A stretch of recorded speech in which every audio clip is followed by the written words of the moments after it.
Riyadh, the Kingdom of Saudi Arabia, this year takes on the title of host city for the FIFAe World Cup Finals. The temperature outside is blistering hot, and expect the drama on the virtual pitch to be fiery today as we start the quest to crown our FIFAe Club World Cup champions. Well, hello and welcome to the FIFAe Finals, live from the Gamers 8 here in Riyadh. Well, we're about to start our final journey to name our best FIFA club duo on the planet. My name's Rachel Stringer and I'm going to be your host over the next 2 weeks for all three FIFAe World Cup Finals. Don't worry, I am not alone. I've assembled a pretty cool team to join me, so let's go and meet them. Right, down here, this man, well, he owns an esports org and a football club, of course. It is Spencer Owen. Spen, it's lovely to be back, and you've been here quite a few years running now, haven't you? I have, Rachel. It's great to be back. I absolutely love these events. 8 years in a row, I think it is. I've been working on the FIFAe Finals, including, of course, the eClub World Cup. One of my favourites. It's what puts the org and the team front and centre, so it's a really important part of their calendar, and I hope these players can do their clubs justice. That's going to be great. Right, come this way. You're going off there. He's about to speak to all the players, get the gossip, as he does so well. Well, a FIFA event isn't a FIFA event without this man, flown in from NYC, my beautiful person, Mike LaBelle. How are you doing, doll? And tell me about this event. I feel like it has just gone up another level this year. Just look at the stage, the energy in the room. I was talking to the competitors. Also the biggest FIFA event to date and the largest prize pool. Yeah, it is awesome. You guys are going to love it. And it's not just Mike and Spen. No. We have a former world champion in the house, August Rosemeyer, aka Aggie, for all the fans at home. He's going to be giving his expert opinion on what it takes to reach the highest level. And we also have Lee, Demon Smith and Alex B. They're going to be here for the fortnight as well, so we'll speak to those two a little bit later on. And Mike, I've heard as well, we have everybody's favourite FIFA commentary duo. Apparently they're here somewhere, are they, Mike? It looks like they might be playing FIFA against each other. We have a little commentary rivalry here. We got Richard and Brandon. Richard Buckley looks far too relaxed. Get yourself over here. We have a world championship to talk about, and of course, Brandon Smith. He looks like he's playing. Get off and come and join the party over here. Well, we are ready for this, and I hope the 24 clubs are ready as well, because we're about to kick things off with our round robin. We have 4 groups of 6 teams in each of them, and we're about to get started and see who's playing who. Right, who's playing who then in Group A? Let's talk about who we're seeing. Brandon. Yeah, where do we go first and foremost? This is the group that's all about the UK esports organisations. Keep your eyes on the Team Footballers and Fnatic, because they're going to be playing today and tomorrow. They're going to be 2 massive matches. Yeah, absolutely. Group B, Rich, you're up. Yeah, absolutely. There's only one team in it, really, for me in this group that you should be looking at, the EA Sports Cup champions, Team Hullet Ninjas in pyjamas. Expect the Italians Exceed to be good, and a couple of shocks potentially coming through as well. I love a shock. Group C, though, this is a tough group, Mike. Oh my goodness, I think it's got to be the group of death here. You've got the likes of Ducks America with Zizinho and Neat, RB Leipzig when you're dealing with Anders and Ilmit. I mean, Ajax, you've got the likes of PH Zin. I think Riders and Atletico, how do you ignore them? Back-to-back champions, perhaps. We'll see what they're going to do over the course of the week. Group C is stacked. Let's have a quick look then at Group D as well. For me there, Atlanta Wave, those 2 are current French champions. And then I'm going to go, obviously close to my heart, Manchester City Esports, you know, one of our own from home. Come on, Ryan! Come on, Ryan! Your time is now, mate. We want to see you pull something out of the bag here. Quick though, guys, a little bit about Group C. I mean, how did we get so many good teams in one group? I feel sorry for them, to be honest, in the group standings. You've done the draw, and you've got 6 unbelievable teams, 6 potential winners of this tournament. Only 4 are going to go through, 2 go out. Well, we have been doing our predictions, actually. They're under the table. We'll talk about those in a moment's time. Group C we'll see later this evening, but for now, it's all about Groups A and B.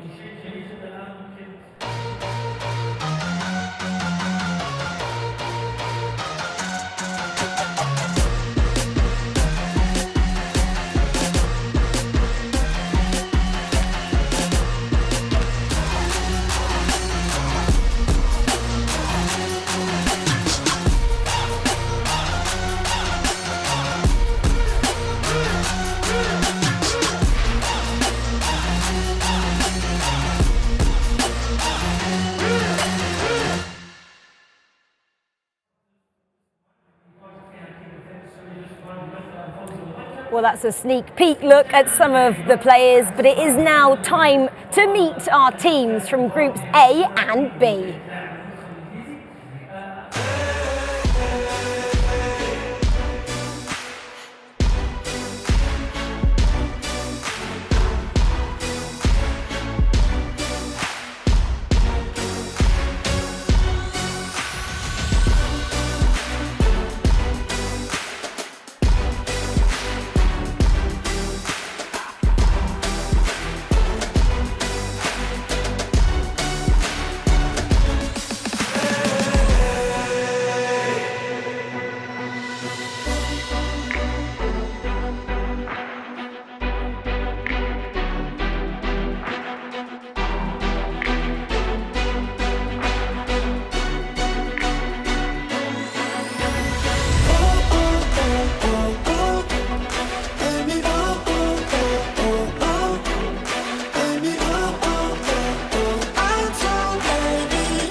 Well, the time for all these 24 clubs, obviously we're only seeing half of them, aren't we, in Groups A and B, is right now. This is a time to step up, kind of put those nerves to the side, and it's all about now. They have 2 attempts, of course, they play today, and then they get to play everyone again tomorrow. We say it's home and away is a chance to settle those nerves you have today and maybe go out firing tomorrow. It's a difficult day at the office for these guys. Come to you, Mike. First, have now taken their seats for the first time actually getting to play. They've dabbled, haven't they, competing in their pods. Now it comes down to business. And I'm going to go on record early on here. A lot of upsets can happen in the first matchup, even going into the second game. Sometimes players and competitors take a second to get warmed up. Warm-ups don't really matter at this point. Now it's a matter of can you handle the pressure and the atmosphere on the big stage. Can you handle the pressure on the big stage? Well, we actually know that one team can. Riders, we'll talk about them a little bit later. They did it last year. They became Club World Champions. Well, we've got 12 teams down there, ready, in Groups A and B. I believe Sven is down there, ready to chat to some of them. Thank you, Rachel. Yes, I am here with the guys from Team Hullet Ninjas in Pyjamas. We've got Levi David, and of course, we have Oli Lito here. Guys, we'll talk about your team, because you guys got a lot of chemistry, to use the FIFA term. You've known each other a long time, you've played together a long time, you played together in this exact tournament last year. How much is that going to help you in this one? Yeah, I hope we have advantage because of that. We are playing together for 2 years now, so I think we know each other and the chemistry is pretty good. And yeah, we're just comfortable. We won the last 2v2 major, so I think we have enough confidence to build on. Definitely confident. You know, the fact that you're coming in as a winning team is going to be good. What's changed in your game style, and has anything changed since last time out in Copenhagen? I think the biggest thing is probably communication. We talk a lot more now, being more clear to each other. So I think that's the biggest thing. I think we have like the FIFA capabilities to go very, very far, of course, but the communication is definitely the thing we've been improving for sure. Okay, lads, best of luck. Don't forget Coach Renzo there as well, of course. Great team. We expect them to be deep into the tournament. We're just going to go down the stairs now, and I'm going to talk to another team that I think a lot of people will be looking closely at over the next few days. It's this team right here, Fnatic. We've got Diogo and we've got Tex. Guys, I just talked to the guys upstairs from Team Hullet about how long they've been playing together and how that must help with things like communication. You two are no strangers to each other either. Is that a big part of your game? Yeah, I think so. I think we have a lot of good chemistry, which at the start maybe we didn't, but we've built that over the years. It's now a second full year together, and we've been quite consistent with our results, so we're hoping we go that one step further and get this trophy. Of course, and then Tex will come around here and talk to you. What do you want to do this year differently to last year? Just not lose the quarter-final game. Like last year we were good, we didn't lose the game until the quarter-final, and we just lost. So yeah, go that step further. No, that'd be the semi-final actually. No, a couple of steps further. Basically, just win the final. Who are the players to look out for in your team this year? Who are the guys that are really smashing it for you in FIFA 23? What, on FIFA? In the game, yeah. Oh, no one recently. I hate all the players on the game. There's no one to look out for. But Diogo? You know what, maybe Hugo Lloris at centre mid. Okay. That's about it. That's what FIFA offers that real traditional football doesn't. We could see a masterclass from Hugo Lloris in centre midfield. But right now, spoken to these two guys, back to you, Rachel. Thanks, Ben. Yeah, well, that looks amazing. We've heard from two of our teams there, Team Hullet, Ninjas in Pyjamas, and Team Fnatic. Both did really well last year in the groups. Then it kind of all fell apart. Tex there just saying, I don't want to lose in those quarterfinals. Well, guys, what is he going to do? Not to lose, he's got to win, but how does he go about doing this, righting those wrongs of last year, Brandon? Just one step at a time, I think, with that Fnatic side. What they came unstuck against the Brazilians last year, MGCF, and I think it goes to say that they're not here this year, how the competition has changed. But let's not forget that they also played in the grand final this year. Team of the EA Sports Cup, I believe it was a grand final between the 2v2 teams, TGNIP, Fnatic. Very controversial grand final, if you remember correctly. There were a red card in it that completely changed the game. They could have been champions right now. I do have to say as well about Fnatic, they went unbeaten last year in the groups. 6 wins, 4 draws. Don't take everything at face value. The groups, it's just all about getting out. You don't have to fly through the groups, be top seed to go on and win the tournament. Unless you're Riders. Yeah, but I mean, Riders didn't look convincing in the groups. They just got over the line. They're very good in one leg. Our Riders, I expect them to be good, and we'll talk about them, I'm sure, throughout the next 4 days. But for Fnatic, just get the job done. Just get the job done. That's the main point of it. Yeah, obviously Brandon's there. It's just one game at a time. They've got 5 today, 5 tomorrow in the groups. Then we get down to business, don't we? On the 3rd day here, it becomes the knockouts, round of 16, then quarters. Talk to me about Team Hullet NIP. Obviously, one of the Team Hullet roster have been successful recently over in Istanbul for the Champions League. That setup, as we know, is just brilliant. They're doing a lot of things right over there, aren't they, Mike? Well, it's the coaching, it's the preparation. I think you got to give a lot of credit to Olito as well, being able to now collaborate with 2 different partners. I know it wasn't exactly the same in ePrem, but the fact that he got together with Stokes, they were able to take that down and squad up. Talks about his maturity and being a good leader within that team. And he's always the structured guy. You hear him, you would never think that that's somebody that's in their low 20s speaking when you talk about the maturity of his game plan, his tactics, being ready for the moments, and kind of having that preparation. So I expect them to get out of the group. I think a lot of the favorites will, just because there are 4 coming out of of course, the 6 in each of the groups. But then it's a matter of that reset. Let's talk about these two then on the screen. Oh, couple of the British teams we're talking about in Group A. Nick Snebby's the person that's taking a sip of his water there, and then Ethan just behind him. Obviously they've got a coach here as well, and Denman, and I asked him what those two are like to work with. He said they're so easy, they don't really ask for much at all, Rich. Yeah, FIFA's a great team. I mean, they had a chance to qualify for this exact tournament in January at the EA Sports Cup, lost on penalties to the eventual winners, Team Hullet Ninjas in Pyjamas. They had to go through the rigorous process of qualifying online in a really tough region. You mentioned Emre Yilmaz. Where is he? He got knocked out by FIFAe in the qualifying in the Europe Northwest region alongside Man City, who also got that spot. So I expect FIFAe to go through. I expect them to, I'm actually going to say, top the group.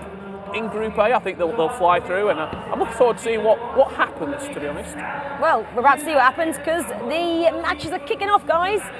We're going to talk about a lot of what's happening in these round-robin stages. You'll see a lot of goals, a lot of highlights, a lot of action.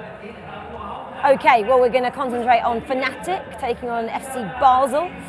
So they're on your screen right now, and I can't wait to see how FIFAe get on taking on Hollywood, this team that we Surprise have package. to talk about from Australia, Brandon. I mean, we have to talk about them. Surprise package, and they've got 2 very different players on there that were both at this tournament last year. One played for Dire Wolves. We saw their story that they had both in the Team of the Season Cup. It was last year on FIFA 22, and then not the best running, but still not a bad one here in the eClub World Cup last year. Then I think it was Ayn Azar of Order Army. He's now changed teams over to Hollywood, but a fresh team. It's the first time Hollywood have been in an eClub before, but they're going to be full of confidence, those two, especially with how well Oceania have seen have been doing in the FIFA esports scene. Mark qualifying for that World Cup last week. Great team, it's got to be said. I'm expecting them to go through as well. I think from Group A. Do you know where the name came from? Where Hollywood? I do, Rich. I asked you that earlier. They went to LA one time. They are very keen Pro Clubs players, and that was the name of their club last year. But they've been to Hollywood on holiday. Surely, Rich. They'll be looking to make their own start in the Walk of Fame. Their club is a Pro Clubs team. Correct. Them two together. Now look at them on the big stage in Riyadh. First goal then of the championship. Raptors, that's our local side here, taking on YMCA. And I expect to see a lot of goals similar to that. Something that you're going to see that's different in 2v2 FIFA compared to the 1v1s. A lot of the crossing, the knockdowns, the extra passes. It's a way to penetrate into the box. And with some of the new players that have been introduced, the extra size just gives you some additional versatility. Yeah, we'll keep in mind that all 6 games are currently taking place. Group A and Group B, any updates we've got, we'll give them to you as a chance builds up nicely here for FC Basel. Oh, very nicely, there you go. Not looking so good for Fnatic. Remember, it's only their first group game. 5 to play today, 5 to play tomorrow. And it's beautiful work though. The stop, the pop, the resurface, the outside of the boot Elastico splits the defense, gives them a little extra time to have some identifying of if the goalkeeper's going to move and groove, and you're up 1-0 for FC Basel. And that's probably against the run of play. Most of us are thinking Fnatic's going to come out and be ahead early on. And I expect to see that 99 Pele in a lot of teams. Head on over to Team Hullet Ninjas in Pyjamas against Napoli in Group B. Yeah, this is a massive match, and obviously we spoke about Team Hullet Ninjas in Pyjamas a lot. Napoli, we've had a couple of underdogs as well, as we have another goal just going in as well, our second of the tournament. Team Foot was up now 1-0 against Hollywood, that Australian outfit. And we said they're going to be one of the ones to watch. Great finish at the near post, worked it inside the box. Team Footwiz. The one thing you'll notice when you watch Team Footwiz, and I imagine if they get further in the competition, so we feature them quarterfinals, maybe a semi-final, they play so synchronised together. It's almost like watching one player. It's not two opposing sort of game styles. They've meshed really well. And I think that goes down to the individual greatness of them both, but also the fact that they've played together for a long time.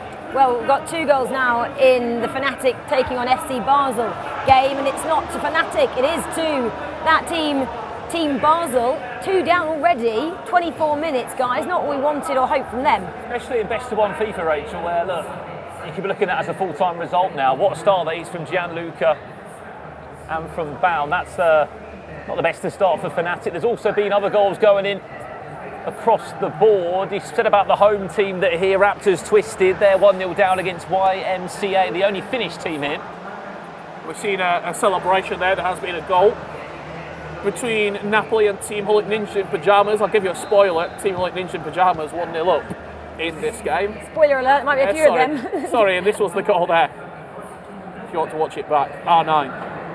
Henri. Great players.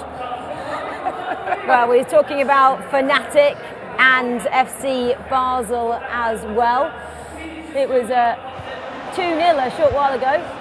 Fnatic on the comeback though, with another goal in that match. Yeah, but before that, it's the Aussies. They've made it all square against Team Footwiz. They're saying this up. And mark 11. That time it is R9. But I'll just, do you know what? I've got 8 screens in front of me. I've got a lot of FIFA that I'm trying to keep my eyes on. There's goals all over the place. Speaking of Footwiz, only just conceded. It looks like they've gone 2-1 up in that game. We'll give you the goal as soon as we can see it. TGNIP against Napoli. It's the game you're currently looking at from Group B. We mentioned there was a goal over here. This again, I just preempted. Yeah. Fnatic got one back. Now only 2-1 down to FC Basel. It's got to be said, I didn't expect this many goals. Most competitors coming out with a 5 at the back. I expect a lot more possession play. Thus far, everyone's kind of been going for it. We've seen some different bounces, some different looks, some different crosses, extra passes, skill moves, all sorts of a different collective almost of goals being scored and conceded. Well, we can just watch this game for a moment on your screens, this Fnatic one. This is live. This is live. Fnatic now just trying to control this game as they get dispossessed again by FC Basel. Tex and Diogo need to work together now, just before half-time, to level it up. Right, well, there's been another goal in another of our games. Let's see where it came from. I'm going to enjoy this one. We're going to see a lot of this man over the weekend. Get him in your team. If you didn't complete the SBC, you are missing out massively. Petr Cech, what are you doing the up man, there? the myth, the legend. Get him up top. What's the one of point? the bbest value SBCs of the year as well. Did you do it? Relatively cheap. I've got him. I did it. He has been You do it? absolutely Don't know how to do an SBC. problematic up front for me. Come on, Petr Cech is doing the business. Well, all level then in this match. Just seeing if they can get something to take into half-time in this first match-up here. We always expect, I guess, the first couple of matches to be a bit more cagey affairs, Mike. It hasn't been the case. It has not been cagey at all. All the games have had openers, a lot of them with rebuttals. You see another goal there. What a finish. Back post cross. Napoli celebrates. Collaborative celebration as well, synchronized if you will. Diving header, you love to see it unless you're a Ninjas in Pajamas supporter with the team Holit, Levy, Olito. It's still early on. I'm trying to tuck them into bed in their pajamas. A lot of the matches then are approaching that half-time point in this leg. So Fnatic are still 1 goal down over FC Basel as we are at 45 minutes there. There's a lot of cheers behind us. We're going to bring you where that's come from. I'm guessing it's going to be the local supporting the local team. I don't want to really cause an upset here, but I'm guessing that's probably where it's coming from, Rich. Yeah, I would imagine so. You can see the goal right here, Brendan. You were watching over it just on half-time. How'd it go in? Yeah, well, we didn't hear too much from the Saudis here that have been following their team in this one, but there is a way back on the stroke of half-time. The last kick of the game, big goal back for Twisted Minds. Okay, well, Fnatic and Basel back underway then in the second half for those guys. Surprised by the slow start, Mike, from Fnatic? Not really.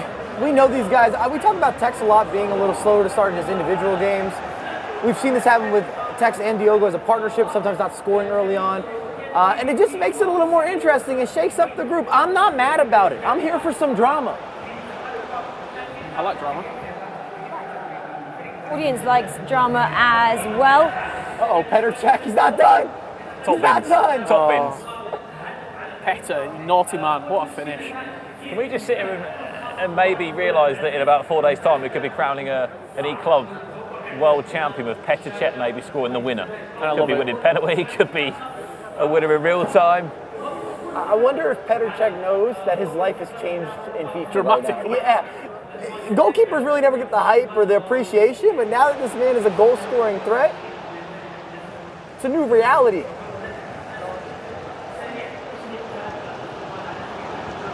As you know, we've got goals coming in left, right, centre in our arena here. Fnatic on the attack at the moment. Trying to find some space. Passing it back a little bit. Didn't make anything come from that attack. But back to Ninjas in Pajamas, Napoli. Oof. There we go. Leveller. You were harping on it a little bit, Mike, but in the E-World Cup, the biggest set of tournaments we've ever seen, this is the first one out of the 3. The winner's going to get 300,000. I thought it'd be a lot more cagey than this. Like every single game. It's probably, I'll counteract my own points, I'll have a conversation with myself. It's probably because we played one leg and the players know that if you can get points on the board early, get 10 points, 12 points on the board early from day one, you can come into day 2 relatively comfortable. I looked back at the tables from last year. It's about 12 points to get you through into the knockouts. You can get that on one day. It was exactly 12 points, wasn't it? That was the last team who got through. Remember, top 4 in each of these 4 groups make it through to the round of 16. It's always that thing, though, you know, you want to come out and play well. We talk about being the warm-up match. It's just like, what can I do? You know, this is the end of the season.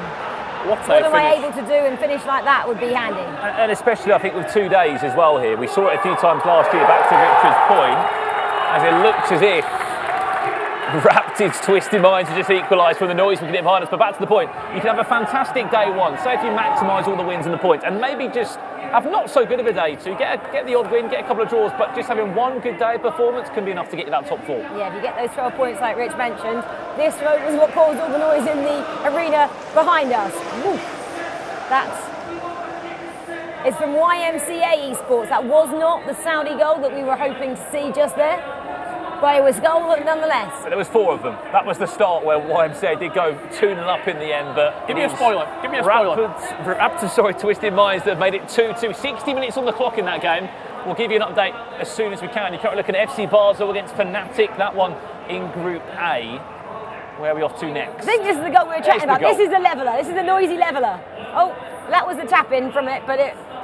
Mbappe, he's going to be in every single team. He's one of those players that he has to be in the squad. He has to be a key player, a key selection process in the teams. This is a bit of a surprising one. Team Exceed were 1-0 down. It's now 1-1. They were a lot of people's favourites to go far in this tournament. Slow start from the Italians. Maybe I'm just optimistic. I know it's the first game. There's a little bit of some jitters that comes into play. And people and players kind of grow into matches. And then you kind of determine what happens. And you guys talked about it at the top of the show, but the goal is just to get out of the group. Yeah, of course. Doesn't matter how you do it. You just want to play on the 3rd day of this competition, which comes your way this week on Saturday. And then we obviously have our Championship Sunday, as we'd have to call it. That will come your way on the 4th and final day of the club competition here. See if we can get anything from this last attack here. No. It's a good matchup, that one. Team Holy Ninja Pyjamas and Napoli. I think 2 sides that you'd expect to go through in that group. It's a tough game to kickstart the day. Team Footwear's up against Hollywood. 4-2 now. A little bit of time left to go in this game. However, I'm not sure if the Aussies have got enough to turn over Team Footwear's. You've got to think Footwear's will probably score again in that matchup. It's also safe to say, both on an individual level and then as a team, Team Footwear's is having the best year in competitive FIFA. They've been involved since the very start, and we've actually been there for a lot of the heartbreak. We've seen Dan make all sorts of different investments. For whatever reason, the players didn't work out, they didn't collaborate properly, and now this partnership works. Definitely works between Ethan and Nick Step, and I think they come into this as a favorite. Especially, look at Ethan's history in this tournament. Remember with 11s back in Milan a few years ago? Came second, didn't they? I don't know how that duo got put together, Resende and Ethan. I'm not sure how much English was being spoken between the two. Sorry about that, actually. Go on. I'll give you. Ethan was learning Portuguese, that's the story. They started playing together in the tournament in Milan. And when they would score, Ethan would go, let's go, and Resende would go, vamos. And throughout the course of up to the final, as they were scoring, Resende was giving it a big let's go. So he just got involved. So they managed to speak. That was the story, sorry. They managed to speak a little bit in each built other's that language. up like there was That was going to it. be more in the game. And we get to see Resende in action later on today. Well, let's go with these goals. Where are we going? Vamos, Rich. Thanks for that. Still 2-2. Well, there's a goal in the YMCA Raptors Twisted game. One where all the noise has been coming from at the moment so far. We'll give you an update on that as soon as we can get that goal for you. Everything in the last 20 minutes, closing stages. Fnatic still 2-1 down. As you can see, Footwear's were 4-2 up. They still lead this game very. Nippers up at 2-2. Just over 50 minutes left to be played. Yeah, we've had a final whistle though in the Pro MX Esports Essential Gaming. Pro MX, they won that one 1-0, Rich. I don't think a draw is too bad of a result here for both of these two sides. What we're seeing, 15 minutes left to play. I mean, there's a pause coming in, but I think you would take a point out of the first game. It's something to build on. For Team Holy Ninja Pyjamas, it was a pretty slow start. You've got back into the game and sort of turned this game around. And I would argue that other than Exceed, it's probably the toughest game in the group for both of these two teams. Point is great. We're approaching 87 minutes on the clock for Fnatic Basel. Fnatic looks like they're not going to get a point in this opening fixture. Not great. And going up against Basel, and it's not to take anything away from them, but Fnatic will look at that as points dropped. Big goal. He's stirring it up. Napoli loves it. I think that's a finger swipe. What is that celebration? First game What of the day. is he chefing right now? He's chefing up a goal. That is what he's doing. 3-2. That guy's 10 making a minutes. cheese plate, a little charcuterie. It's an impressive story about Napoli esports. First ever time in the eClub for both those two players as well. It's been a breakout year. What else have we got highlights-wise? This was the goal. Napoli? Stirring the pot as we just saw. Nice little extracurricular. I love a little reverse elastico as we hear the pop-up. We know there's been an equalizer. There's drama in the building. Well, there was possibly a winner, wasn't there, in that Napoli matchup there. We've just had an equaliser in the This is it. YMCA. Here we go, Tristan Raptors. 3-2, make it 3-3 as the shouts are coming out from the Saudi Arabian fans in the building as well. That's the finish. I respect this. I love it. We have to If I learn was that. playing in my won't we? hometown, I'm bringing out everybody in the neighborhood. We have to learn that. 9 minutes left on the clock in this matchup. Can we get a winner, or are they going to share the points? It's the hometown buff. It's always there. It's always there. Well, let's just see if we can look at if anyone can get a winning, a couple of points in this one and exceed then. That's the team we expected to possibly get the 3 points in this opening matchup. JDT GBX Esports, the Malaysian outfit here. They actually finished second in their group last year in Copenhagen and then did falter at the round of 16.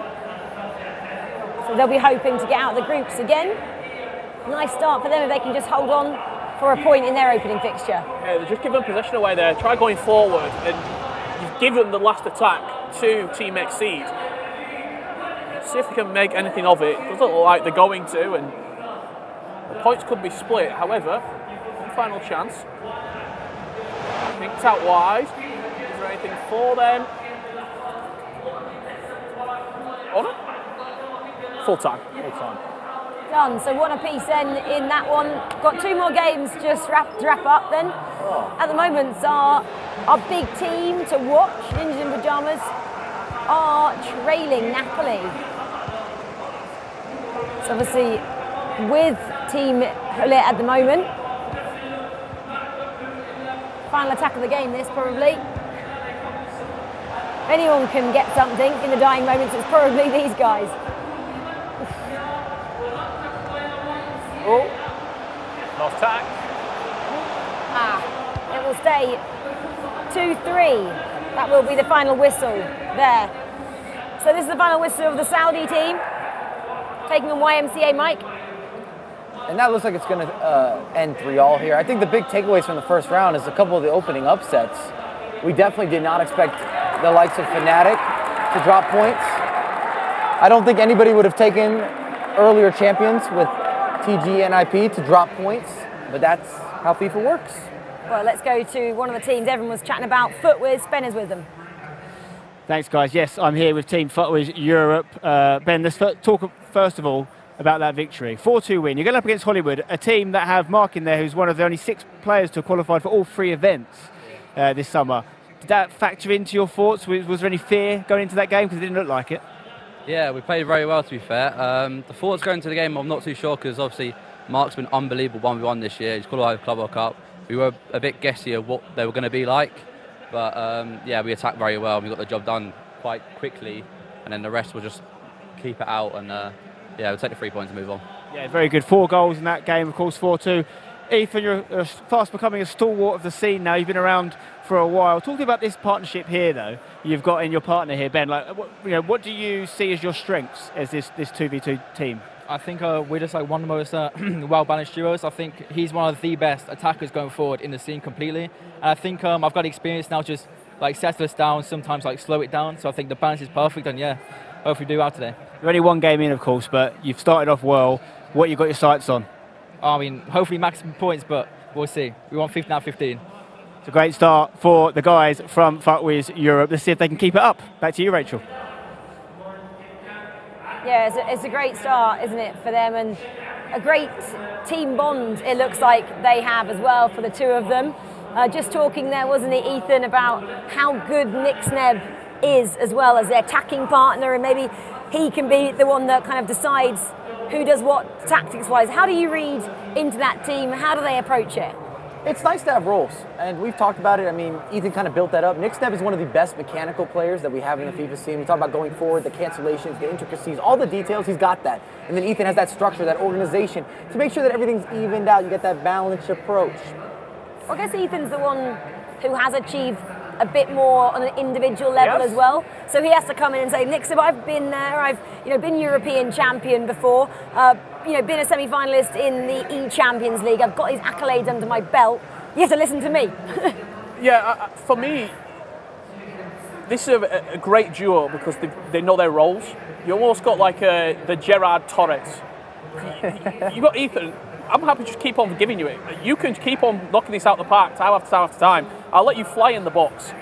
I'll make sure that we're sturdy at the back. He's probably the more vocal of the two as well. He's the one, not necessarily calling the shots, but the plays, when to keep the ball, when to sort of tick things over.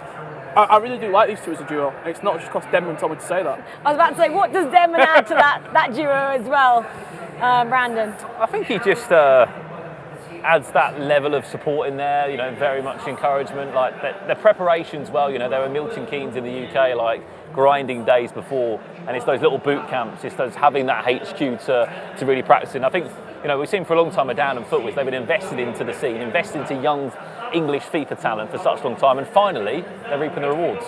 Denman's helped them a lot in terms of, I'm sure you won't mind me saying this, when they're in practice in the studio, when they're playing in the sort of Footwiz HQ, on the whiteboard they'll have all the results, all the one game at a time. It's very sort of strategic in his approach, and he's added that in with his background in doing numerous different jobs.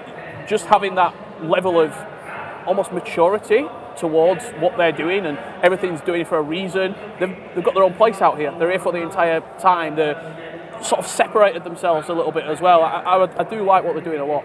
And I think you've seen that in the performances. That's that kind of no stone unturned analogy there from Denman, just making sure they know their roles and they've... Well, what are you laughing at? He's a FIFA utility guy, right? If you need a bodyguard, Denman's got you covered. You need someone to write on the whiteboard, not with good handwriting, he's got you covered. You need to fix the situation, you can send him in. Here, fix the situation. He does the job, he's a mechanic. But that was the take-home narrative of last year. Who won the Club World Cup? Well, it was Movistar Riders there. Why did they win it? Because they were so well drilled. Two girls, the garage. Like, if Denman's the mechanic, Tuga's in there, he's selling the cars. he is the most methodical FIFA player we've ever seen, really, in this space. And when you look at his performances over the last couple of years, he always makes events, he always gets far. I would probably say this year, it was a little bit disappointed with the La Liga performance. I think we were there at the Metropolitano. Expecting him to go further in that tournament, but he's such a good qualifier, and last year he sort of got his crowning moment with Andoni winning the Club World Cup. No, shout out to Tuga. He's the only competitor to go back-to-back. He had last year all 3 events, this year all 3 events. Yeah. You know how difficult that is. If you follow FIFA esports, he's the only guy here, but that just doesn't happen, that level of consistency. So shout out to Tuga. And all he's saying as well, he's here to win it, you know, back-to-back titles with his teammate Andoni, who we never really talk about enough either, Brandon. We always mention Tuga, but he can't do it without Andoni. He can't, and look, for Andoni, he's got rich history in this eClub as well. I think it's his 3rd time playing, mainly with Movistar Riders. Now they've got the Atletico Madrid partnership in there as well. But you're right, like, it's the perfect player for Tuga. I think similar to the Footwiz, I think Andoni's more of that attacker, a bit more creative in the final third, and Tuga is just well driven. We're keeping the ball. We're going to see this out at 1-0. And to have that mentality that he does have is incredible, and that's why he's done so well in the time that he's been in this scene. Yeah, exactly. Well, we can talk about those two until the cows come home. We'll obviously speak about them a little bit later on, but Sven is down there with FC Basel. Thank you very much, Rachel. I'm here, yes, in the FC Basel group, who've just had a really big win against Fnatic, who would have been a lot of people's, favourites. How important is that win for you? Every win is important. Every game is important. We just saw it as another game like this, and we played without any pressure, and that's why I think we can play really good today. How would you describe your style of playing? We play really aggressive in the attack and just full attack. We know we can't defend like the best one, so we just go for the attack. Okay, great stuff. I'm going to speak to your teammate here. We know one of the best things about the eClub World Cup is the fact that real-life football teams are involved.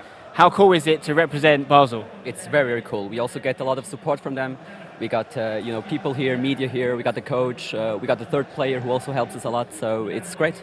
And I'm sure they'll be delighted you've kicked things off with a win, so keep it up, guys. I've got to say that's one of the special things about this tournament for me, is seeing, especially as it's grown over the years, how the clubs and orgs are really getting behind it and supporting their players.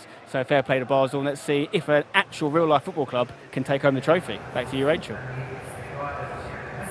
Yeah, that's what's exciting about this narrative, of course. FC Basel, great to see them kicking off their campaign. They talk about their really aggressive style of play. We're obviously going to see a lot of goals then, if that's anything to go by, as they progress in this tournament. What do you make, though, of this group they find themselves in here? Play Fnatic, FUTWIZ, they've got Hollywood, they've got Raptors, who have got the support from all the locals here. It's great to have some local supporters in this studio, and YMCA. In terms of who they possibly could come unstuck against, Mike, who's their most difficult opponent? Obviously, they've gone up against Fnatic first. They got to be riding high.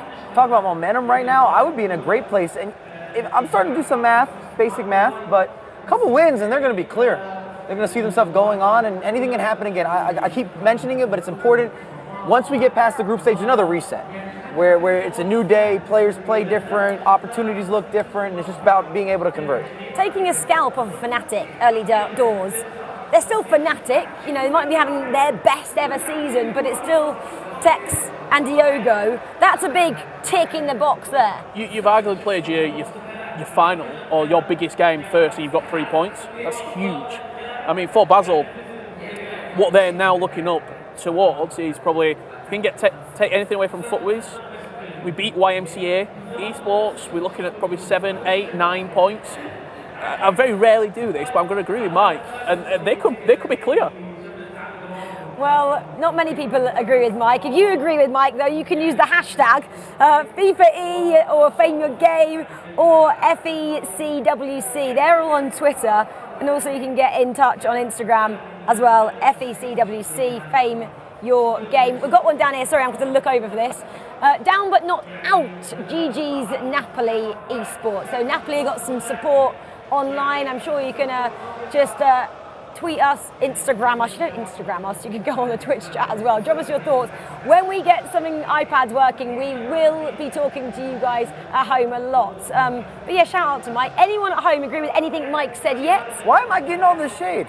I just brought a very valuable That's why we fly you in, Mike, from NYC, to throw all the shade. Also, Napoli performing in real life too. Double dipping right now. A little esports action to mix into the equation.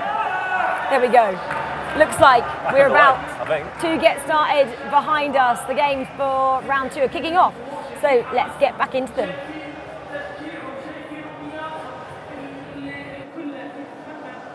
Right, stage is set again.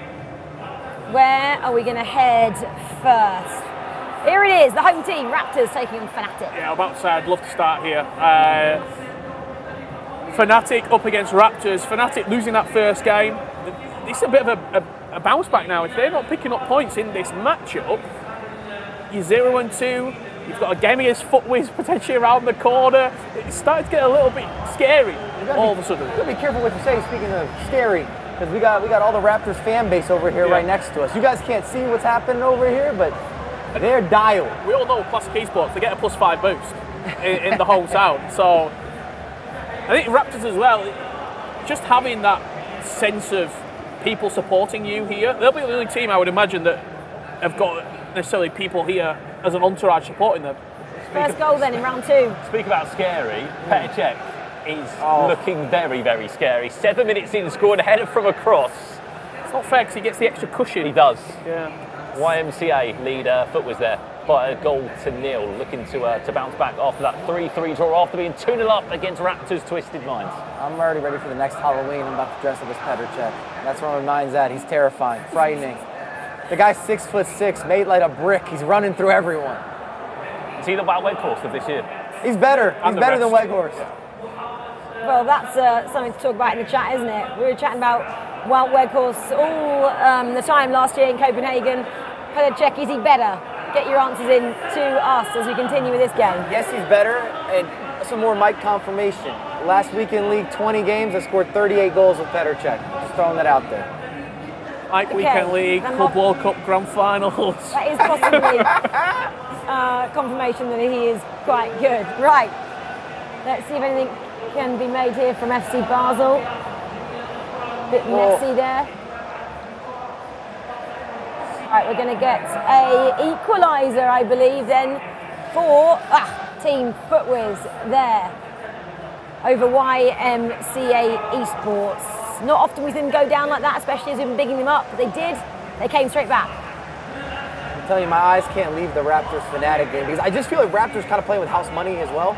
Probably not expected to beat Fnatic, just coming off a big result, forging that comeback late. It was great. Fnatic struggling, losing their opening game, not looking that composed in some of those key moments. A lot of things that we give them credit, they weren't aligned. Some of the defensive errors were big. If you watch those replays back, big gaps were left open.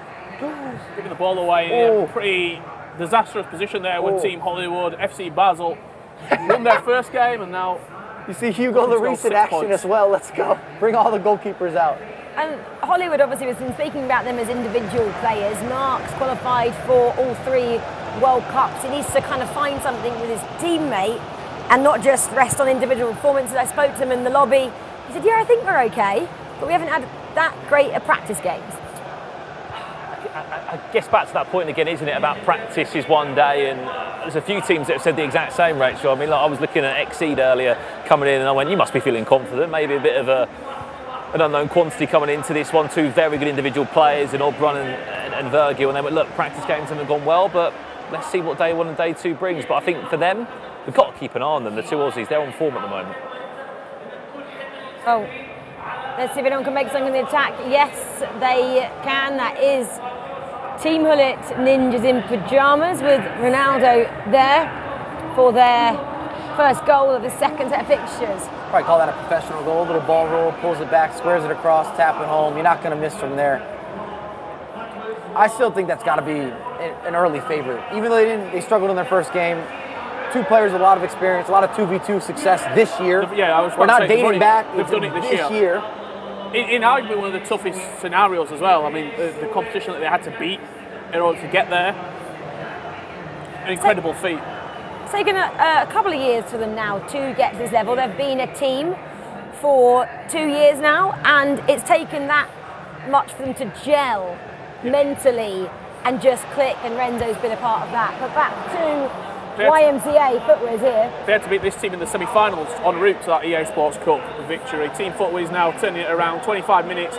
One thing that Team Footwear's will give you is goals, and plenty of them. What a finish. As Napoli find themselves 1-0 down. Lovely setup there. I was going to say with Footwiz too, they're just so explosive going forward, they're decisive, they put you in uncomfortable situations. And we talk about experience, a lot of experience this year, a lot of success this year. 2 guys that have been dedicated to the craft. I feel like that's a team as well, Footwiz, that we have spoken about and around for a number of years, and I feel this is their year. If they can't do it this year, when they've been playing so well together, you know, it's hard then to continue that, isn't it, into a new season with everything that is happening in our world. You're only at your peak for so long. You also don't know when that peak is. You don't know when the time is. So when you're in that great vein of form, you have to pick up some silverware on the way.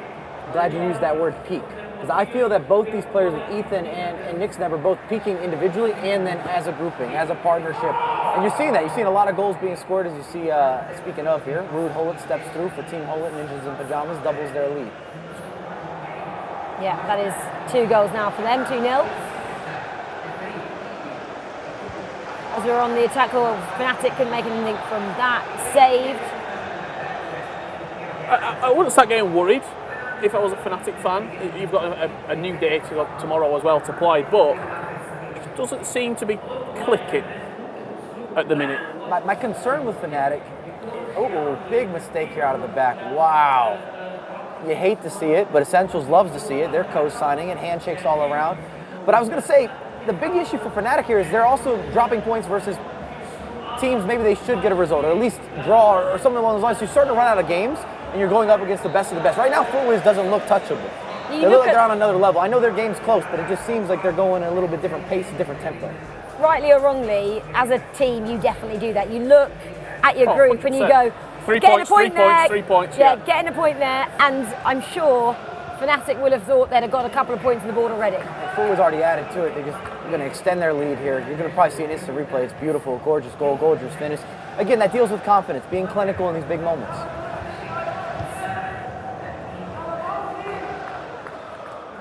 Cue the commentator. Here you go. Breaking through. Pele, near post, a lot of power. Green time finish. Goalkeeper can't do anything with it. 45th minute. Doubles the lead. And I'm telling you, can you really sanction or deal with that attack? It's a big question mark. we turn our attention to this game that we're featuring here, Essentials and Team Exceed, because it's a bit of a shock result at the moment coming through. I say that as Exceed look to build into attack. Essentials, you're looking at Happy and Albert for this roster. How they qualified, they were the runners-up in the Central American Caribbean region. But we saw Happy at the playoffs only a couple of weeks ago. They've had good individual seasons, I think 2nd and 8th in the rankings. He weren't far away from World Cup as well, Happy. He wasn't, no. He was about 1 win away from the World Cup there, so keep an eye on those guys. Speaking of Team Hullet Ninjas in pyjamas, it looks like that first defeat has just woken them up. 3-0 they lead in that game. They're in their groove. Big 3 points on the board. Yeah, sometimes a shock is what you need there. Back with Essentials. Mike, how much do you know about this North American team? As you have a goal conceded there in the main game. I was going to say, I've commentated over a lot of the games, especially during kind of the pandemic period. Some of these guys with Divine and stuff came onto the scene, and then they've been pushing forward there. And it's just a matter of how well you work together between these partners. It's really tricky with 2v2s, and I talked to Tuga this morning, sort of. I had breakfast with Spencer, but Tuga was next to us, so we opened up a discussion. And Tuga was saying this year, compared to last year, he feels like there's going to be a lot more upsets. Well, this is an upset, right? Massive, yeah. Against Oberon and Team Exceed here. We did predictions before we started this. We predicted who might win. 2 of us, I'm not going to mention names, 2 of us out of the 8 on the talent said Exceed were going to win the entire tournament. They're 2-0 down to Essentials Gaming. You talked earlier, Rachel, about getting points when you look at the table. They'd have said this is a 3 points they have to have in the bag. Well, we'll tell you about them after this matchup, because then at home we'll like to hear who you think is going to top each group and who's going to win the entire thing. What has happened there? That is a massive error with the goalkeeper movement. Pulls him out for the cross, catches him sleeping, puts your foot through it. Klosterman, you did not expect to see that. Remember, we have so many players that have had shifts and upgrades. Well, you're joining this one at the right time. The home team with the home support lead Fnatic by a goal to 0. We'll see the goal on the replay as soon as we can for you, but Abu Makar and Abu Fwazi, got to keep an eye on them throughout this tournament. Abu Makar, one of those players that has made all 3 of the events. And I'm telling you, that guy's been going under the radar this year. We didn't talk about him a lot. We were very impressed during playoffs. Remember, he was that final game, that final matchup. He was going up against Ali Bali as well. We're saying Ali Bali's surely going to see this out. They battled through. Did not happen. He put on a first leg of perfection. The second leg didn't even matter when it's all said and done. Well, everyone were asking, where's Emes Nassari and Team Falcons? It's because they knocked them out. They won the Middle East playoff. And you could back that up as well, Richard. Look, Abu Makar this year won the Saudi League. That's normally Nassari's trophy. Came through in the playoffs, and we have to say, not many people were talking about him, but a win against Ali Bali was enough to send him into an E-World Cup, and he deserves his place in this national team now of Saudi. We will see him, won't we, in a couple of days' time when he comes and plays here, but not at the moment in this club competition that we find ourselves in. And I just looked at the body language as well, Diogo, dejected already. You know, just sitting there looking. The thing about that team that worries me, Rachel, is when it goes wrong, they can't find a way back, can they? I don't know who's the person that's picking them up. Wes? I think he's on camera duty. Well, he's on something duty, but maybe not the right duty. Wes, get out there and give him a pep talk, mate. Don't know where you are. And if you're Fnatic as well, because your expectation is obviously to have a good tournament, you probably never question potentially not getting out of the group. It's easy to get in your head after a couple bad results. Why don't they bring a specific designated coach? Well, Texas, he brings Zach Moore with him for the E-World Cup. But whenever you're playing in the 2s, it has to be an agreement. You have to both say, we want this person, we want this person. Because there has been times, to Richard's point, where one player just doesn't get on with that coach. Yeah, they've never really had a coach. I know, they've never won linked together, so maybe you have to look at addressing why. And I guess they were runners-up in the EA Sports Cup without a coach there. Maybe they thought that's the way we want to play. Speaking of goals, TGNOP went 4-0 up. We've got some more highlights for you coming through on the screen. That is that goal that we just mentioned. You'll see it live now. Levy David and Oilito back in the driving seat. Speak of coaches, they've got one of the best in the business, Mike, in Renzo, sat behind them. We got to give a lot of credit to Renzo as well. We do. To be fair, we do in a lot of the broadcasts. But the amount of talent that comes through Team Hullet, it's beyond impressive. And even other players, and I think we're all aware of that, maybe at home you're not, there's other players that join that training camp. They just want to get in there and boot camp for the tournaments. Yeah, they do. And we had actually Renzo as well coaching some of the women esports players we had down at the home of FIFA a couple of weeks ago. So I got to have a good catch up with him then as we jump over then to the local side against Fnatic. Maybe Wes heard us. Oh. got the boys going. 17 minutes away from a full time there. Big goal for Fnatic. Left it late, didn't they? Nearly 80 minutes on the clock. Premium quality there as well, just with the defense. We're seeing a lot of the Elastico and the reverse Elastico. I actually think it might have an uptick in the 2v2s just because it disrupts some of the player switching. Well, we were speaking about they were 2-0 down a little bit earlier. Now they have one back. Does Oberon's team, Team Exceed. And you just see the top left, pull your attention to it on that game. Slightly delayed kickoff, so we've got longer in that match as well. I don't think we've hit 2/3 yet. Not long left to go in this one as we get a big equalising goal. 1-1, Napoli Esports potentially clawing a point back. Yeah, well, we heard from them a little bit earlier. It's always great for having Spen down there to get a bit of an insight into how they work together as a duo. Oof. Wow, These two are that's doing live well, as aren't well. they? We've just joined this game live. There was no celebration this time from the super fans of X-Raptors Twisted Minds in the building, but Fnatic now 2-1 down. They need a Wes moment again. We spoke to them up a minute ago, said they needed to find something. Don't quite know what's happening with those guys. I know it's really early in the competition. We're only in round 2. I think we're going to get a replay of this goal.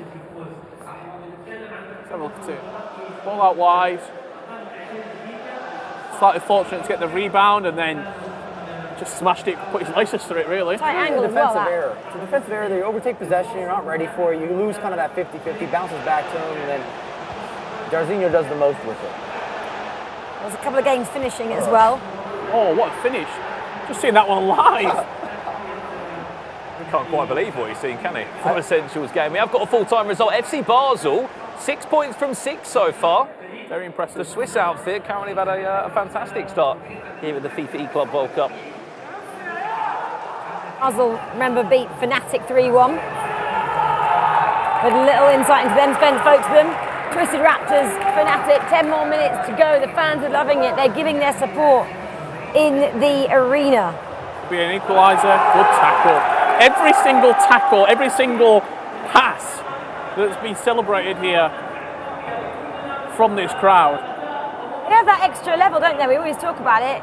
In real-time football, they've got it again here. The crowd is very much behind this team. Well, there was a really interesting conversation I heard earlier today when we were at the hotel. It's between August Rosamar and Mr. Dunn, 2 FIFA E-World Cup champions within themselves. And Aggie was just speaking to Mr. Dunn about how much it's going to help having this Saudi crowd here. And he just said it's just going to give us something we've never had before. We've never had one opportunity to host the tournament here, but more importantly, just to get that extra boost. And you're seeing what it's doing for this team so far.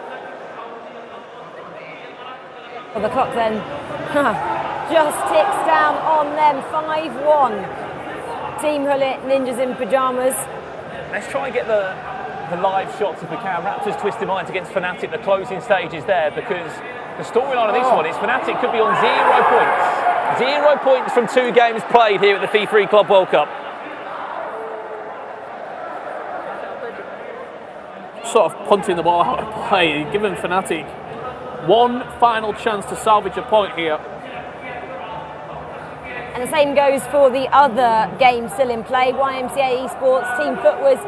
YMCA are still 1 goal down. Here you go. Good tackle, that's it. Celebrated like a goal was that tackle.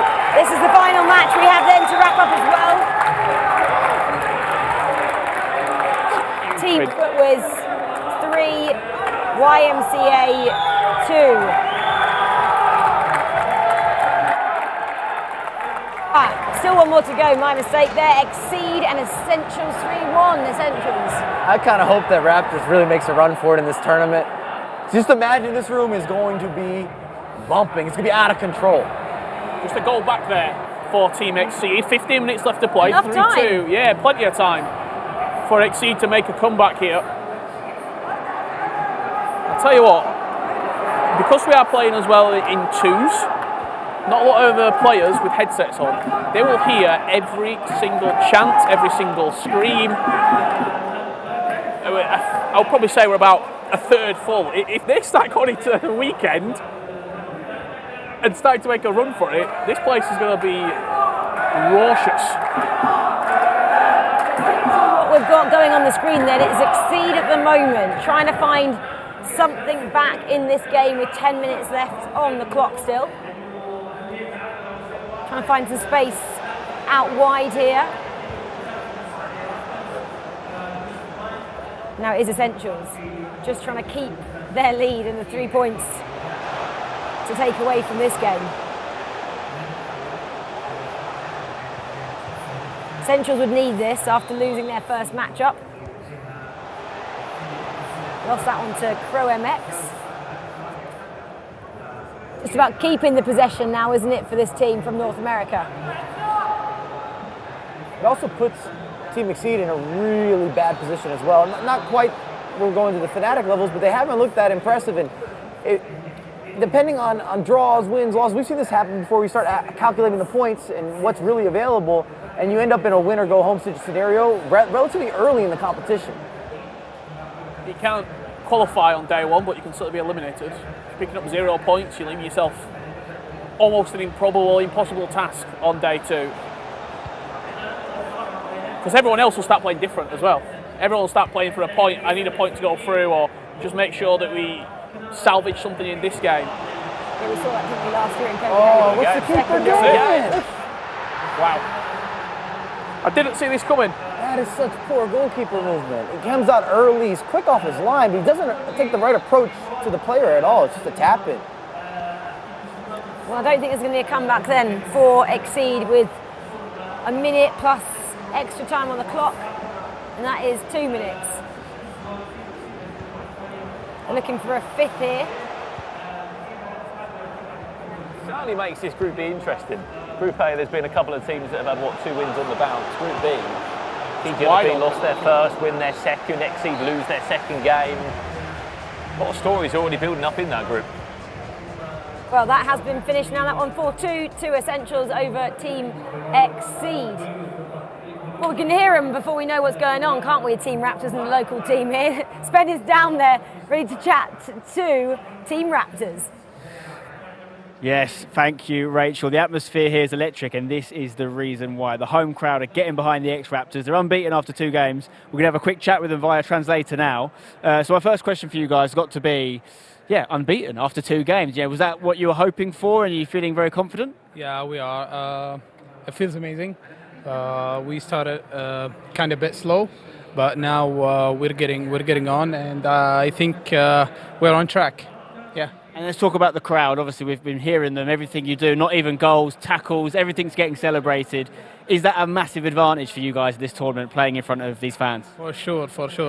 We are so happy to be here in Riyadh. We are so happy to have hosted the FIFAe World Cup, and it must feel amazing. The players are very excited, and hopefully we'll do them very well. Question for Maka now, if you don't mind translating. Maka, you've qualified for all 3 events. There's only 6 people that have done that for these next few weeks. What does success look like for you? Is it 3 trophies? What are you aiming for? So قاعد يقول لك ان انت تأهلت 3 كاس عالم. وش شعورك انت تأهل 3 كاس عالم؟ وش الطموح حقك؟ 3 كاس عالم؟ اكيد ان طموح حقق 3 ان شاء الله، واذا جات واحد يعني عشان نكرر انجاز ما سواه عبد العزيز الشهري ونساعد ان شاء الله. So basically he's saying, of course, the success or the ultimate success will be 3 trophies, but he's aiming to get at least one of them to repeat what his successors have done, Abdelaziz and MS Dosari as well. Well, this week is very much about the team, ex-Raptors, for both these guys. And listen, I was going to say you can't take your eyes off it. You can't take your ears off it, because you can hear these guys, everything they do is greeted with a cheer from their fantastic fans. Let's hope for more of the same. Unbeaten so far. It's loud in here, let me tell you that. If you guys are watching at home, you may be able to hear them just when we're chatting, but we don't see every single goal, but we can hear when they score. That's for sure. Well, they shifted. I'm trying to think what happened. They were there. They were over here, and then Brandon kept looking at them. Now they moved over here. Now they're in my ear. I'm hearing everything. I'm having a look where are actually ex-Raptors sitting. They wanted to be closer to them. Is that why they moved over there? I'm I know not we need sure. to get a camera over there. I need those reactions coming live on stream. Anyone here offering to go in with the fans? Yeah, why not? I thought he would. Right, we'll send him there a bit later. Let's just talk about what we've seen so far then. Fnatic, for me, is the story, and it's Fnatic and Hollywood. Two teams I think we would have both said have a good chance of progressing through. At the moment, not got any points, guys. I think for me, when I look at this Group A, you had teams that you expected. I think FUTWIZ and Fnatic were the two that I thought they'll start really well. But there was unknown quantities. YMCA Esports, the Finnish team, basically the Finland national team, for a lot of people at home, if you are wondering. Finland qualified for the E-Nations Cup, so they'll be there as well. Serious players, play a really difficult way of playing FIFA, a lot of long balls, a lot of players at the back stick, getting involved. Said it before, I said it as a bit of a joke, but I don't think it is. The home crowd buff, the home crowd advantage is playing a factor in these games as well. And I think Hollywood sort of could be eliminated, but the talent is there.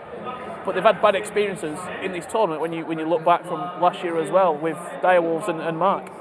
Yeah, exactly. And then probably a surprise package from Group A. Basel, would we expect them to take 2 wins from 2, Brandon, in their first 2 fixtures? Not really in their debut eClub World Cup final as well. You know, this is 2 young Swiss players that have come through, haven't really seen much of them outside of this tournament, quite low ranked in terms of the European rankings this year in the FGS. So, surprise, yes, but this is FIFA esports right now. There's young players coming through that just want it a little bit more. They're up for putting in the extra 5 hours of graft here and there. Well, they're undefeated, as a FUTWIZ, 6 points, the top of the standing. Not a shocker. Not a shocker. They just look so deliberate going forward. It's kind of challenging you. Can you beat our attack? Can you deal with what we got to offer? And again, a lot of experience between those 2 guys at LAN events. We talk about some of these competitors, some of the surprises because we just haven't seen them in action.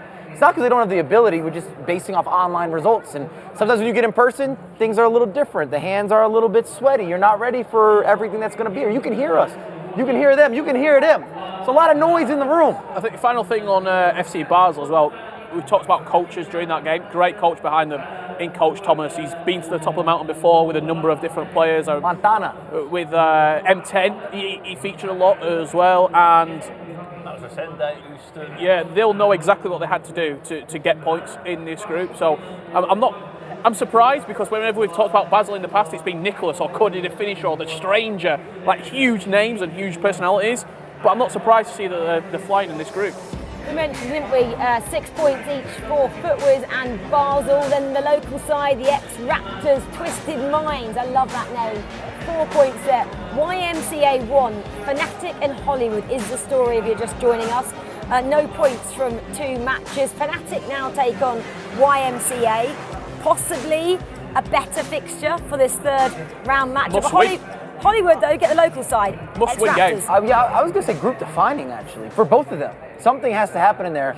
And it gets to that point, and we talked about it last year a lot when we were dealing with the FIFAe World Cup, actually, in the group stage and going through that, where it was better to almost play for a win or a loss and really push for it, and you don't end up with too many draws. We saw competitors sometimes have too many draws, they didn't get the points, and they weren't able to get themselves out of groups. Tex got eliminated because he had too many draws. He'd lost the same amount of games as Ummet, who went on to win the tournament, but just drew too many.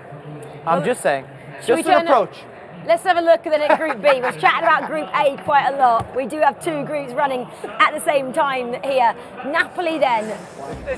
There's no one really jumping out. Yeah, this one's wide open because the results, we've already had some different exchanges with draws, we've had some different exchanges with wins and losses. You might be surprised to see it exceed in 6th place, but anything can still happen here. It has a lot of room to be shaken up. Yeah, Essentials then just got their first win a little bit earlier on. Essentials next have Team Hullet Ninja Pajamas, massive match up there. Team Hullet Ninja Pajamas though, that's the story for me, and Exceed. You'd expected both of them to have 6 points. I would have expected Exceed, yeah, to be doing really well, honestly. Well, let's pause our thoughts then on Group B. Let's get back into the action. All the matches are kicking off in round 3. I love that shot there. Just looking down on them.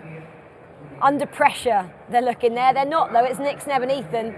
They are in the best form possible heading into this 3rd round of fixtures. So FUTWIZ now, they're taking on Basel. That's exciting. They're the top 2 teams going head-to-head in this 3rd round. someone's got serious potential to pull away as well. 9 points out your first 3 games. You're starting to sort of set a precedent in that group that you're the top marker, that people are going to be catching you. We've already got a goal in the Fnatic game. I'm sure we'll get a little highlight. I'm not going to spoil for you if it's YMCA or if it's Fnatic that went ahead, but there's been action. There's been an early conversion. Oh, we can see the focus then, can't we, as well on these players' faces, but we are going to go over to Hollywood and the ex-Raptors. And if you're a fan of Hollywood, they have to get a result here. There's just no other way around it.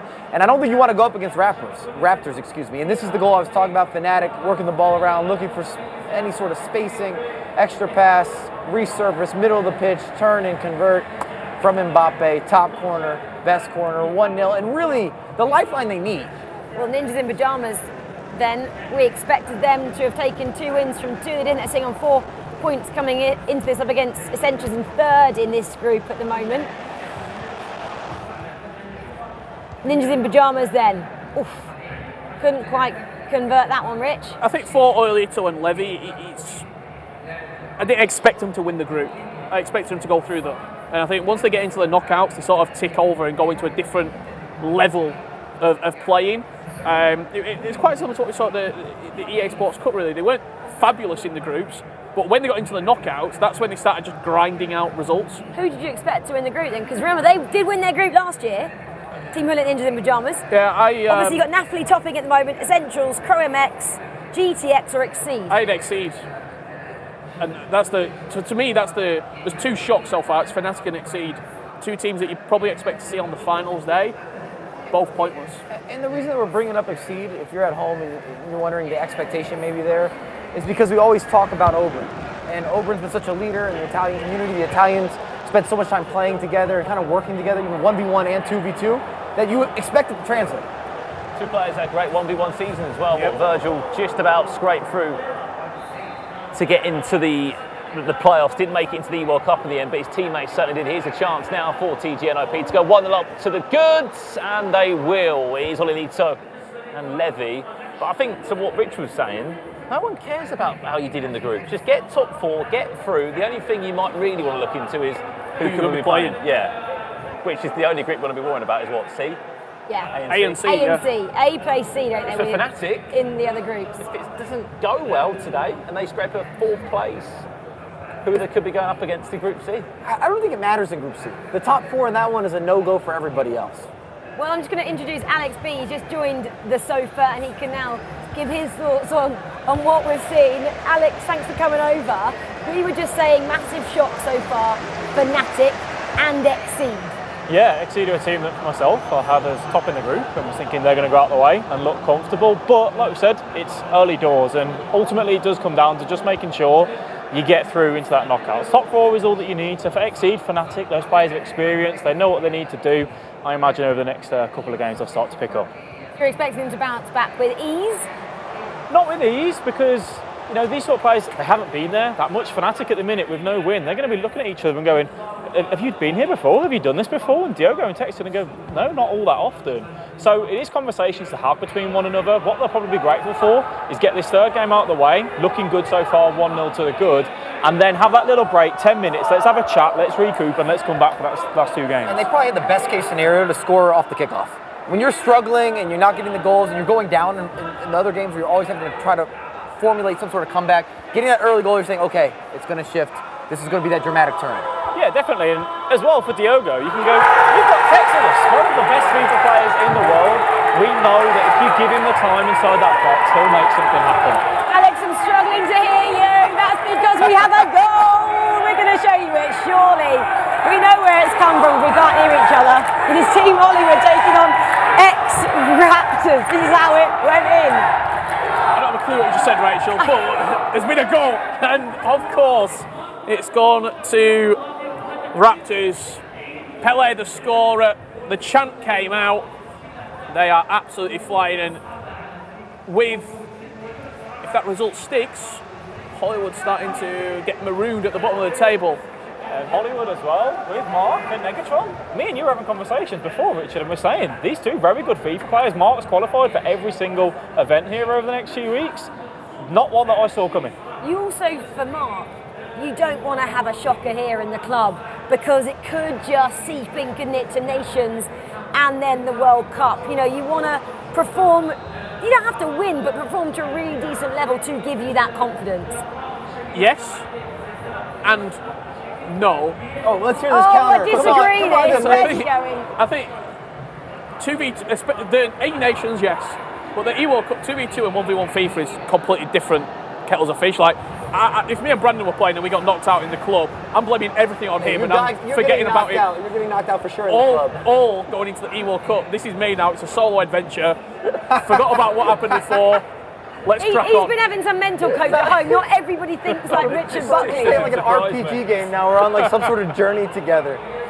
Join me on my adventure. But it is tough, is what I'm saying, if you have a really bad competition in the first outing. Yeah, and there's not a lot of time to kind of recoup from that, but I wanted to get your opinion, Richard. Do you think for players Don't ask Richard's opinion, you'll just counter what you say. If you are only playing in the 2v2 tournament, so Mark is playing in all the tournaments that are here, 1v1 to finish it off, do you think players that only play in the 2v2 have got an advantage over someone that plays 1v1 and 2v2? I understand it raw because I think that's been the second goal. We need to get someone in there. So we heard it again. They're up on their feet. They're waving their hands around for this second goal. We're setting Rich in. It's group stage day one. What's going to look like in the knockouts? That's the crowd. They're on the screen now. I want them to jump up. They don't do it. They don't know they're on the screen. We got to notify them. Send them a line. Oh. We're trying to do them up. No, they are not having any of it. We need a goal for their reaction. Trust me, it's great. Well, we're still in Group B then here with Pro MX and JDT. Oh, they're back in action. They got chance. I want chance. I don't think their team's even playing at the moment. But they are still chanting. It's great. Their team's at half time and they're still loving it here in this arena. The locals are very much loving having their first ever FIFAe World Cup being played in their home city. We've got a question for you as well. Do you think we're seeing the shift now?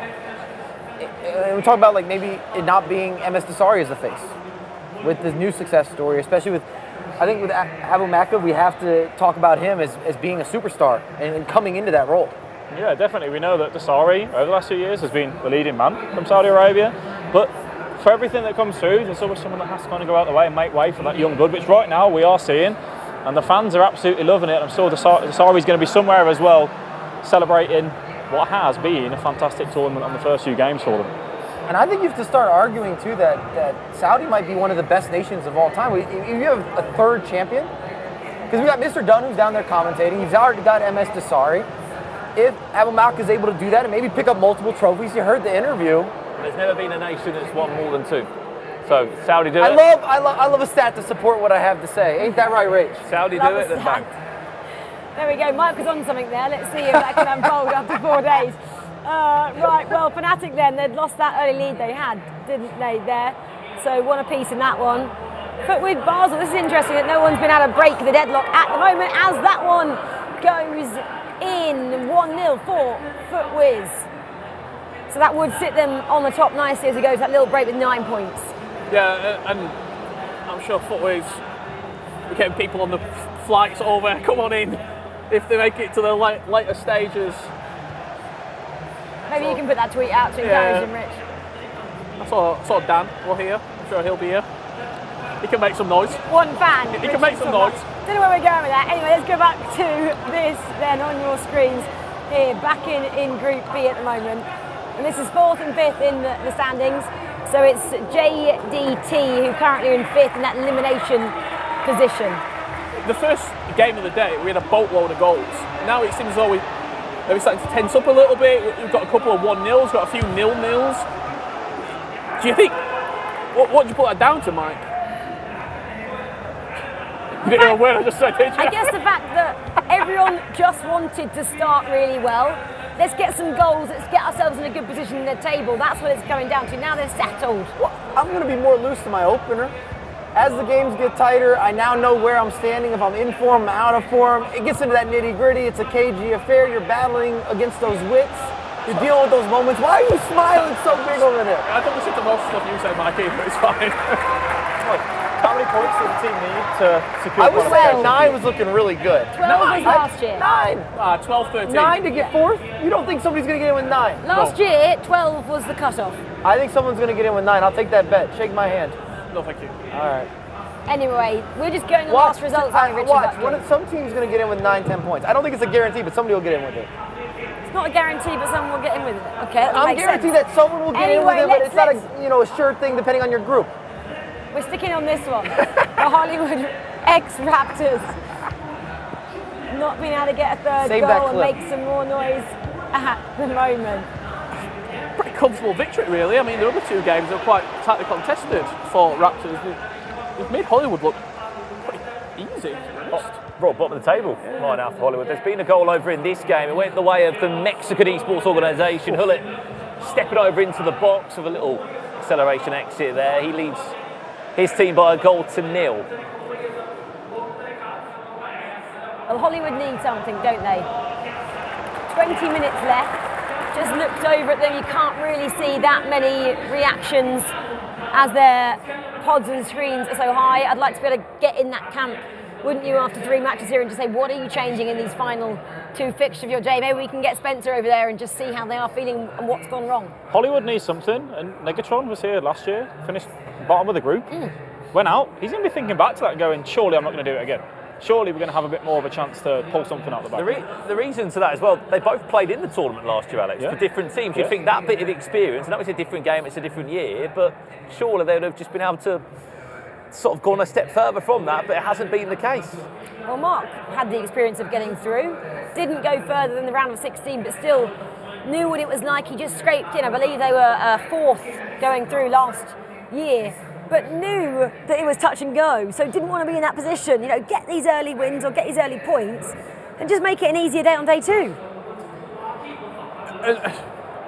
And I do think that when you look at this group, it's really starting to take shape at this point. FIFAe's front runner, as it currently stands, 9 points out of 9. You've got Raptors who, if this continues, will be a no doubt in one of those 4. You've got 4 teams then playing for 2 spots.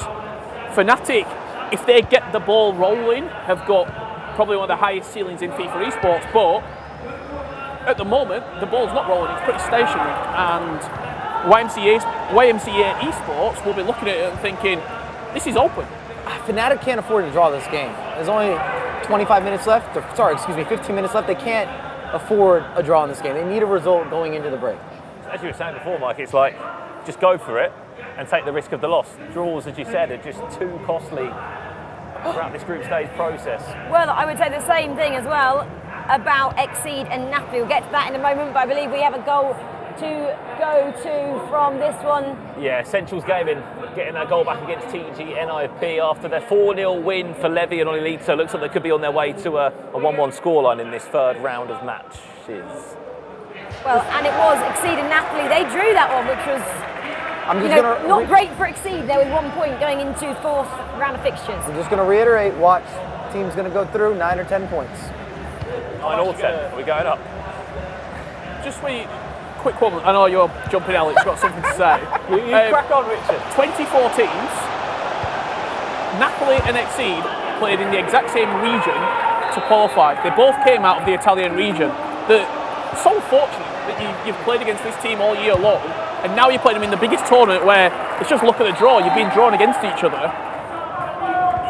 It's really unfortunate, it's got to be said. I'm going to disagree with your point about Fnatic and just make sure you go for the win. I'll take a draw at this point. If I was sat there coaching those players, I'd be saying, make sure we get that point over the line, pick up on something, and then let's start moving in after the break. You go all that way, they lose this game, that is not good going into those last 2 games. The issue is they still have to play FIFAe. And based on performance thus far, FIFAe looks way better. They do? On the day. I mean, or so far. I mean, things can change, things can shift, but you'd want to take your chance against YMCA. Yeah, of course you would, but when you're Fnatic right now, you've got to get top 4. That's the main aim. Big goal there for Pro MX, by the way, 2-0 up. This one though, vital as we're approaching 90 minutes. Are we going to get 3 points from any of the teams? Fnatic needs something.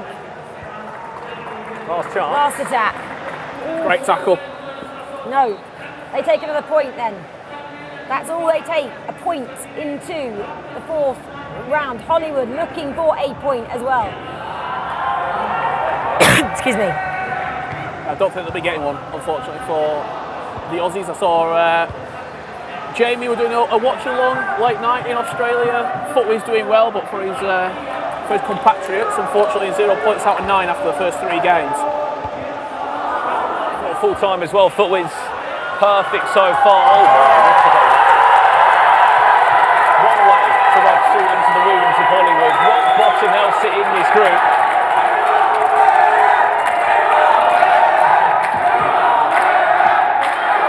Listen to them.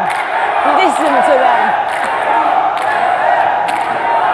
Doesn't really need any words from any of us here in the studio. It's just nice to hear how passionate the local fans are, as that is what they were screaming about. Well, you'll see in a sec.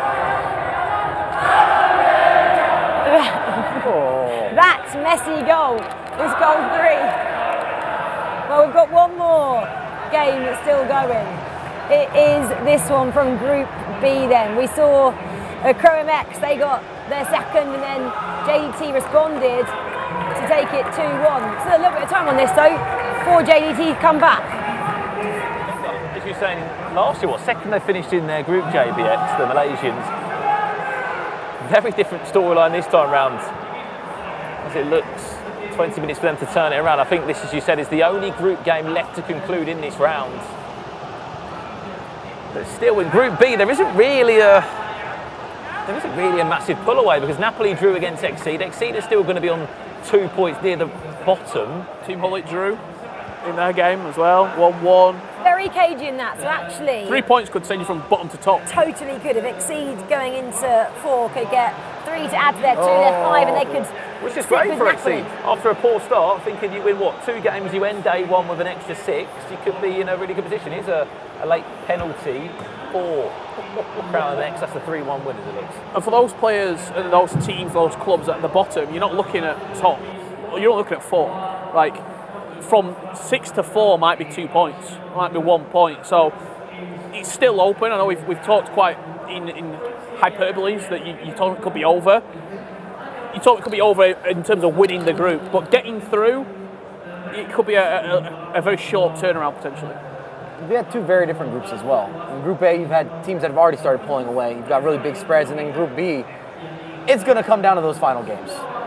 Undoubtedly, I'm not saying it's impossible for that, but there's a few teams that have put themselves in a position where they should be seeing this out. I like a cagey group though. That's what we like. We hate someone running away with it, and then the bottom of the group looking like there's nothing really left to play for, which is possibly at the moment what we're seeing in Group A. Group B though, we still have that match on stream at the moment. That hasn't been concluded after that penalty. We're just waiting. They're having a moment to just take a breather after that. We just saw that penalty. ChromeX straight down the middle of the Panenka. I mean, that has got to show that you are confident right now to just say it's 2-1. We get this goal, get 3 to the good, and then we're looking comfortable. Yeah, I'm just going to Panenka it down the middle. A little bit of that extra stuffing. Shows a bit of confidence, doesn't it, for that team there. I'm not sure why we're pausing though on this for a short while. But let's have a little look then at Group B. So it is 4th and 5th on that. So they're 3 points and 2 at the moment. ChromeX 3-1 over JDT. Before. They're applauding the break here. I like that. So I think just watching the game that we were watching featured, slight technical difficulty within the match. We reset. I think we're just getting underway, probably 30 seconds, setting the lobby back up, and we'll be back underway in that game to play out what were the last 8-9 minutes. Yeah, not long to go on that matchup before we have a little bit of a break in here, and then we'll come back and who's playing who in the next round. It's a big one. It's Ninjas in Pajamas taking on Exceed, and we do come back after that one. Woo! Essentials will take on JDT, who are playing still now, and then ChromeX, who are also playing now, just got that penalty. They'll be taking on top of the table Napoli. Those matches are coming your way at 5:35. That's it must be CET. time very soon for FIFA's Fnatic. Group A. FIFA's Fnatic must be coming up very soon. What, round 4, round 5 will have that one? The way Let's that look who FIFA's are playing now. Do you know who they're taking? FIFA's and Fnatic is the next one there. So that's really exciting. The Brits are going to be in action in round 4. YMCA Hollywood, ex-Raptors take on FC Basel, which is pretty exciting. I've got one more minute then until we hope that fixture is completed. While we have a little bit of a space to breathe, we've been chatting a little bit, haven't we, about who we're putting at the top of the roster. I'm going to enlighten everyone to Brandon's, just as we've got a pause. No one else's, just Brandon. I'm putting him on the spot. Brandon, Group A, where did you go? FIFA's. Yes! He looks like he knows what he's talking about. So far. Group B. Napoli. Napoli, you look like he does know what he's chatting about. I'm going to tease C and D, Riders and Atlanta Wave. That's who you went for. That's pretty good so far, Brandon. So good. Still another day though. Still another day to go. But we're back in with this game. It's just teasing his. We'll talk about the rest of ours in a short while between these two fixtures. So, 15 minutes then left to play. The Malaysian squad, can they mount a comeback then? Again, they're a team that know each other really well. They've played a World Cup before, the same roster. Why is it maybe not slotting in this time, Brandon? Different play styles, maybe a lack of practice against multiple different regions. I think the one thing they do have as an advantage, which a lot of these teams do, Rachel, is look, I think a lot of them are national teammates, which just goes hand in hand, especially when you could be playing back-to-back tournaments, you're playing, you know, E-Nation series, you're playing eClub series, just a lot of FIFA together, you're learning each other's play styles superbly well, but maybe here they've just not been able to sort of match up what they've been up against. Well, here we go, we've got a corner then for JDX here. Those 3 players we're talking about obviously need 2 play.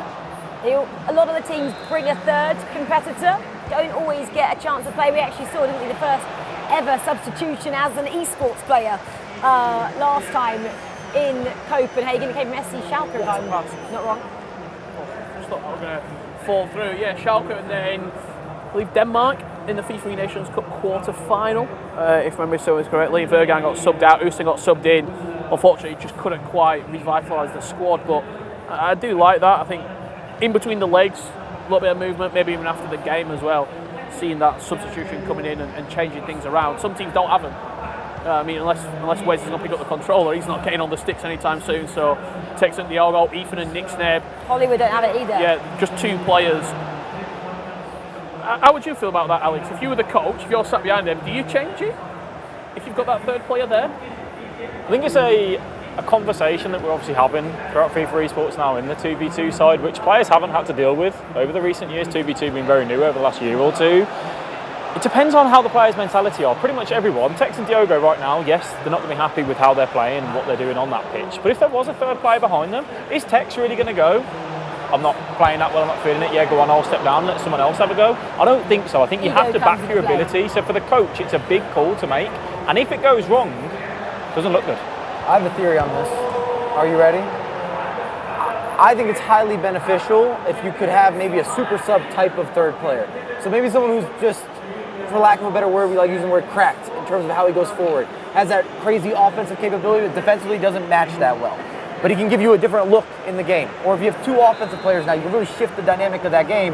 If they're all pushing forward, you need a comeback. Or if you had somebody that's really structured, that sees out a game. Now you have 2 structured guys and you're sitting deeper. You know how to see it out. Extra possession, we talk about Tuga and Doni. Those are 2 guys that are relatively structured, and that's why it works for them. So you think if you could have a team that could get a 3-1, 4-1 advantage, sub someone in who's a lot more defensively sound and just go with that? Interesting. You'd have to practice for it, though. Hold that point because Spencer is down there with a couple of interviews after these round 3 of fixtures. He's not actually this tall, guys. He's on a different step. I just want to put that out there right away. I'm here with the coach of JDT GBX. We've spoken to teams that have been winning more, but we're actually going to speak to 2 teams that are yet to pick up a win so far. How's it gone for you so far? You had 2 draws, and then you just picked up your first loss. It hasn't been going so well, but then we remain focused. We still have the confidence. I think we just keep going.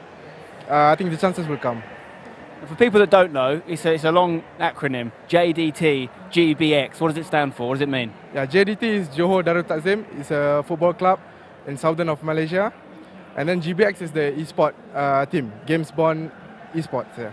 Now, I know you've got a third player there as well, and there is an option to change things if it's not working. We're still early in the tournament, but as you are still looking for that first win, could we be likely to see a substitution made at any point? Yes, immediately, absolutely. We just made the changes because actually the 2 draws we could have won it, but then I think the third one still hit us quite a lot. So I think the fourth match we try to freshen things up, and hopefully we get the win. Okay, best of luck. We'll keep an eye on it. We'll talk to you later. So we have seen the first substitutions coming in for JDT, GBX in their next game. Just going to cross this stage now. I'm going to talk to Team Exceed, who are also looking for their first win. 2 draws and a loss, same record as the guys we just spoke to. I'm going to get involved here with the coach also. Team Exceed, still looking for your first win. What do you need to change? Unfortunately, in the first 3 games, we didn't play very well, but we can do so much better. Maybe with a formation change, but we need to be more fast in the attack. I understand that for one of our players is the first big event, so it's a little bit difficult. But I am sure that in the next games they will be so much more confident, and we can play better. You mentioned one of the players there, but obviously the other player is doing a fantastic season. Someone we've seen many times before, Oberon, of course, but he's qualified for all 3 events here over the next 3 weeks. How big is that to have someone that's had such a good season in your side? Yeah, after the last season with the 2 World Cup, he did better this year with 3-on-3. And we hope to do at least one big result for our team and also for our country, Italy. Brilliant stuff. Thank you very much for your time. Listen, it's far from panic stations, but we've just spoken to 2 teams who are yet to pick up a win. They've got a little bit of a break now, but when they come back, they really probably want to finish today's session with a win going into tomorrow. So we'll see if they can do that. Back to you guys. Yeah, thanks, Ben. Well, it's interesting when they get a bit of a substitution then for the Malaysian side coming up next. We were chatting that up, really, I'm going to say, before we heard those interviews. And then Exceed. I want to talk about, we're seeing Alex for the first time, actually, but I'll talk to him. I'll ask him in this question. Alex, you were just saying that obviously just Virgil, relatively new player on the roster, up against his experienced player of Oberon. Is that hurting Oberon a little bit? Does he get frustrated the fact that he, as an individual player, would have expected much more from their first 3 games? No, Oberon's that type of character to get frustrated with his teammate in that sense. Yes, he knows that for just Virgil, a big year for him so far on the competitive scene. Having someone like Oberon there is that experience that you can draw on. We've seen it with other individuals where they have 2 young players that come through and just have absolutely no fear, really. I always think it's best to have someone side by side who says, you know what, I've been here, done that this time last year. We might not be performing as well as we want to, but they'll have these conversations and they'll pick up. He's got Coach Hollywood as well on his shoulder. If he's got the experience to give that just Virgil, he's got a lot, hasn't he, as a content creator and as a coach? I love that about the Italians. They kind of roll as a squad in all the tournaments. They support each other, and they're all working towards this. And it's been one of the biggest upticks in terms of nations, in terms of players, quantity and quality of those players. Mike, when you made your first event 14 years ago, there was no Italians then. There's no need for the 14, right, as well? Oh my God. Calling him out over here. How did it feel? How many did you make over there, Rich? 0, yeah. I've got a timer. I'm looking at you. How was it like when you step up and you look around and you can see? I mean, back when you were playing Dave, by the way, Danny Taylor, like you're looking around. I was there for so you're looking around and going, I've seen these people playing and winning tournaments. Do you get a little bit starstruck almost? It was a different period. When we first got started too, there wasn't really the same social media influence and creating a brand. So we already knew who were the top guys, and it was kind of a little more underground to a certain degree. It was the biggest event, but you didn't know what to expect. In fact, we were always like hiding stuff. If I had something that I didn't want you to have as an edge, because it wasn't all over YouTube or all over social, you know firsthand making a lot of the breakdown clips, I would bring it out and I would try to like catch somebody off guard and be able to get a victory or use that to our advantage. And that's been the major shift now is almost tournament to tournament, we see sometimes even meta adjustments. This is a good example with some of the player selections for this event. It's very different FIFA than what we would have seen even 3-4 weeks ago. It's very hard, isn't it, to hide plan B, isn't it, for all these teams. They know exactly what each other play with, their play styles, and see them week in, week out. Well, let's have a look then at the standings of Group A and B after 3 rounds already. No shock so far in Group A for the likes of Footwiz, ex-Raptors, Twisted Minds, his local side, 7 points. That is so great for all the fans in the studio. FC Basel then, they went really well in their first opening fixture, settled for 6 points out of 9, not so bad. YMCA 2, Fanatics a story, only picking up 1 point from 9, Hollywood with 0.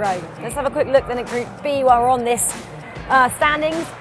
Crow MX, well, that 3 points in that last fixture took them top of the table. That's how quickly this table can change. Napoli 5, Team Hullet, Ninjas in Pyjamas, 4 points, as then have Essentials. Team Exceed, we heard from them, they're not worried just yet on 2. And JDT, GBX, they may be a little bit worried. They're having a substitution for the next set of fixtures. All of the boys are looking at me. They've all got something to say. First up, Brandon, with his hand up over there. I would say, just look at the gap difference between that Group A is a 5-point swing from 3rd to even 5th, compared to Group B, it's like a 2-point gap. Like, that's where we've got to be careful of right now if you're a Fnatic or a Hollywood. Getting too big a gap at the top, isn't it, for Fnatic and Hollywood. Group B is so much tighter, like we've already said. Alex, what were your thoughts on those 2 groups, as we're only in 3 rounds? I just wanted to say, Mike, as we were sat there looking at those groups, you said about 9 points. I said 9 or 10. I'd like to go 10 or 11. Do you want to up it a little bit now, 10 or 11. I still think somebody's going to inch through, and you're going to be like, I can't believe that went through. And maybe there's 2 guys that are tied at 10 or 11 points in this squeak through. Watch. Yeah. And saying that as well, though, saying about look at the top of that group. Remember, we just need 4th. Yes, for seeding, we want to have that best possible chance, but Fnatic, ultimately they want to top that group, but right now that isn't the situation. Just get 4th. Who are you supporting? He said we want 4th. Who's we? I'm saying everybody. Everybody is all the teams. You have to make sure you get 4th and then work on above. All the players want 4th, but we also want to see these goals from Raptors because they gave us the biggest cheers in the arena here. Love to see these going in. This game as well was their first game in the group, Rachel. They were 2-0 down in the tie, and that's when we first started hearing this crowd that we've got in person here at the FIFAe Finals. 2-0 down, then brought it back in the end to 2-2. Then went 3-2 down, and then with 10 minutes left to play, find themselves an equaliser, and that is what just got them cooking. Well, that was their first point on the board, and then 2 wins back-to-back following that. Yeah, this is their next game then against Fnatic. We thought Fnatic would bounce back and take it to them here. Wasn't to be. No, it certainly wasn't, and the crowd let them know about it as well, as Raptors started to push in front. This late goal here, the work down the byline, couldn't quite clear the lines, but emphatic strike, it's got to be said, from Javiño to finish 2-1 right there. The last one was against Hollywood. Then, Alex, we're seeing those now. It was indeed. Cross coming through. Pele with a fancy footwork. Little finish off, nice and tight. I think for Raptors, it's something that in FIFA esports compared to normal football, maybe we don't see it as much, where you don't really have that home advantage. You don't always have that crowd cheering you on. It's got to be bringing them up another 2 or 3 notches at least, Mike. Especially, I think their opening game where they went down multiple occasions. As soon as you hear somebody in the room give you a little bit of that extra support, you have belief. Yeah, as we saw that 3rd goal go in, Bellingham just walking that one into the net. After the game was set and done, but still, just that little bit of icing on the cake, really. Yeah? Trickling a little insult to the injury, or injury to insult. I don't remember how that saying goes, but there's a lot of ball rolls happening there, and he walks it home. Dog walking. I don't know what he's talking about. I don't know if Spencer can hear him, but Spencer is standing by. Mike's talking about dog walking. You're talking about the players, though, in Group C and D, I believe. Well, it's actually fascinating that he's talking about dog walking. So I'm about to do a bit of a David Attenborough special here. I'm in the wild, I'm in the jungle of competitive FIFA, and behind me, if you look over my shoulder, you can see the reigning champs getting some much important practice in. Of course, we've got the guy from Riders. Now, a slightly different look team. Riders with Atletico Madrid teaming up, but it's the same players, of course, Andoni and Tuga. Tuga being one of 6 people that have qualified for all 3 events, but the only person that's qualified for all 3 back-to-back FIFAe Finals for 2 years in a row. Could they go back-to-back? We don't know. One other man, who is also a champion from last year, over my shoulder here, is part of the RB Leipzig team. Of course, we have Umut, who won the FIFAe World Cup last year, and his partner, the much talented, touted as the future next big thing, Anders Vergang. That's a heck of a team. A lot of people tipping them to go the distance. Obviously, these guys are playing in the later session, but they're getting their practice in. Here in the Players' Lounge, if you look over there, you can see the catering section where the guys get their nutrition. I have to say the food here has been double decent thus far. And it is important. It's an important part of it in an e-sport where concentration is so key. You want to make sure you're at your best, and the guys have been fed very well. So lots of practice still to come in here, but of course, some big games to come still in our groups A and B. So I'll go back to you guys. Thanks, Ben. Yeah, well, obviously we've got a little bit of a tease there for groups C and D. Well, let's get a bit of an insight into them from their warm-ups earlier on.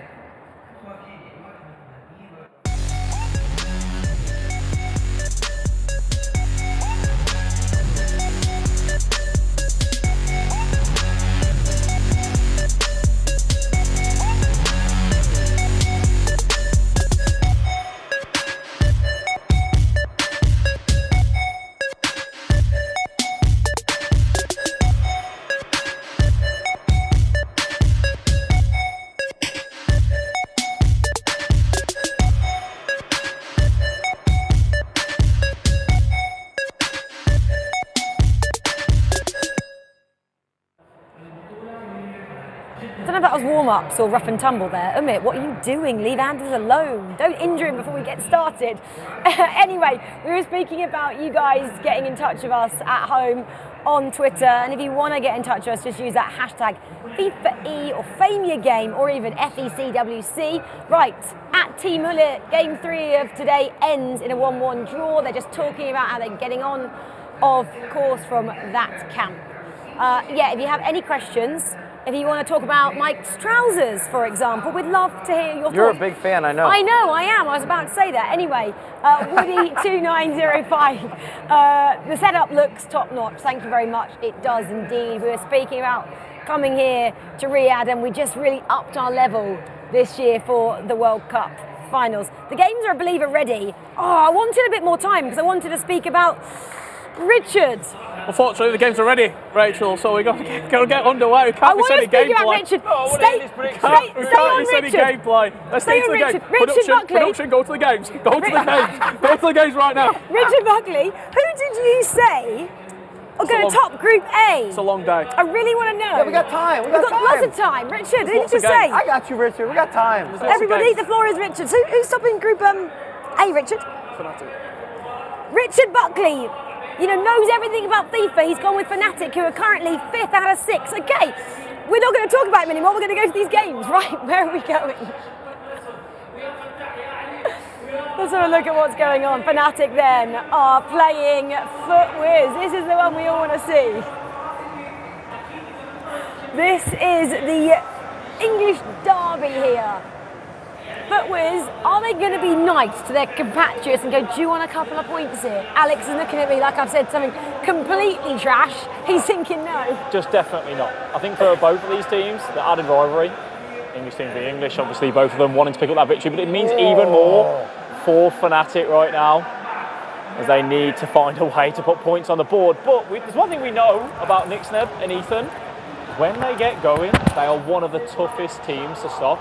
So Fnatic already finding themselves in a difficult scenario, faced up against FUTWIZ in your 4th game of the day when you're currently on. If there's a game to turn your group stages around, Alex, to get a result against a team that's on fire like FUTWIZ, what a time to up your performance and pull out of the bag. Yeah, definitely. And also as well, with it, that English rivalry, could it just add that little bit more to Tex and Diogo and say, we know we've not been performing, but there's no way we can let Ethan and Nixneb walk over us here. So let's go out, let's play our game. But really, it's getting to crunch time for Fnatic right now. If they lose this game as well, it's going to be a big ask for them tomorrow. I'm sure this is what you say there. Fnatic, they know these two so well. They don't want to lose to this team. They're the, in everyone's mind, they're the ones to watch in terms of the British esports. Tex is one of the poster boys of this event.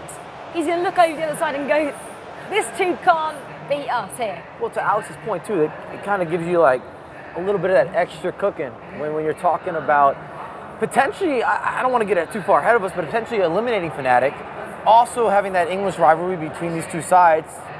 It's a little added bonus. I know they sort of like each other, but at the same time, you want to be the leaders in the community. And domestically, you kind of got to make that statement. and it's just bonus points if it happens on the international stage.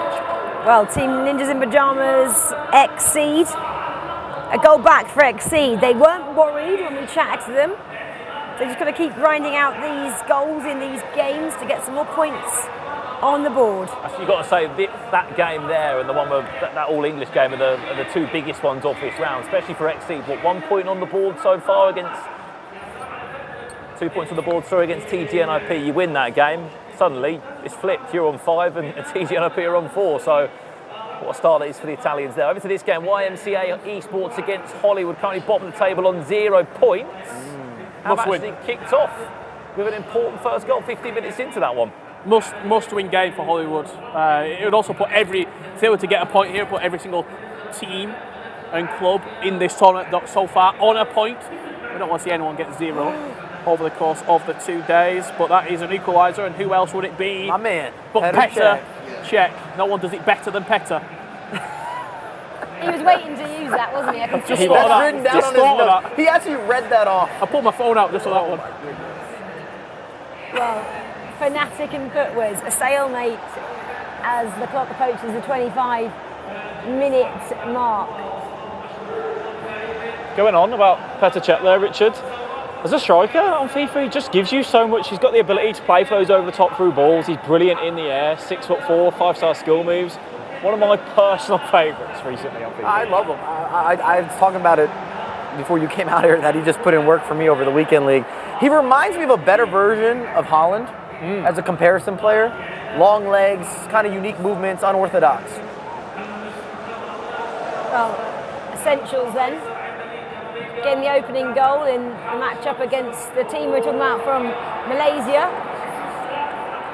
Home team taking on FC Basel here in Group A.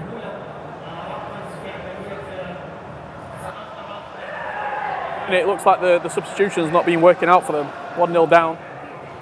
That was for the other team, of course, while we're staying on Raptors and Basel. We've got no fans in the audience helping them along. Maybe they should start cheering and it might give the local side a bit of an edge here.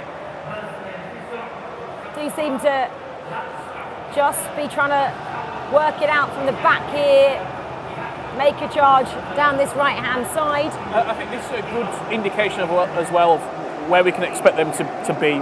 FC Basel have been very good so far in this tournament.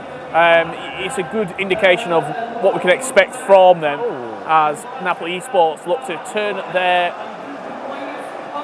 table around. It's big for them because that's first against second in Group B there. Another chance to pull away with an extra couple of points. You spoke about the Saudi crowd. About Napoli though, Brandon, that both those players, Luca and Danny, they just have no fear whatsoever. They've took down Monza, Reply Totem this year, Exceed throughout the qualifying stages.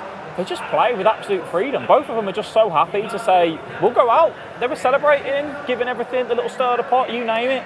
And 2 players, Alex, as well, that 1v1, I didn't see much of them. Very much low down in those European rankings, but as a force together in a 2v2, you just list off some of their results they've had. Got to keep an eye on them. And that is where having one tournament to look forward to, that, you know, this is the tournament that I'm going to be playing in. I can practice 2v2 for the last 7 months and get really good at 2v2 because the 1v1, I'm not in the rankings, I've not made the playoffs, I've not made the play-ins. You put all your attention into one tournament. Peaking at the right time for the event they want to succeed in. And the Raptors are looking pretty chilled out. Let's go back to Fnatic as we approach half-time. We can hear the Saudis. They are loving it in here. Fnatic not loving this tournament as much. Like they'll be able to get anything. Fnatic though trying to get the last kick of this half. No, Footwiz kick it out. Right, that is 45 minutes on the clock. Look, here we go. Let's just watch this for a moment. Diogo just looking behind at Wes. He was looking like he was asking Wes, what are we doing? What shall we do? It's relatively simple. They've been a little stale on the attack. I mean, they've had a couple errors on the defensive side, and they haven't been able to rebuttal. Usually we talk about tactics, even Diogo as well, being pretty technical players. And we're not seeing some of that innovation in the final third. That ingenuity is missing. I really thought you were going to go there and say it's relatively simple. They need to score goals. That's what I was hoping for. There, Mike. I had to add in some more words as if I had the dictionary in front of me, just for Richard, just for Rich. Rich dropped it a hyperbole today, and I was like, I know that he doesn't know what that means. Of course I do. Do you know what the groups are all about, Mike? It's all about the permutations. Not the permutations. Don't bring out the permutations. We'll have to wait and see round 10. He learned that word for FIFA esports, if you didn't know that. Three or 4 years ago, permutations came out and it's never left us since. Guys, it's a long 12 days. We've got to be friends at the end of this. So this is how I talk to my friends. Maybe we could all come in with a new word each day. Let's do that. I do have a dictionary app on my phone to learn new words. CSthesaurus.com pulled up. I see it. Vocabulary builder, actually, is what it's called. Anyway, back to the matches at hand. Let's see a little bit of the Raptors then against Basel in this one. Second taking on third. Green timed it, but not towards goal particularly. Been a couple of goals in the other games as well. Hopefully we can check in with Hollywood against YMCA. That one's massive. Hollywood, as we said, they're on 0 points as it stands so far in their group outing here in Group A. Let's check in with that game now. But essentially, here's the goal they scored just after the restart in the second half. This is the duo of Einazar and Mark 11. You can see the build-up play now nicely. Finding the Thierry Henry. Klosterman was once a centre back, now a little bit further forward than that. Very quick build-up. And with R9 finishing it. Goal to give the Aussies that all-important confidence boost lead. I was just looking at Fnatic's team there. Hugo Lloris in centre mid. Olivier Giroud's a centre back. I mean, the Shapeshifters promo's just completely mixed these squads up, hasn't it, Al? It's like we've just swapped it and said, should we go for a little five-a-side? And Lloris going, yeah, I fancy going centre mid, guys. But those items have just come through so well. They're having Giroud at the back. He's good in the air. He's got the pace. He can pass it as well. Chemistry as well. Milinkovic-Savic, though, that's one which I've been saying about. 6'8" for me. That is a player that so many people have been using. He's great in the air. And even seeing Petr Cech up front, as we mentioned. I don't think we really spoke about how big a goal that was for Hollywood as much as that. That could actually sit and go into fourth. Their first win of the tournament. They're sitting actually on 0 points. This looks like they might take 3 from it. Just confidence as well. It gives you something that we're here to play. We can actually deal with these players in front of us. We can actually start to express ourselves a little bit. I mean, Michael Evan, especially at the playoffs, remarkable talent in his stunts. Like, some of the stuff that he does on the pitch is up there with when you talk about Nixner, neat, text in that just brilliance inside the box. We've not seen it yet. So I think if he can, almost bottom of the table, lifts the shackles off a little bit, they can have a little bit more freedom to just go, we just need to score, we need to win, we need to just go and play. I think that will help them. I always say the Australian teams, they're a little bit disadvantaged in the fact that the time difference is so vast when they don't really get to play the Europeans as much as they possibly would like coming into this. We've seen before, haven't we?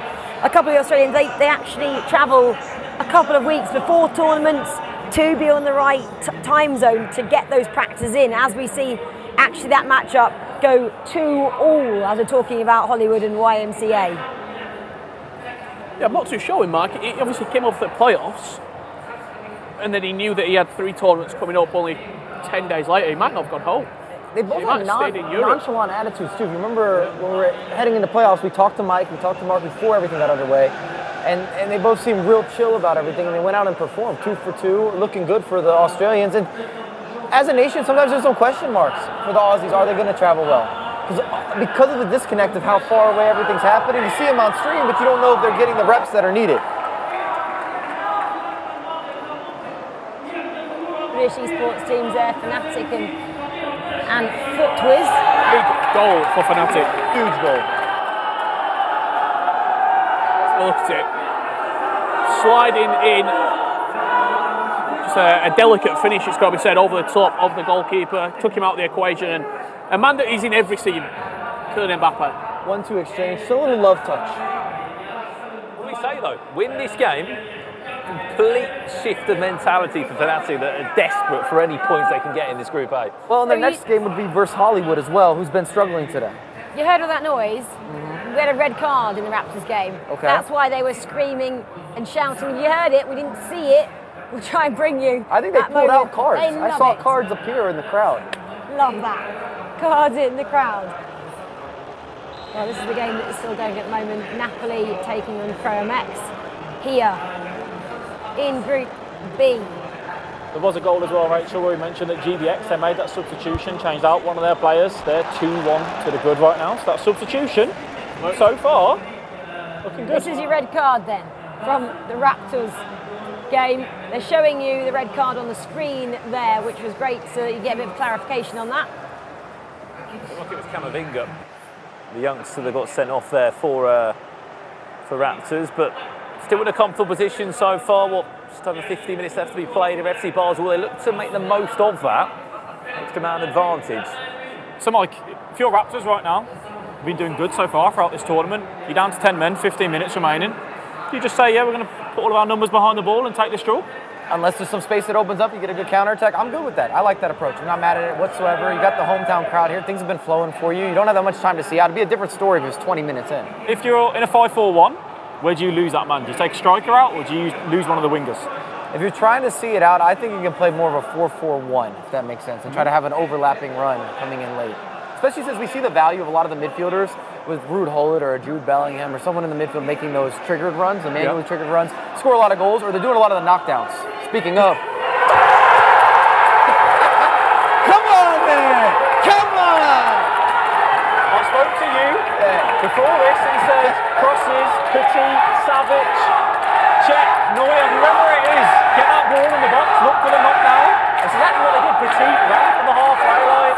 And we were just saying, let's just go in. Let's see it out. No, we'll go for the win. 10 men can't even quieten that team. Does not matter. Does not matter. They've got the 11th man. This is important here. We've got calls coming in from Footwiz. They don't like what they're seeing here. The other English team showing them how it's done. They haven't been able to show them how it's done all day. And Fnatic are one up. I also wonder if maybe Footwiz put Fnatic on a bit of a different pedestal. These are the big names. If you really want to come out of everything that's happening in England right now, you still got to go through Tex. And if you talk to pros, he's still regarded for many as the best player in the world. They are, but then Footwiz throughout the Masters Cup as well this year, they beat teams like Team Hullet, XL. They know what they're dealing with week in and week out. They obviously respect Fnatic, they know what Tex and Diogo are capable of, but they would just be saying we can go out there and do our bit. Right now though, Fnatic are finding something. This result as well, Raptors twisted, going top of the table right now. I was thinking, I was doing the maths. On the pitch, they're going to stop Basel gaining points. Fnatic are then going to shake up the table to stop Footwiz continuing their unbeaten streak. 7 minutes away from that happening. We're staying on this then just to see out this game. Can they get this big 3 points for Raptors? Would take them up to the top, wouldn't it? And give them 10 points out of 4 games. They're almost at Mike's 9, 10, 11, aren't they? That one that just seems to change with every match that we play. Anyway, right, 86 minutes here. It's Raptors on the attack. Oh, no. They love it, don't they, when someone makes a tackle against them? Well, Raptors, we knew the talent was there. We knew the people would be supporting it. It was just all about, can they do it? Can they perform? Like, that was the biggest question. And that's why probably a fair few people around the world didn't even potentially predict them going through this group. But it's all coming together at this moment for them. It's also that kind of, you never look into it that much, but lack of travel. They haven't had to get on a plane anywhere. They could, we don't know. I'd like Spencer to ask them. They might even be staying in their own homes here and just travelling in, keeping everything the same, comfortable, exactly how they like it. They're used to the hot weather. Some of our guys might be going outside and getting sapped by the 40+ degree temperatures we get. We just don't know. You say that, Rachel, but I saw Stingray rock up in a hoodie with his hood up as well. So these players, some of them are just saying we're getting in the zone regardless of that heat. Getting bothered by the heat and wearing a hoodie with the hood up coming into the studio. You can't hear yourself thinking here, Richard. It's so loud. Sorry to interrupt as we come to the final whistle here. And you're going to hear a noise coming through to you at home, because that is Twisted Minds X Raptors going top of the table as it currently stands.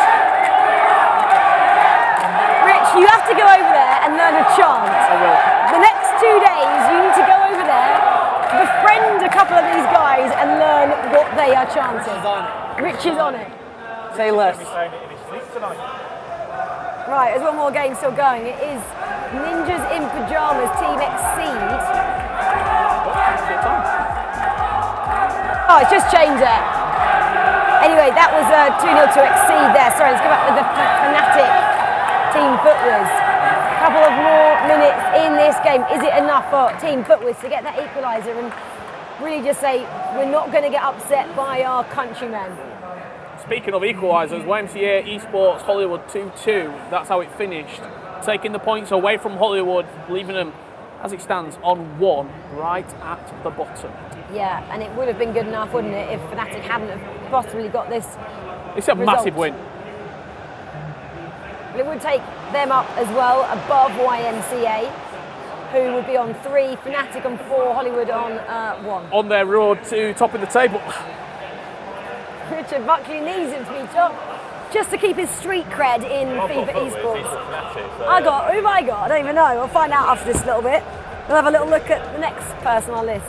Fnatic then 3 points. You better not have Fnatic with all the trouble and stuff you threw his way, the shade that you threw. I know towards better. him. Okay. I know better, Mike Nobel. Don't have Or this. Rachel can just change it. Thank you very much. Yeah, Mike Nobel here trying to throw shade on me. I've got the hallowed cue card here with all our predictions on it. I literally cannot hear myself think. These guys are so loud. Well, one more round of fixtures to come. Spen is down there with the Hollywood team. Thank you, Rachel. Yes, I am in Hollywood Boulevard itself. I wanted to wait till I come to speak to these boys because you had a tough start, didn't you, with the 3 losses, but you've got your first point on the board. Nigetatron, you got that draw. Where do you go from here? Like, what's the target? I think next game is a must-win for us. We did start slow, yes, but I feel like the game's at hand, so we can just play our game and then see if we can get the result.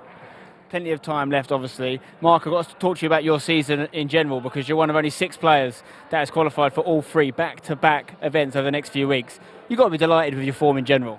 Yeah, I'm glad I've done that this whole year. I'm just happy to be here. I do obviously want to win everything, but I'm happy to be here and we're going to try win this tournament hopefully and recover from this poor start. You guys are actually one of the closest teams situated in the arena here to the Saudi fan base, and they have been loud, haven't they? Obviously not cheering for you guys, there's only one team they're cheering for, but has that affected you in any way? Nah, it's pretty cool to be fair. Like it's be sick to have a crowd like that. Like it makes you want to win more, so they can like calm down a little bit. That's what I'll play for, really. Yeah, you want to keep them quiet. Well, listen, it's great to see smiles on your faces. There's plenty of time left. Get that first win. See where you end up. That's the Hollywood boys. And if I can, I was going to quickly pop into the Raptors booth, although some of them have moved on. We'll have a chat with the coach there if we can. Guys, it's going so well, isn't it? It's been fantastic. You've got to be delighted. We are very happy. We are so excited. We are happy that we are making our fans happy as well. So being at the top of the group is the ultimate goal, to qualify, and being here among the best teams in the world feels amazing. Yeah, top of the group's really impressive, especially considering that red card in the last game when you were level. You went and took the lead with a man down. Do you really feel like, I mean, Mike made a great comment. He said that you've got the 11th man or the 12th man with the supporters. Do you feel like it's making a difference? It does make a difference. The boys are doing their best. When we were man down, it felt like we're going to lose the game, but we tried not to concede. We had one chance, we took it, and this is how these matches are played. And going into that game, the 2 teams really standing out from your group were yourselves and Futwiz. Futwiz have just lost the game. Fnatic have picked up their first win against them. That's one of the reasons you're top of the group now. You've still got to play them, though. Gives you confidence knowing that they've lost and you haven't. It does make us confident. We want to thank Fnatic, though. Being at the top of the group, as I said, among the best of the best. It just feels amazing. It gives us confidence to continue. We want to end first day at the top of the group, and hopefully tomorrow we'll continue the same performance. It's been unreal. Keep up the good work. Listen, how many times have we seen in competitive FIFA teams come out the blocks with an unbelievable start on day one? It not necessarily continue. We know those fans are here to stay, especially if they keep winning like this, but it'd be great to see Raptors make a deep run into the tournament, and I think they just might. Back to you guys. Yeah, I mean, that would be great, Spen. I want them to continue, like you said, for the fans, definitely behind them, and I hope they come back in day 2 as well. Raptors at the moment, top of the table with 10. Like they mentioned, they're taking on Fnatic in their final game. They know, though, they said how good Fnatic are, so they're not resting on their laurels there. But Fnatic, they came back, they've got 3 points. Do you think we've triggered that confidence, that run, Alex, from them now? I think for Fnatic, they know that they've got 3 points on the board now. They weren't looking good in the first few games. It's a massive win over FUTWIZ as well. I think we wouldn't be surprised. Richard said they might finish top of the group. Okay, maybe not that, but I think they'll start to kick on and possibly pick up another victory. Yeah, I mean, Spen just said there, we've seen teams have a really good day one and maybe falter a little bit on day two. 10 points though, Mike. Can we see them falter that much not to go through? I think you guys are really sticking on. I didn't say that there's like a guarantee you're going to qualify. I said somebody will get in with the 10. I was talking about what Spencer said. Oh, I thought you were backtracking. No, I was talking about what Spencer said. The fact that you're already in the double-digit range is an incredible day one. And just to the point that you guys kind of were teasing, and I don't think Olito will like this, but we saw 2 days and the difference it can make, where he had almost a perfect day one and a horrific day two, and wasn't able to qualify via having that bad day two. So it can happen. Competition can be cruel, but I'm here for the ups, the downs, the in-betweens. Yeah, carrying on from what I was speaking to about Mike there, the fact that they just said, or Spen said, if you have a great first day, you might not necessarily go on the second day. Home team, home advantage, home crowd, surely that's enough to trigger them a run through to the round of 16, boys. Yeah, I mean, look, I think what we've got here in Saudi Arabia right now is something that they've never had before. They're absolutely just loving having a home team, getting this extra 5-10% on the virtual pitch, and it's working so far. But to that point, I think we are going to see that. You know, FUTWIZ have lost their first game, but they've still got decent points on the board. So they have to go and win this next game, pick up 12 points at the end of day one. And say tomorrow they come in and they draw a couple of games, they might lose one. It just goes to show one really good day guarantees you top four. Yeah, exactly. Well, YMCA, they were sitting in fourth and they got that draw against Hollywood, so are now sitting in fifth. They have to get a big result in this fifth match. Spen, you're with them right now, aren't you? I am indeed here with the guys from YMCA. That first game you played up against obviously the Saudi Arabian team here, it looked at the time like a negative result because you were in the lead, but seeing their form since then, actually picking up a draw against them is pretty impressive, isn't it? Yeah, they are playing very well, but we kind of knew it already that they would be good. Not to underestimate them. We could have scored the first 3 goals there, so if we would have scored the third one, we probably would have won it. So of course it's frustrating to get a draw there, but otherwise I'm quite happy. In the other games since then, you've obviously picked up a few more draws as well as one loss. Still looking for that first win. What can you do to turn these draws into wins? Just gotta score the first goal and keep hold of the lead, I guess. It's tough to say, of course. The gap is so narrow between these teams that it's difficult, but just gotta close out the game and score the first goal, I think. Okay. Yeah. Thank you very much. Plenty of time, obviously, for them to get that first win, and maybe then it'll be a bit more fun to play at the YMCA. Back to you guys. Oh, lol, Spen, I love that. And it's going to be exciting now, isn't it? In the 5th round. My matchup, FUTWIZ taking on Raptors in Group A. That's a pretty exciting one there. That is now Raptors sitting top, FUTWIZ sitting second. Then Group B, Napoli is topping it with Pro MX in second. And the 5th and final fixtures there, Team Exceed, they're against Pro MX. That's a big one there. Ninjas in Pyjamas, for me, are the ones that need a little bit of a result to have a good end to the first day here. They're taking on JDT, and then Napoli are taking on that North American side, Essentials Gaming, Mike. Yeah, a little healthy nudge for TGNIP. That maybe is a polite way of saying a shove, but it would definitely be a little more positive energy to build into day number 2. Well, they're sitting in 5th, so they need to find something. We expected them to top it. It's going to read out who I had. A lot of us had Team Ninjas in Pyjamas. Me and Spen, I should say, had Team Ninjas in Pyjamas to go through. A lot of us had Exceed as well. Not a great day for those 2 teams sitting in 4th and 5th at the moment. Right, 5th and final set of fixtures then on day 1 for teams A and B. Is anything going to happen? Probably more likely in Group B than it is in Group A. We'll give you as soon as we can. There's been some sort of goal over in the Basel game against YMCA Esports. We'll give you the latest on that one. Team FUTWIZ against Raptors is our main game here. As we said, 6 games taking place. It's our last round of action in Group A and Group B. Keep in mind, we go to Group C and D. Not long after this one, get RB Leipzig in action, Man City, so many more teams, and so many stories still to unfold here in day 1. Yeah, lots of FIFA to be played still here at the Gamers 8 here in Riyadh. Talking of being in this capital of Saudi, the Raptors team, the home heroes. Whoa! The home heroes delivering for the crowd. And they have to capitalize on this. This level of momentum, the energy in the room, you hear it. You feel it. It's a different ambiance. For the entire tournament tonight. Even the team Hollywood, they said this is what we want to hear. Even though they're not cheering for them, it still gives everyone that bit of energy. It just completely changes the event. It changes the atmosphere you're playing in because you want to upset them if you're playing against them as well. It goes hand in hand. I think the Raptors right now as well, they're not just playing one-dimensional FIFA. They've got the ability to do everything from what we're seeing so far. Footwear's nearly coming straight back. They cross it, they go over the top, they go for long-range finesses, power shots, absolutely everything. And you can see why their plan is just working a treat. It is working a treat. We're going to stick on this game for a short while as well. His footwear's in with this corner. We've suddenly stopped talking about this British team, haven't we? We thought was going to top the table. Sending it backwards a little bit just to try and find a little bit of space, but Raptors are all over them. Oof.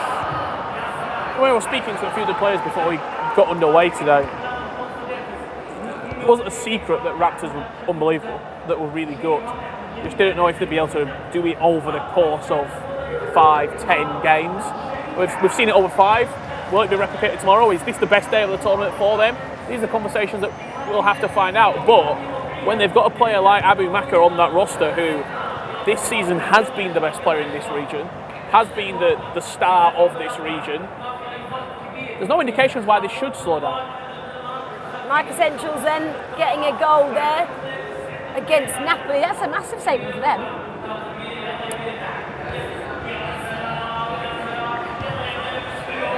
Well, the North American outfit then going 1 goal up against team Napoli, who are topping that table. They can't do wrong at the moment. Everything is going their way. If you didn't know, that's a second.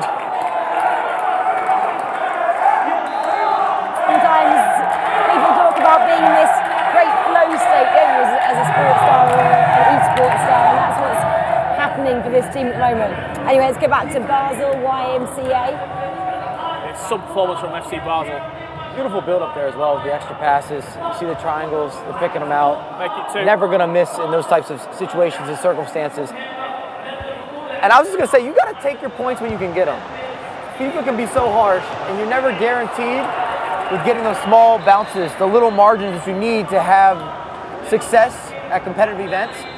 So the fact that both Basel and Raptors, of course, have been able to add those goals, gather those points, it's going to put so much more pressure on everyone else in those groups. Why though has footwear's kind of a little bit unstuck in these last 2 matches? I think dropping points in the previous game, they looked unstoppable, and they also look different. They're not going forward the same way. We talk so much about can anybody stop them from scoring. Well, what happened was Tex and Diogo did that. And then I don't think anybody's touching Raptors right now. I'm just going to throw that out there. They're winning with red cards, Rachel. The thing is, you've got Fnatic that you're up against, Tex and Diogo. You know that's a difficult game in itself as well. Okay, we got that loss there. Now you're going into the most informed team, plus the team that has got the crowd here going on top of it. It's going to be arguably an even tougher game than playing against Fnatic. You would have wanted to just have, after that game, okay, let's maybe go and play Hollywood. A team like that, where you can just go in and have a little bit more expectations on yourself. But right now, Basel and serious. Raptors are both cooking, aren't they, Richard? 3-0 up, YMCA Sports, with no dancing tonight for that roster. Oh, stop it! Stop it! Oh, they're feeling it. I'm feeling it. You're feeling it. They're feeling it. Everyone in here's feeling it. My goodness. That was disgusting. That was filthy. That was foul. They're dismantling one of the best teams in England. You reach, they teach. My goodness. Keep that on an instant replay. We might see that again later. I think Ethan's reaction says it all. Both these last 2 goals that have gone in, he's just looking across to his teammate, his coach behind him, and just going, What do I do? What do we do? They're singing. They say stop it.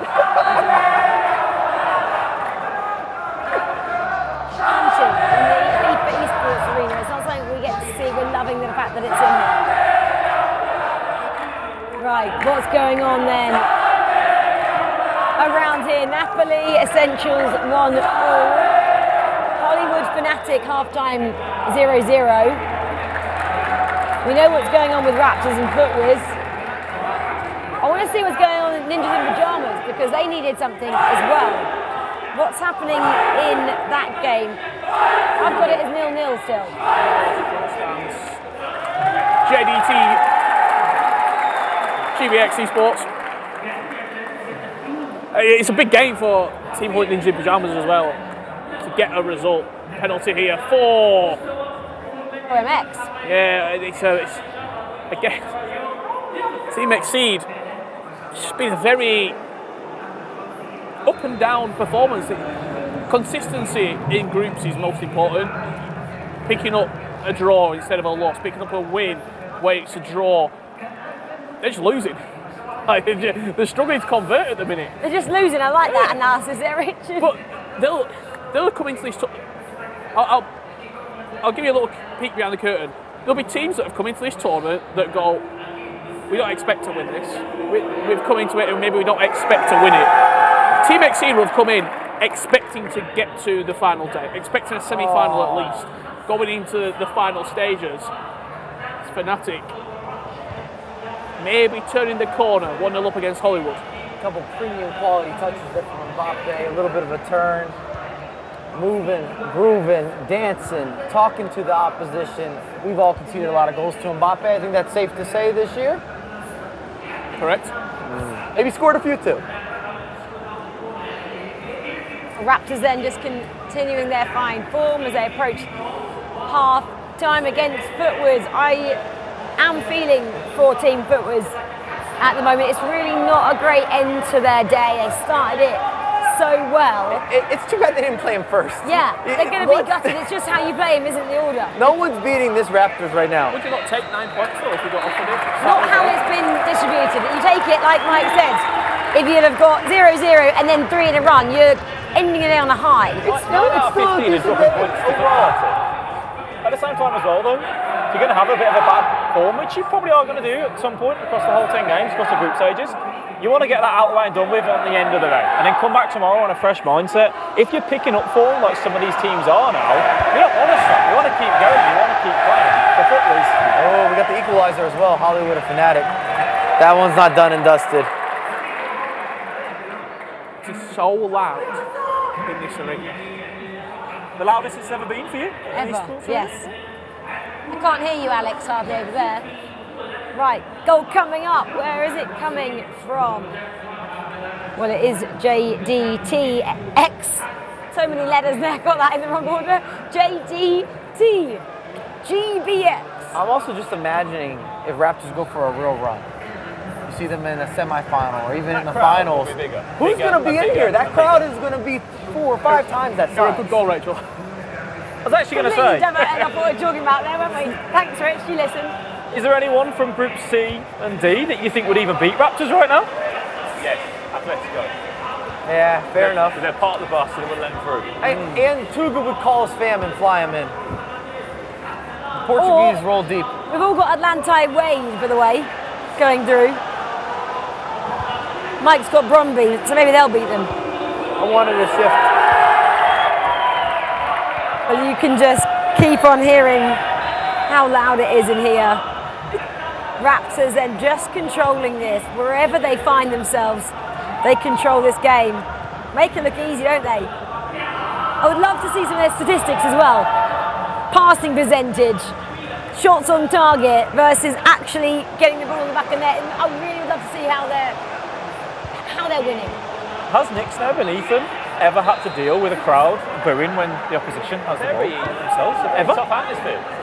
And I hope it's a future for FIFA competitive esports where we really have a lot more of the live audiences, those live crowds. It changes the dynamic a lot. We see that today, but even being as old as I am, Rich, I know where you're going to go. Give me Raptors versus Anders on the main stage. Oh. You can already picture it. He's going to stand up and give it back to him. Yeah, Anders standing up and giving a bit of a shush to the fans. Absolutely. That's what when you're in that situation or you're against it, I think Mark alluded to it on the stage with Spain, you've got to give it back. going to get Anders having that many fans. I doubt it out here, but it would be great, wouldn't it, to see? Oh no.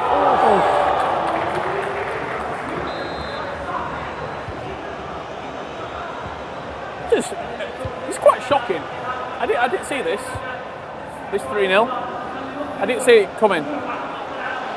The nil part especially, I thought Footwiz would have scored. I could see maybe a 4-2 or a 4-3, but Raptors are looking like a real serious prospect here. It looks seasoned. Well, Hollywood and Fnatic still 1-1. They're in a pause. Stop it! Oh my goodness. Pajamas, they're holding on by the thread. Massive 3 points. 1-0 lead there.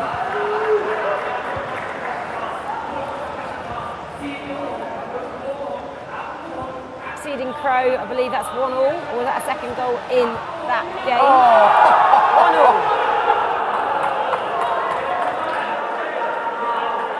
Tell me you're feeling good without telling me you're feeling good. A little back heel for the boys. That is gorgeous. I think it was offside when it's all said and done. But Here for us, Exceed, levelling that at 1-1 against Crow MX.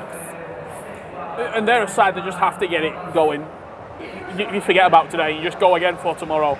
Well, this is an important fixture here. 2 more teams that forget about today and go again tomorrow. Yeah, exactly. One apiece at the moment, sharing the points, which is not what either side particularly need.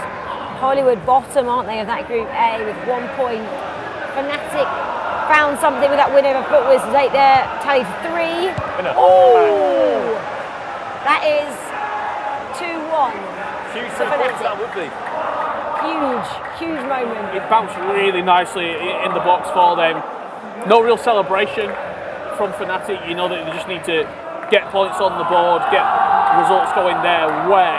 Mark on his phone there. Sense that he's asking someone an opinion? Potentially so. We saw Exceed get that equaliser and they've doubled in to go 2-1 up against Crow MX Esports. Potentially that class that we predicted to do well in this tournament starting to come through in the end. Yeah, 2 in quick succession as well is always a confidence booster, isn't it? Right, back to this one which we've been chatting about all day so far, these ex-Raptors.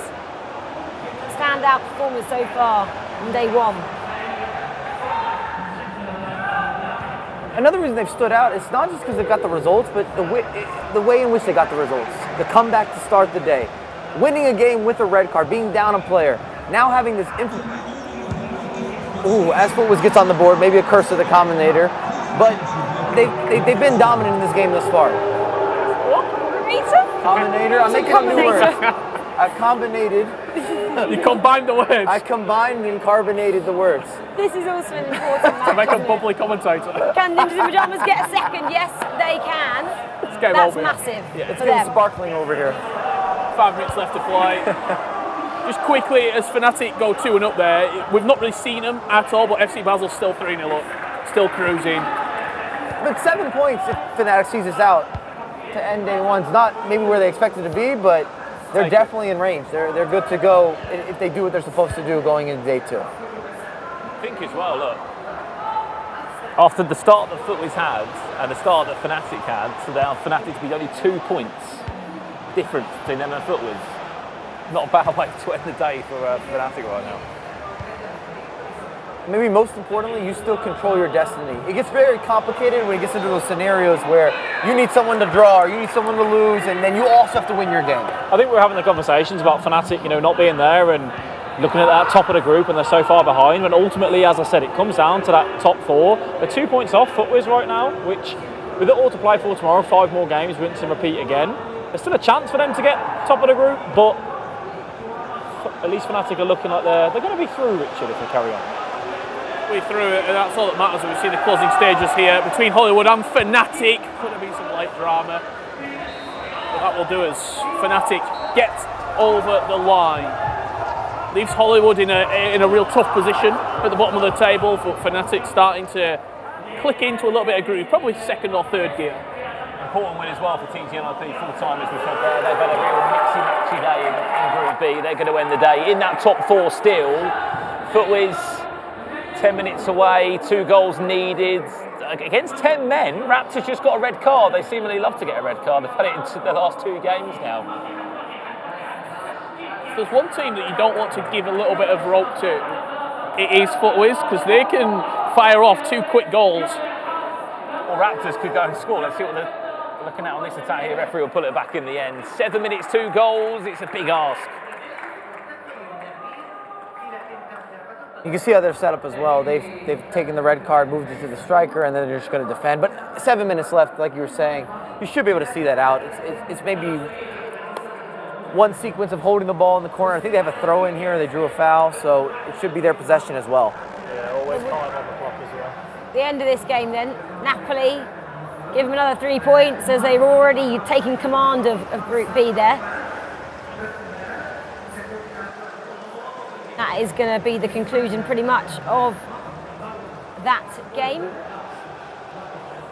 I think as well, Rach, Exceed drew another game. I think they conceded late on in that game. Hopefully we'll get some confirmation of that very soon. Big full time there. If you've learned anything from doing these events, those draws will come back to bite you, come back to haunt you. They come back to discussion and fruition on this couch here. Basel then in control of that match, 3-1 over YMCA. It's going to stay as it is. YMCA needed something there. They're sitting in those bottom 2. Team FUTWIZ, this is the one we've been talking up. It would have been a case of whoever won this would be top of the table. Raptors then adding to their lead. Their tally of 10 points. We heard from one of their team members saying they want to end the day in control. At the top, but it looks like they can do that. Imagine going for a goal and getting booed. Well, you have to imagine it. We're actually hearing it right here. That's what's happening right now. Oh, consolation, no. Getting clapped, so there was no consolation goal. Last corner kick, possibly. Probably in it. Day 1 done. The group saying what an ending it's been for Raptors, Twisted Minds. Top of the table. Well, that will see it out. There you go. Fans loving it. We've loved it. A and B, their first day has been finished, and we know who tops Group A, don't we? It is who they're cheering about. Ex-Raptors, Twisted Minds. Setting Richard Buckley to learn how they are chanting what they're chanting. He's going to go over and hear from them. So they finished on 13 points then on day 1. FUTWIZ then second. And then Fnatic with that win there, they take it up to 4 points as well.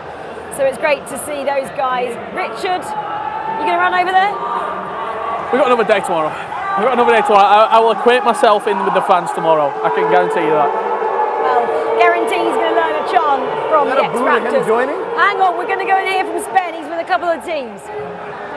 Yes, thank you, Rachel. I'm here with the guys from Essentials North America. Guys, how would you say today's gone for you? I think it's gone like good. We take some points, but we lose a lot of points too. But tomorrow we're gonna change our tactics, move some things, and we're gonna qualify for tomorrow. Will you spend some time practicing different things tonight? Yeah, like later today we're gonna practice some things. Best of luck to the guys from Essentials. They just played Napoli. I'm going to go over there and speak to the people who they just lost to, unfortunately. Now, Napoli, we've been talking a lot about the Saudi Arabian local team, but Napoli are also unbeaten. They're the only other unbeaten team in the tournament so far. So here I am with one of the players now. I was just saying how you're one of only 2 teams that are still unbeaten. It's you and it's the guys Raptors from Saudi Arabia who have obviously got a lot of support, but you must be very happy. Yeah, we are very happy. This is the first day, so there are a lot of days incoming, but we hope to continue this way.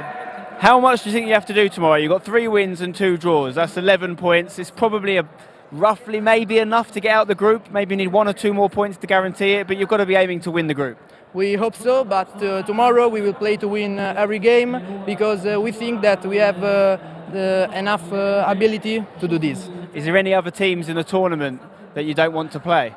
No, we want to play against every team because we know our ability, so it's not a problem. It's the right answer. Listen, they're having a fantastic day. Do not sleep on Napoli. They've had a fantastic year, haven't they, in football in general. Can they add to it here? We're going to find out, but I'm pretty sure they'll be getting out of the group. Back to you guys.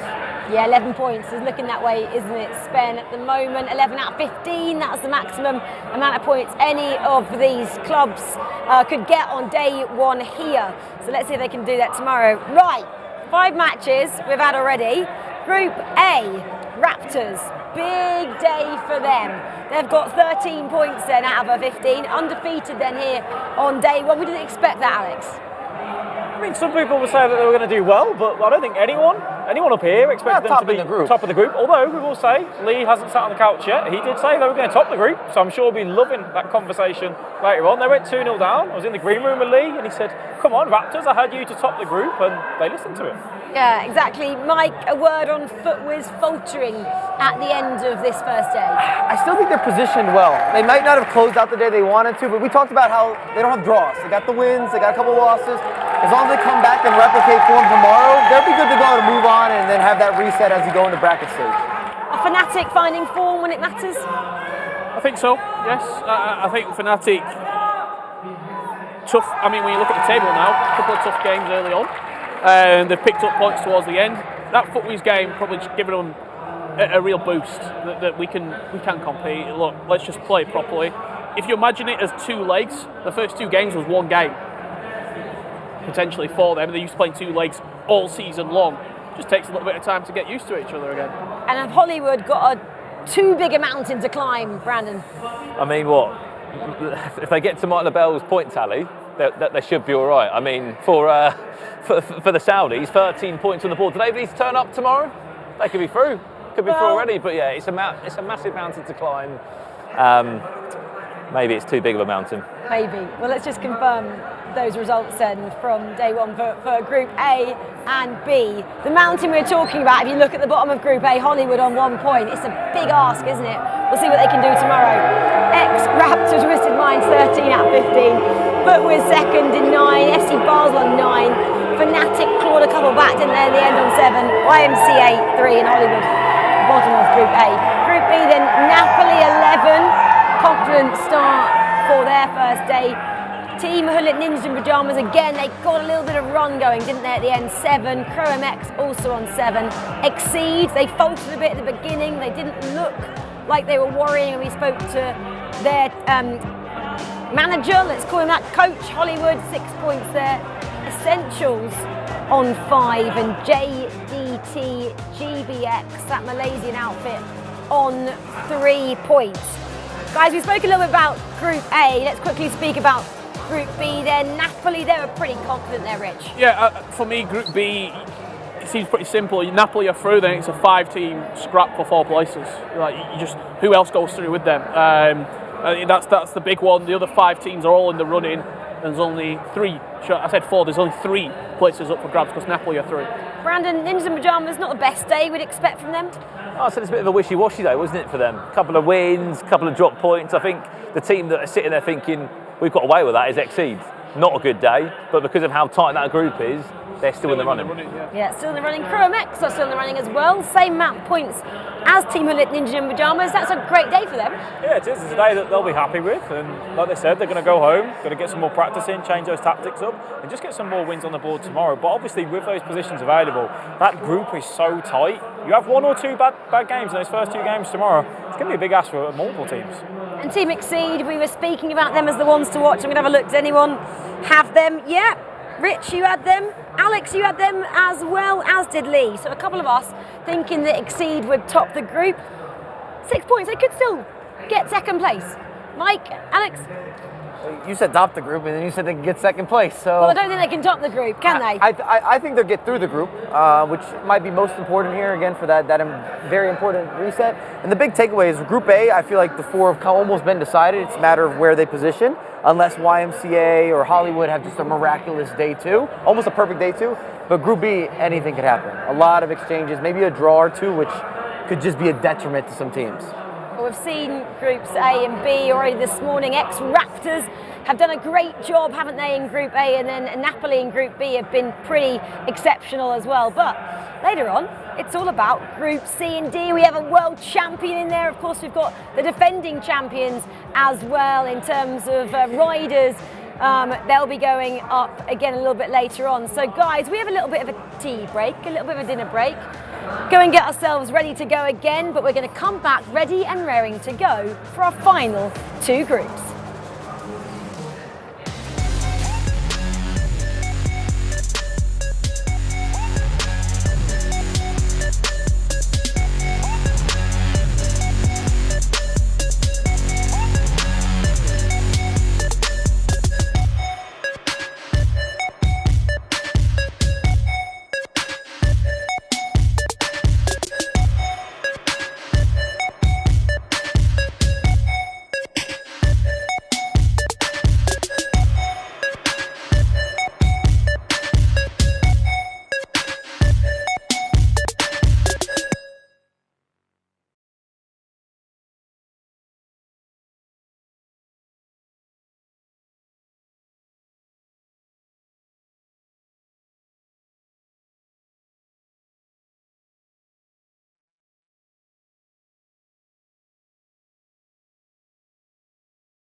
when the sun goes down here in Riyadh, the capital of Saudi Arabia, this is when the city really comes alive. And the same has to be said for the 24 teams who are competing in the desert this evening, who are all on the same quest for FIFAe Club World Cup supremacy. Well, welcome them back to the FIFAe World Cup Finals, live from the Gamers 8 here in Riyadh, Saudi Arabia. The stage is set as it has been for our earlier session when we saw groups A and B in action, and now we get to do it all again for groups C and D. We're very excited about this, of course. We've had so much brilliant FIFAe action all day, and we have 2.5 more hours of it for you guys at home to enjoy. Well, we've got a little bit of a new look on the couch, will I say that? We've got one newbie over here, August Rosenmeyer, of course, Aggie for you guys at home. Aggie, you've been here, you've done it. You got the t-shirt now in the FIFA Museum. I mean, you know exactly what it takes to be crowned a world champion. How is it being back here and actually analysing all the action? Well, first and foremost, it's always a pleasure sharing the couch here with you, but also you guys. And I mean, watching the best clubs in the world, the best players in the world taking on each other and fight for that crown. They've been working the entire season, and now it comes down to it. So yeah, always a pleasure to follow it.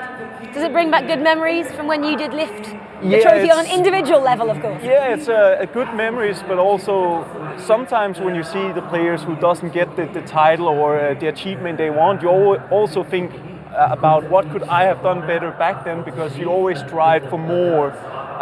So I'm very, very excited to be here, and obviously most of my experience was really, really good memories. So yeah, it's lovely being here. Yeah, as well. Quick chat with Aggie about earlier on. Obviously, we all had our thoughts on groups A and B. Raptors and Napoli topping both the groups. Who were you really impressed with, Aggie? I think both of them.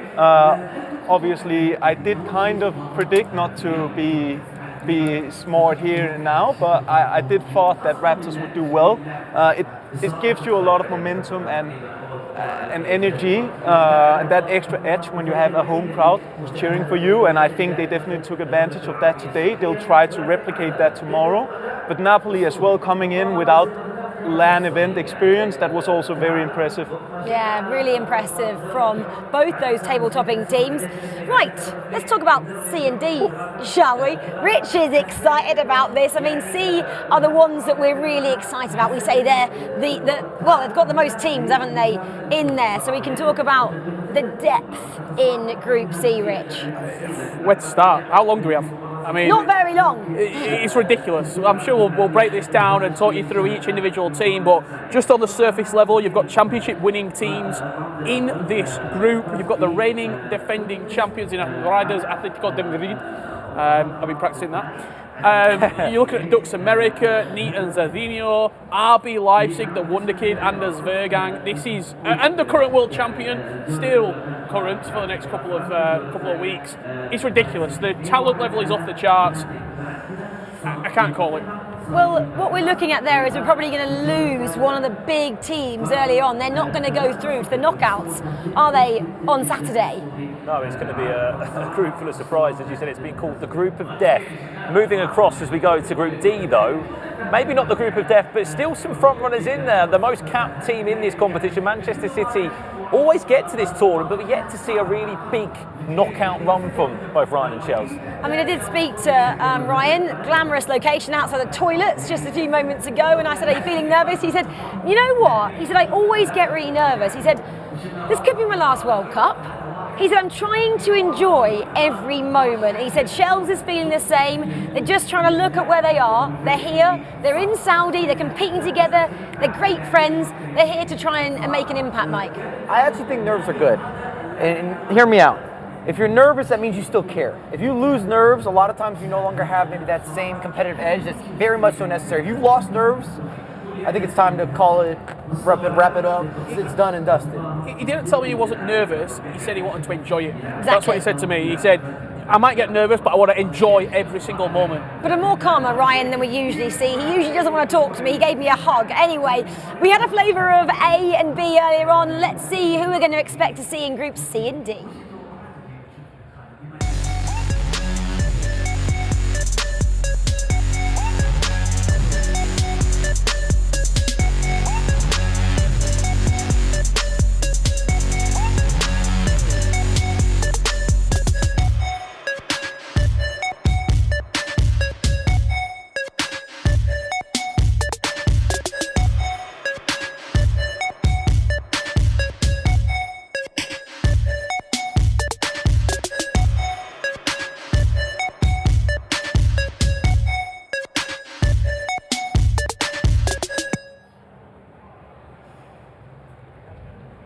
Well, we just saw then, didn't we? 12 more clubs there, 24 more teams. Let's get ready to meet them now.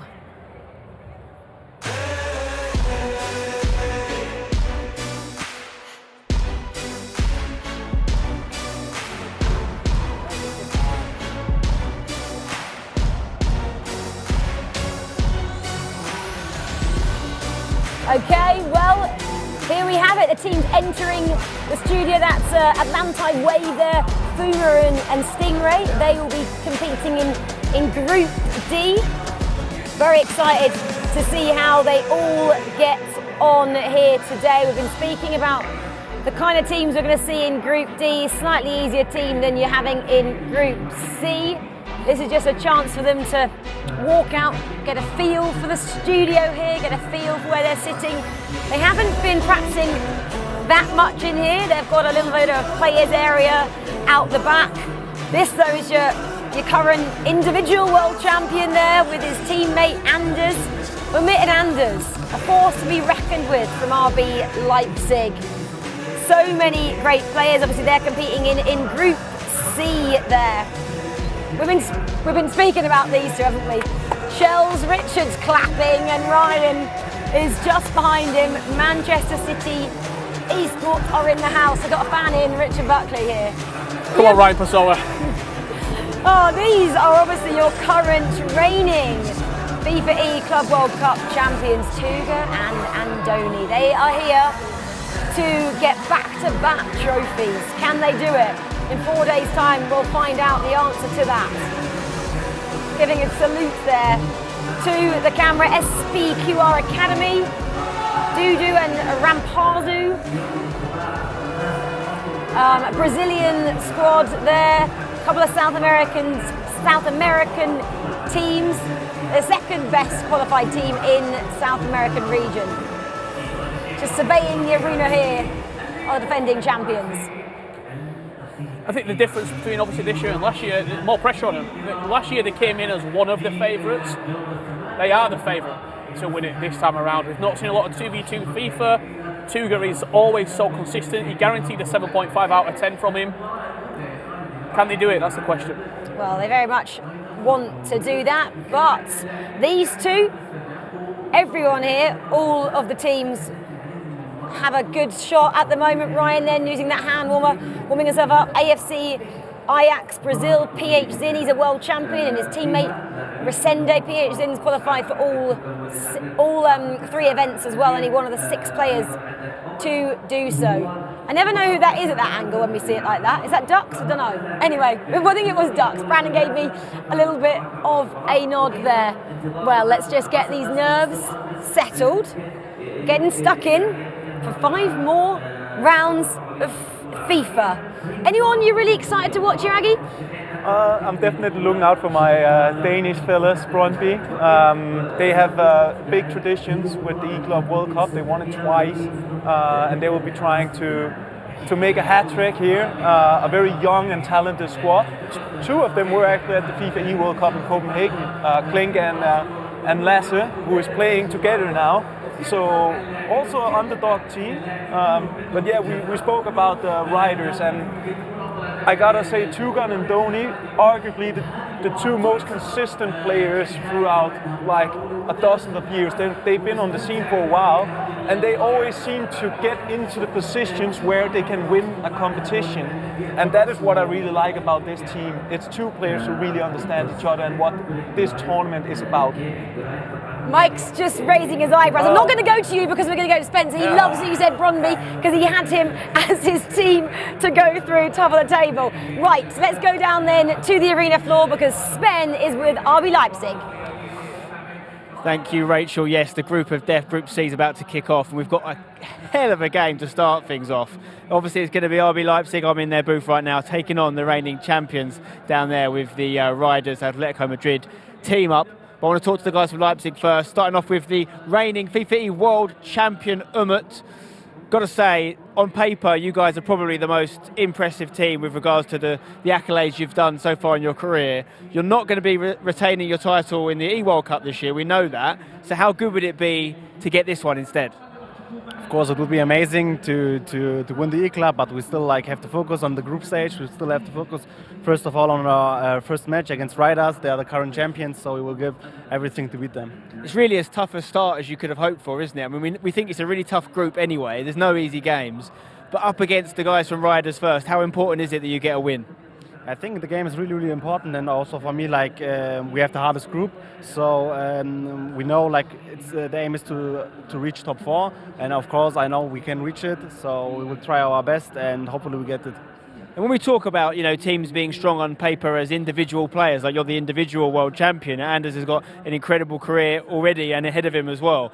What is it that maybe people watching from home don't understand about how much harder it is in 2v2, or how much different it is to 1v1? Yeah, I think in 2v2 the chemistry is very important, but the chemistry between me and Anders is really good. So I think we are one of the strongest 2v2 team here. So we are one of the strongest also in 1v1. So I think our individual class is really high, so we can beat everyone. And Anders, last year was kind of your breakout year on the scene. There'd been a lot of talk about you coming into competitive FIFA. You've got one more year behind you now. How do you feel you've changed as a player since we spoke in Copenhagen? I mean, I think also before my first competitive year, I had some experience, but of course, after E-Nations last year, I got a bit more experience, and this year has been good so far, but I hope we can win this tournament. That's an understatement. It's been good. It's been so good that it's qualified for all 3 events. We're going to see them a lot over the next 16 days here in Riyadh, but it would be fantastic, wouldn't it, to kick things off with a big trophy? Of course it will. I would say we're probably the favorites in the tournament, so I hope we can live up to the expectations. There you go. Fantastic stuff, guys. Best of luck. Enjoy yourselves. We're going to go down the stairs and see who they're playing in this first game. And it's the little known team as the reigning champs. It's Riyadh's Atletico Madrid. Slightly different mix up to the team now. The Atletico Madrid factor has come into play, but it's the same 2 lads, the same 2 people that lifted the trophy this time last year. We have Andoni and we have Tuga. We were just talking Tuga to Anders, who's obviously qualified for the next 3 events over the next 2 weeks. You've done that as well. You're one of 6 people to do that, but you're the only person that's done it 2 years in a row. We spoke a little bit at breakfast earlier about it. Consistency is key. That's what you say, right? Yeah, absolutely. Consistency is key. We worked a lot throughout these 2 seasons to be in the 6 World Cups, but right now we are focused on this World Cup. A lot of people will be talking about you as favourites, as you are the reigning champs, but you're in a really tough group. Who are you worried about? No one. I think if we play our best, we can be top of the group. Okay, I think we're ready to kick things off now, so I'll let you guys go ahead, but good luck to the reigning champs. And Rachel and the guys, back to you. Thanks, Ben. Well, I'm going to take out that Anders says they're the favourites. Guys, what have you got to say about that? It depends who you ask. I'm asking you. All right. Tuga is still the favourite in this competition, and Andoni, in my mind, all the way. I think Tuga's in that category of Nicholas as well, where it's guys that win games that you think are going to be 50-50s, they're not really 50-50s. And Andoni's just a perfect partner for him in terms of them seeing eye to eye and believing in that vision. Yeah, but I love that he believes that. But then again, Anders believed that in the Champions League as well. He said, I'm going to win, everyone's going to beat me. So he's always full of confidence. He loves bigging up his chances. Brandon, what do you have to say about that? He always says he's the favourite. And I think that's just the confidence that oozes out of him. But look, he needs to back it up, Not in a 2v2 though, and I mean this completely respectfully if he's going in a 1v1, but in a 2v2 setting, none of the prereqs say that Anders and Omid are winners in 2v2s. I agree, but in the EA Sports Cup, he said he was the favourites there as well. But then I'm just going off of what's been won, what's been accomplished. These are facts. These are not debates. There's no subjectivity. August, back me up. The games side of the couch. I do feel like I'm at Wimbledon, back and forth over the net. Club Championship. Exactly. He did win that one. I got it. Don't worry. Right. I'd love to go to the games now. We can settle this later on over dinner. Anyway, right, we're going to have feature matchups between that big one, RB Leipzig and Riyadh's Atletico Madrid. And then we have got Flash as well and Apogee Poland. There are 2 feature matchups. What a game. What a round 1 group game to kick things off. That could be a quarter-final, a grand final. Yeah, it could be a grand final. Is that a positive, the fact that you get to play them really early on and you get to work out how they play? Absolutely, first game of the tournament, and we know that they're going to be playing again tomorrow as well. 5 group games, every team's going to be playing today, so kick off with a win against a really strong opponent like that, you're laughing. Okay, would you rather have a really hard group or a really easy group? I think it's a hard question because obviously all groups at a World Cup is very tough. But I think a little bit of both. So you definitely, and it's hard to define what's in our group, what's in each group, because results never pan out as you think at a World Cup. It's much more than just what you've been building onto. It's also like how you're coming into the tournament, mentality. But I'll say one of my brightest memories from one of the World Cups I've been to was in 18. Pause for thought there, Aggie. We've got a first goal from these groups from Goliath Gaming, the team from South Africa. I think there's things to watch out for. And that's literally what we're being kicked off. 4 minutes. Everyone said we're a 5-horse race. They've come in the running now, and they're right in there. Yeah, we didn't really big them up at all. As we jump into one of our feature matchups, that'll be Leipzig on the ball. They get their first goal. Favourites, well, maybe it's written in the gaming. Right, Man City have got their first goal as well. Let's jump over to that and see how it scored in that match. It wasn't Manchester City, I think it was Bromby. So one that Aggie was bigging up. Oof. Tough way to concede, 3 minutes gone. And then I would not enjoy that celebration at all going up against them. That's the start you want to get. Like for these teams here, they're like they're settling in. It's their first game of the day. Obviously they practiced before, but it's a different game when you step into the arena. You need to settle yourself. You need to find your teammates. You need to find the rhythm, and you want that start, as we just can see here, Brøndby. Going 2 up now. What did you say, Rachel, that I said about Group D? I said you did Group D well. You didn't get to that. I took who to win Group D. Okay, Brøndby. Anyway, moving on quickly from that one. This was the second goal for Brøndby. Oh, on cue.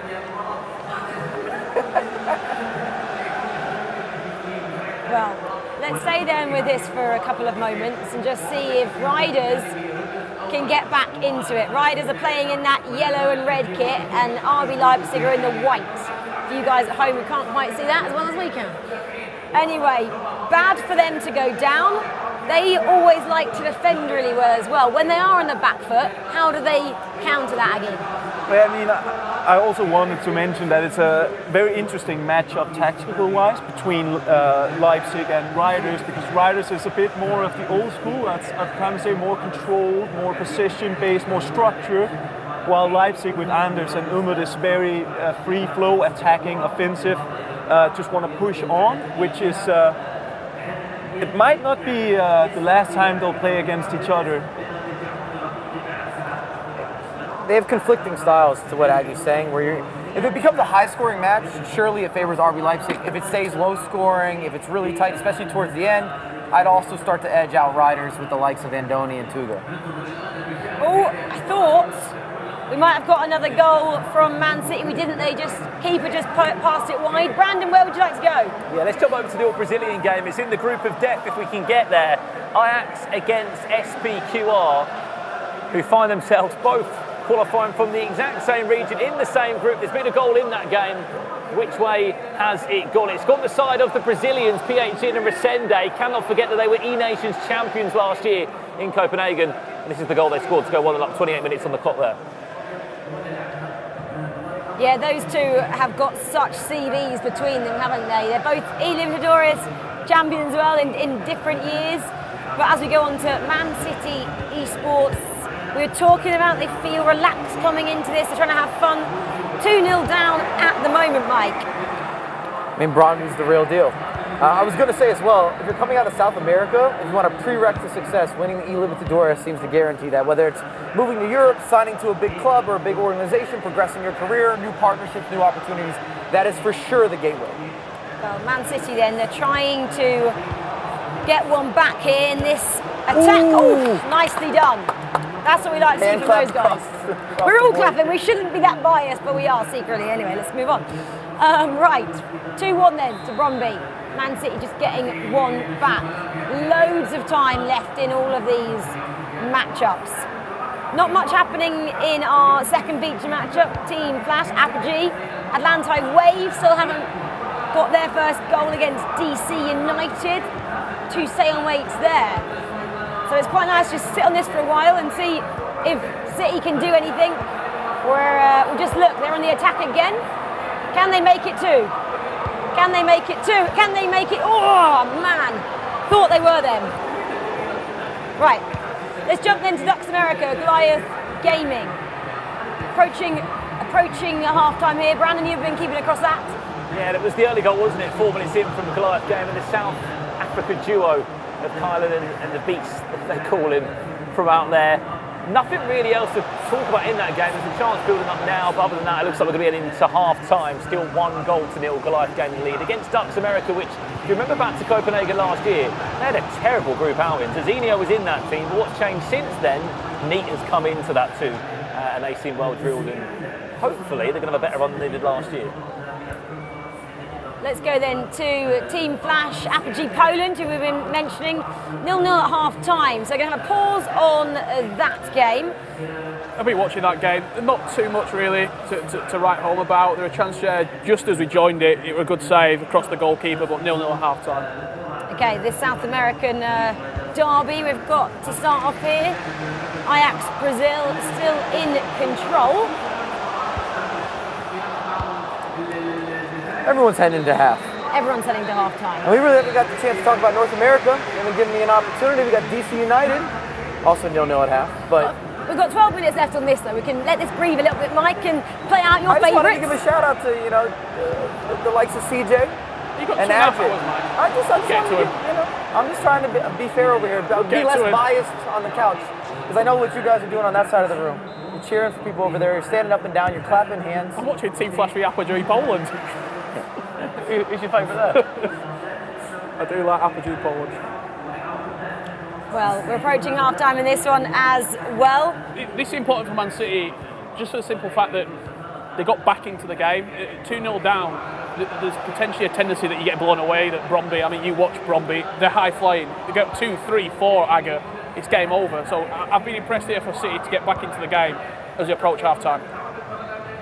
Yeah, don't concede any more at this moment, and you're good. 2-1's not the worst scoreline with 45 minutes still on the clock.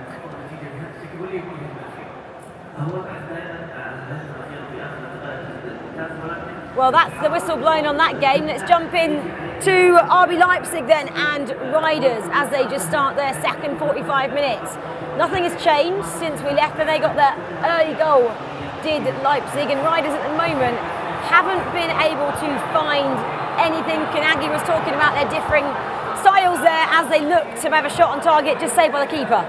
Well, I don't think it's necessarily a bad thing for Riders that they're pushing on and Leipzig aren't scoring more goals, because that's what feed them. That's what makes Anders and Umut playing their A game. But if they can keep the game tight, they'll definitely have the opportunity to get that one chance to get back into the match. Oof.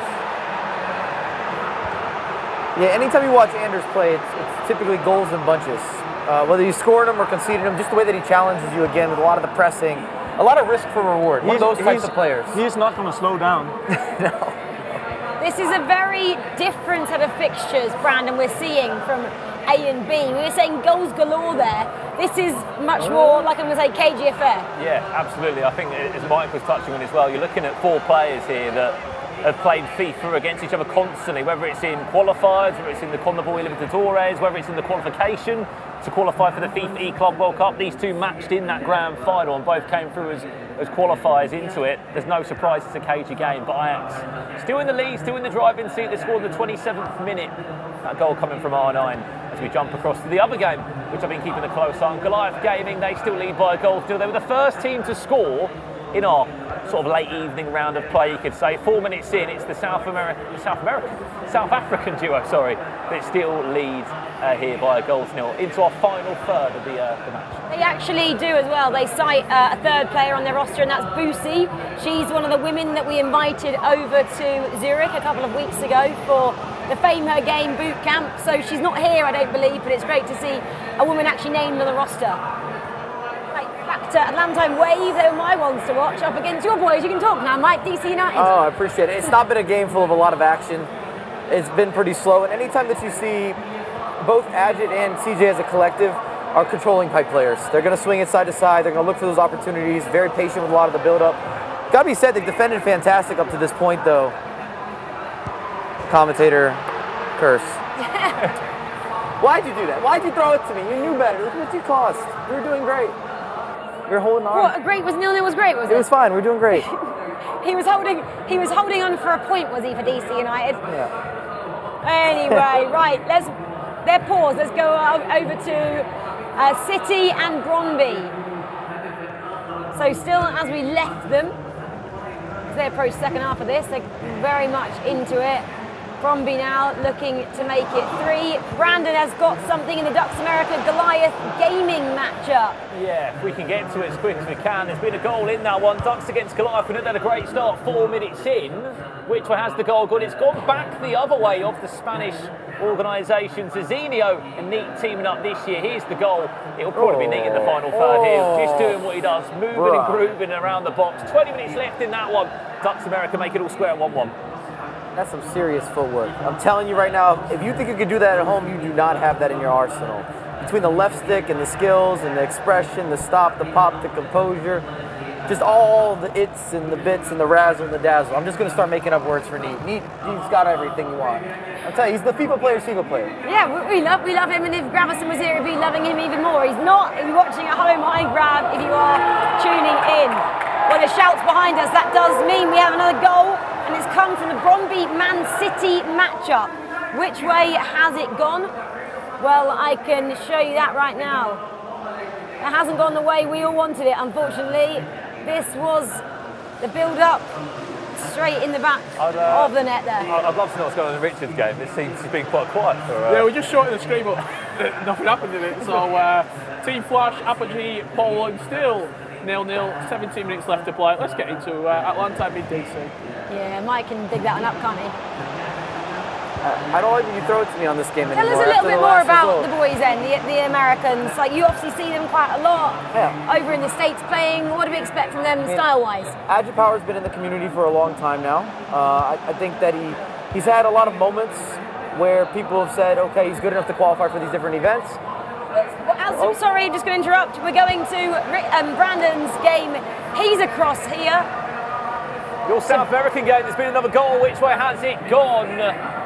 I can tell you now, if you're an Ajax fan, you're going to be buzzing with this one. How about that for a finish? Speak about choosing your moments to break the lines of the midfield and the defence. Kylian Mbappe will do just that, 2-0, PH in a Resende lead. I think that was PH in as well with the goal. Typically, he will be the red icon. He will be the captain of the side, so a great individual goal, it's got to be said. Yeah, a few more then of these teams being separated a little bit. Third goes in. Looks like it could be done as we're about 75 minutes, weren't we, on the clock, I think, in that one. Yeah, it was lucky we stayed with the game. And one thing, a quick one about Ajax, you rarely ever see long-term contracts in FIFA esports. Both those players just signed deals, I think 2 weeks ago, till 2025. Just shows Ajax's investment, not just into FIFA esports, but also into South America. It's an Ajax thing though, right? Danny Hackerberg was there for 5 years. He is. Well, another credit to Group C as well. Look how many just world champions we have. So with a slight technical difficulty there. We'll get back to that game. 10 minutes left to play very shortly indeed, but the action doesn't stop. Final few minutes then of this game, still 1-1. Let's go over to Atlanta Wave though and DC as we get another goal in that game. Atlanta Wave, that's Stingray and Fuma, the recent French champions. They've been working really well together, haven't they, all season really, since Stingray moved over from SAF. A lot of people, I mean, firstly, you mentioned SAF, runners-up last year in the Club World Cup. Stingray part of that roster.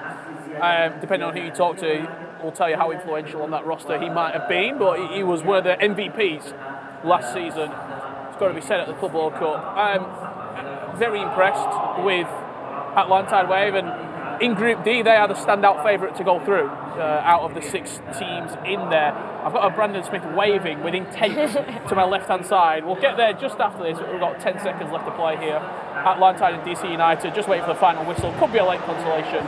Not going to happen. Yeah, we'll speak about time at your moments. They were 1-0 down in the game. They had a terrible group out in Copenhagen last year.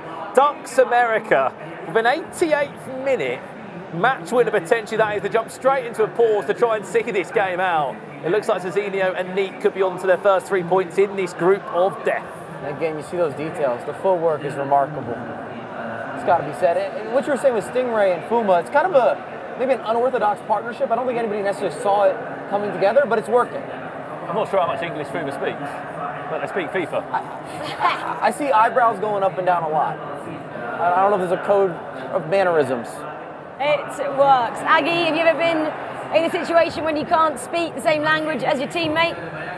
No, I've always been fortunate enough to play with. I actually had some 2v2 when I was playing in hashtag, but that was English speaking, so it's never really been an issue. And sometimes you just find a connection, despite, as Brandon also said, FIFA can be a language that you both speak, and it seems to be the case with Fuma and Stingray. Well, if FIFA's a love language, I just had a breakup. First 0-0 of the tournament I was watching, right there between Team Flash and Apogee Poland. Yeah. Not the greatest of games. On the other side of the coin, AFC Ajax coming out absolutely flying. Yeah, SPQL, they got a consolation goal, didn't they, at the end of that matchup. They've still got 10 minutes. Is that enough time for City to get back in it or just get another goal? I think they just have to risk everything now, kind of, since they need to get 2 goals and it's extremely hard to get that. But I'll say usually for Ryan and Shells, they have so much experience, so they'll recover fast, or at least they have to. But they've been in the situation before, and I think that's really the question mark for them, that we always have very high expectations to them, but they haven't really fulfilled their potential yet, and that's what they need to show. So this is a tough start for them. Yeah, we always big them up, don't we? And they're such great friends, and we always talk about chemistry in 2v2 teams as being absolute key for success, and you'd feel they have the best chemistry. They just can't always convert it on the virtual pitch. Yeah, what they have is very unique, because one thing is about like being professional, being colleagues and understand the same, but if you also have a relation outside of FIFA and are very good friends, then you have the entire package, and they're both incredible talented and some of the best. So might be able to have, but they need to get the ball very, very fast. But at least what that does show them, that they can make a bit of a comeback. 3-2 looks so much better on paper. I know it doesn't feel that much better. Sometimes it makes me more frustrated. I don't know where August comes in on this, but I start questioning, why did I kick in so late? I coulda, shoulda, woulda, versus if I just got beat, I could be like, all right, let's move on to the next game. I wasn't very good in that game. This kind of teases the idea that you were good enough. Definitely. I mean, they're both experienced players, so they'll definitely need to get over it fast, but it will always annoy them. So, yeah, on to the next one. Yeah, I'm sure Ryan and Shells will be frustrated. 3-2 in the end, that final result. We have got a bit of a technical problem in that RB Leipzig Riders matchup, so I do believe they've got to restart. So there's a bit of time for that to get underway again, which is frustrating. Don't really know what happened there. Obviously, RB Leipzig got that early goal. Riders never got one back in it, so I'm not sure we have to start that one again. We'll bring you up to speed on what is happening there when we do. But otherwise, that was a pretty regular, normal round of FIFA there. Not too many goals in it. It was all quite a cagey affair. Especially I like that Goliath Gaming came out firing. Didn't really speak them up. For me, they were probably the one team in that group that we didn't expect much from, but it was great to see them performing in round 1. Well, we've got a bit of a pause, so Spen is behind us, I feel, and he's going to chat to a team. Spen, where are you going? No, that when they won the eClub. No.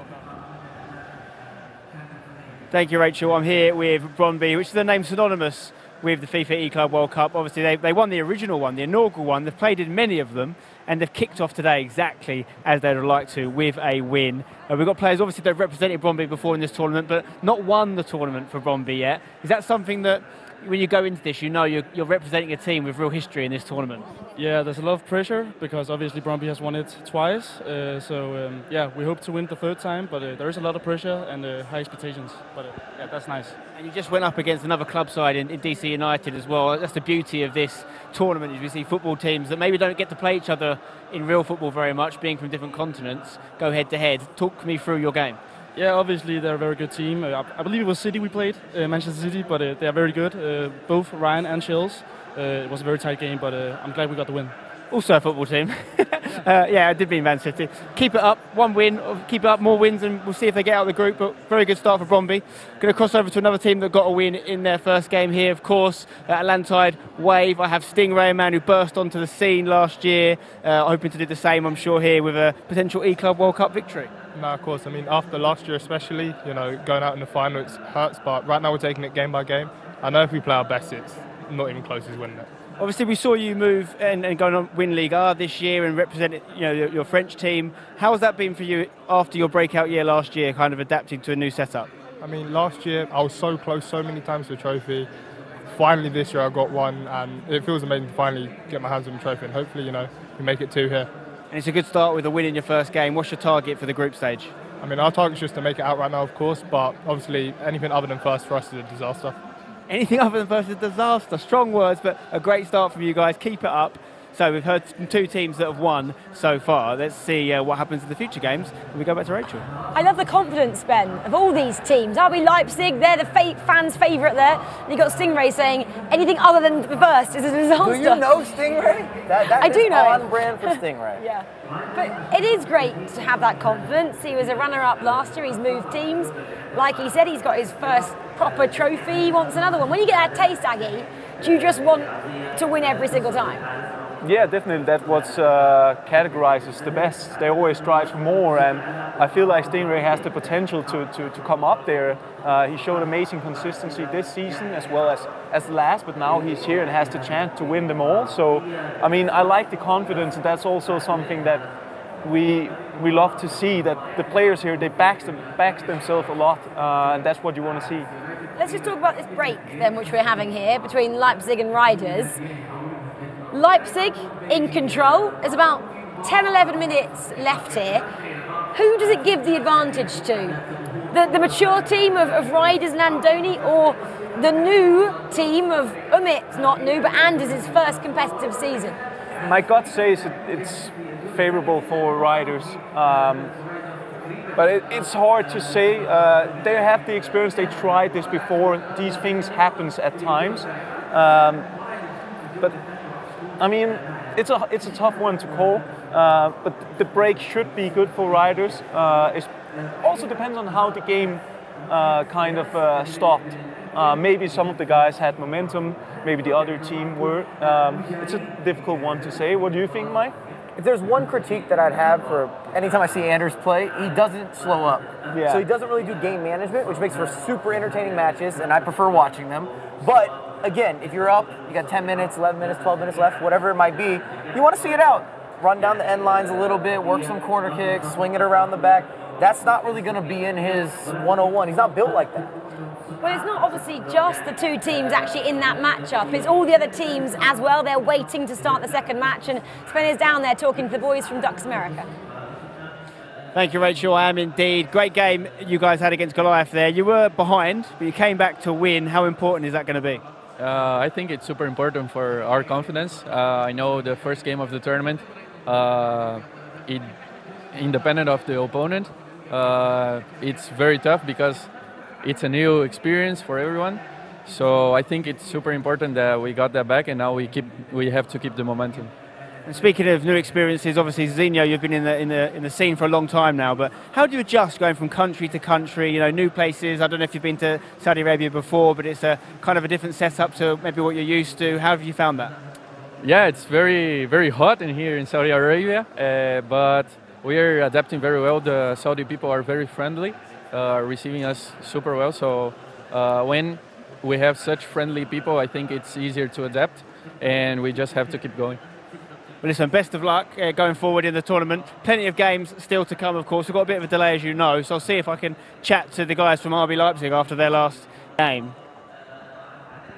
Can we grab you for a quick chat? We're just waiting for some of the games to start. I know you've had a bit of an issue here.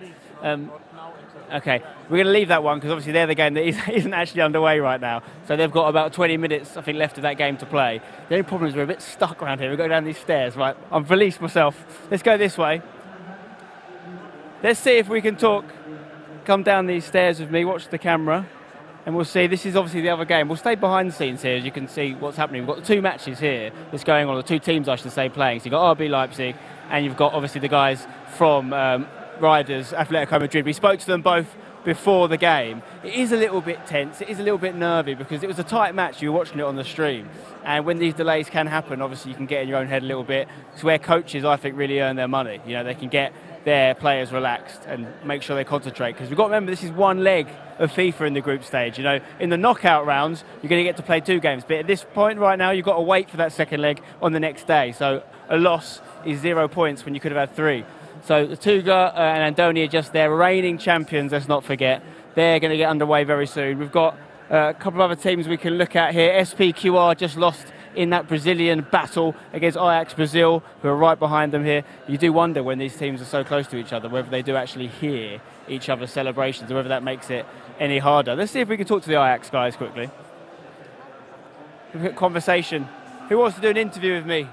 Guys, you happy to have a quick chat? Just had a big victory there against your South American and Brazilian opponents. How does it feel getting the win? It feels really good. I think they played really well, of course, against fellow Brazilians, but I think it's their first time on a big tournament, so maybe they had some nerves. But we played them in the playoffs and before that in the divisions, and they are a really good team, so I think they will get some points, but yeah, we started off well. One of the things I really like about not just the Club World Cup, but also the sort of competitive FIFA scene in general, is that we can see these sort of partnerships you wouldn't necessarily normally see in football. So we've got a Dutch football team teaming up with guys from Brazil. I mean, if you're a Brazilian footballer and you wanted to play for Ajax, you'd need to be living in the Netherlands, but there's an exception with FIFA esports. And how cool is it that you can have Brazilian footballers representing Ajax? Oh yeah, it's amazing. I think we already saw, for example, like Anthony, who played for Ajax and then went to Manchester United. And I think these guys have dreams to play for a team in Europe as well, and now they are doing it. They have been dominating the South American scene for a long time, and now they are here for us, and they're performing really well this season. So we are really, really happy with them. And the guys on the commentary were talking about the long contracts as well and the job that Ajax have done, so it's great to see. Keep up the great work. Ajax have really been in and around the competitive FIFA scene for a long time, so it's always good to see them doing well. We're going to go back to the couch now with Rachel. Yeah, thanks, Ben. Just love it when he runs around the studio, camera on camera, follow me. Anyway, we have had an update that we're going to pause Group C, we're going to get to Group D. They'll be restarting match 2 shortly with these guys, I should say starting it. So Atlanta Wave there, 3, Bromby 3, both winning their opening matchups. Team Flash and Apogee both on 1. And then Man City and DC on 0 points as it stands. Who's up against who then next? Apogee take on Atlanta Wave, Man City take on DC United, and Team Flash take on Brondby. That's how it's looking. The feature matchups we're going to go to is City and United. Man City and DC United. And that's a crucial one for the group because you're going to have some points on the board from that game. And the longer you sit on no points or 0 points, it makes you feel as if, okay, when is it going to happen? When am I going to get over this hump? So we're going to see that happen very quickly. I feel like we could do a little bit of a setup here. Rich, you're going to take Man City. Mike, you're going to take DC. Okay. You've got a couple of sentences to say why they're the team that are going to win. Richard, go. Ramsoa. That's 2 words. That was it. It is 2 words. Anyway, we're going Apogee Poland and King CJ. One thing I do want to say, by the way, we got the tallest people player out there, all right? When Spence said that's what the coaches do, like get the words in. The coach will tell you, no interview right now, go away. And Emmett was about to say, yeah, I'll give you an interview. Daniel was like, go ahead. No interview. It's more like the press officer, actually, not like the coach. So, well, we're obviously on Group D matches here, but we will have to just bring you RB Leipzig taking on Riders. No, we won't. We've lost the connection there. Let's go back then to the matches that are currently taking place. This one here to bring you. So, Apogee on 1 point and Brondby on 3. Yeah, what we can show you, obviously, the live pictures there. There was a quick goal, an early start. For who? In a couple of games. I'll get to you in a second, Mike. Bromby kicking off where That's why you're saying that, Rich. Bromby. Yeah, Bromby scored. I think we should see that other game, the City versus DC United game. I think we should see that one. You know, whenever you got a chance, load that clip. Yeah, we can take our time with that, don't worry. But yeah, Bromby again. Same form they just showed us in their first matchup. Well, we did have another opening early goal from DC United this time. They're up against Manchester City. We were talking about these. I wanted the boys to prep it, and they did give me nothing. See an early cross, take it down. Zidane across the body, silky smooth. 1-0, 4th minute against Manchester City. Plenty of time. Man City, again, do not want to let DC get too far away in this matchup. They cannot afford, confidence-wise, to lose 2 matches on the bounce, Aggie. Also the way they're starting out their games, you don't want to come into a World Cup and be behind after 5 minutes. It's not the confidence, it's not really confidence gaining. They are 2 incredible experienced players, but they need to sort out what to do, and they have to be ready from the start, because it's not ideal to get down so early in a game. You need to keep it more open for a longer time, but hopefully for Man City they can come back into the game. And yeah, with Brøndby, they've been on fire from the beginning of both legs now, so I mean that's the start you want to have here. On like nerves definitely going for Brøndby. Yeah, exactly. Brøndby with the perfect start, City with the worst at the moment. So a couple of problems are out on the studio at the moment, but we have got 2 matches to bring you, so that is great. We still have a lot of FIFA esports going on. So let's go on to the second match. We can talk about this one. Flash and Brøndby esports then. Team Flash, the guys from Singapore, they actually finished bottom of their group in 22, so don't want a repeat of that this They've year. not scored yet. Same team though. Oh, it's not scored yet, it's only the second match, hold your horses. Well, I think You everyone know else his has team scored. Flash well, don't you? I just watched I watched the 0-0 draw. Not full out of optimism over there, are we? Apogee Poland. And they got a point doing that. They did. Correct, Mike. Yeah, that means they play fantastic defense. Wouldn't you say that, Rich? I prefer the pessimistic I'd say man. they only conceded 1 goal, right? I'd say that. Only conceded 1 goal. Best defensive team in the competition. On the other side of it, Brøndby have been fantastic so far, what we've seen from them. They look like they're going to win the group. Man City then, currently 1-0 down, lost their first, on to their second. We know on the real pitch they're pretty successful this season. How many trophies they got? 1, 2, 3? This is the 4th going away to What Manchester. side are you on here, Rachel? I'm on the British side. Oh, okay, understood. Are you going to answer that question? Oh, my bad. Are you going to answer that question? Now I'm just seeing the Brøndby is keeping it up. Playing with such a nice flow right now, Brøndby. Great goals. See their confidence for sure. Right, well, we did get another goal then in the other matchup. Man City, DC United. Was the comeback on for Man City, or did it go DC United? Oh, it looks like City's on the ball, so we know what that means. See a step over here. Dino kind of getting pulled back. Good finish. Goalkeeper movement a little bit too early. It's 1-1. We just want some extra drama. That's it. Just some extra drama for the couch. Extra drama then.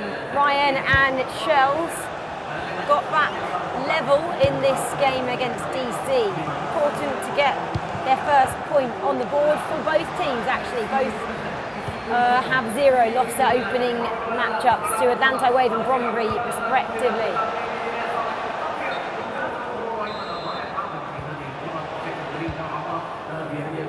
Right, City again on the ball at the moment. Ryan and Shells just trying to work out some tactics to get the balls forward, passing around the midfield.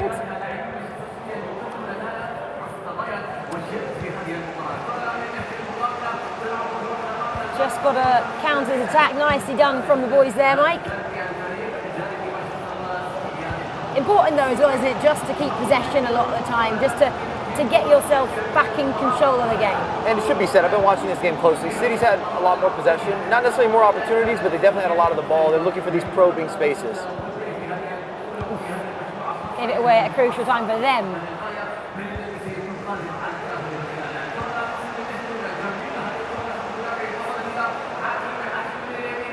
Well, DC United then, just using some space, couldn't make anything happen as we go back to Brøndby.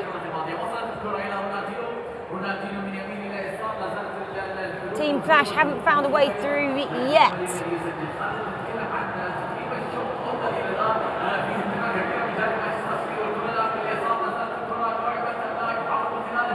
Uh-oh. Big mistake, that's number 3. Looking good for Team Flash. Maybe I spoke too soon there trying to protect them. I was just trying, I was trying to be optimistic over here against Rich. No, look, two great players when they're all right, Rosino and Kuhn. However, Bromby right now are rampant in this Club World Cup. Well, another goal in the other game. Man City, then DC United. Man City. Oh, that's Just a good as one. we went 45 minutes there, they are very much back in it. 2-1 now, City, game on. It's a terrible minute to concede as well.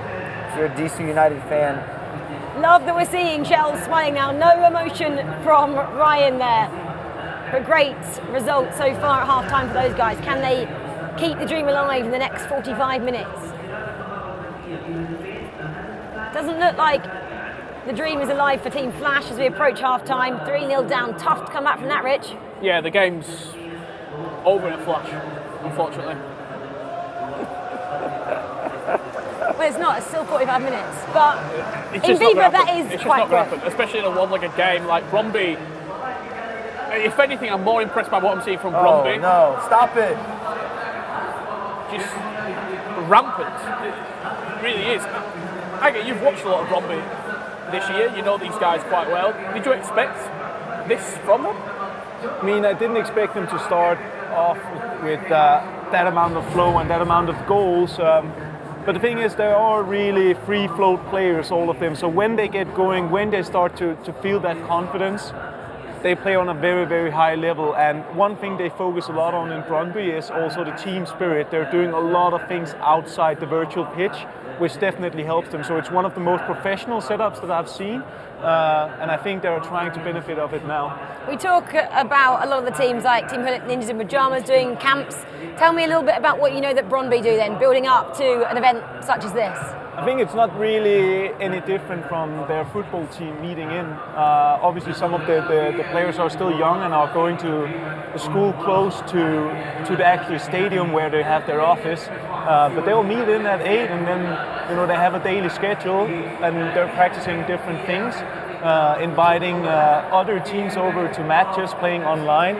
It's really professional and the setup is impressive, and we've seen the result for Brøndby over a longer period. It's one of the most successful teams in FIFAe esports history. So, I mean, applauses. Yeah, well, it is great, isn't it, to see a lot of these organisations becoming so professional. Team Hullet just set the standard for me. They're such a professional outfit, but it's great to hear some of the other teams doing great work as well. Well, let's go back to Brøndby then, who Aggie was talking about. A great setup. They're obviously taking on Team Flash in the second round of fixtures at the moment. They're in Group D. We're still having a couple of problems in Group C and a couple of problems in Group D as well. But we still have 2 matches to talk about. And that's this one on your screen and Man City DC United. Brøndby 4 now.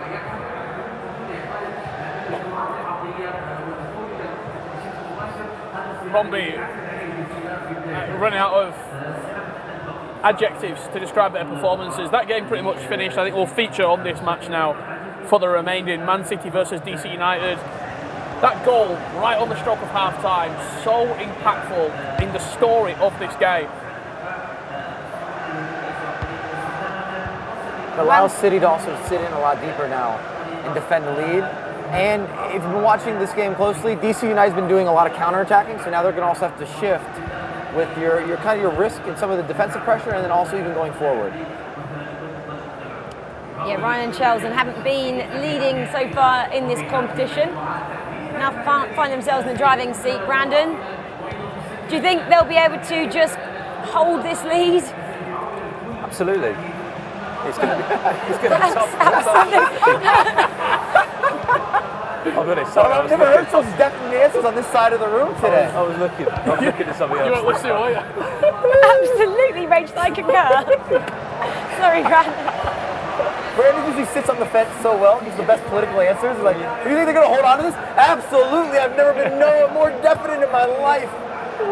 100%, Rachel. Watch them concede now. What's your reasoning for that, Brandon? Any reason they're absolutely staying in the league?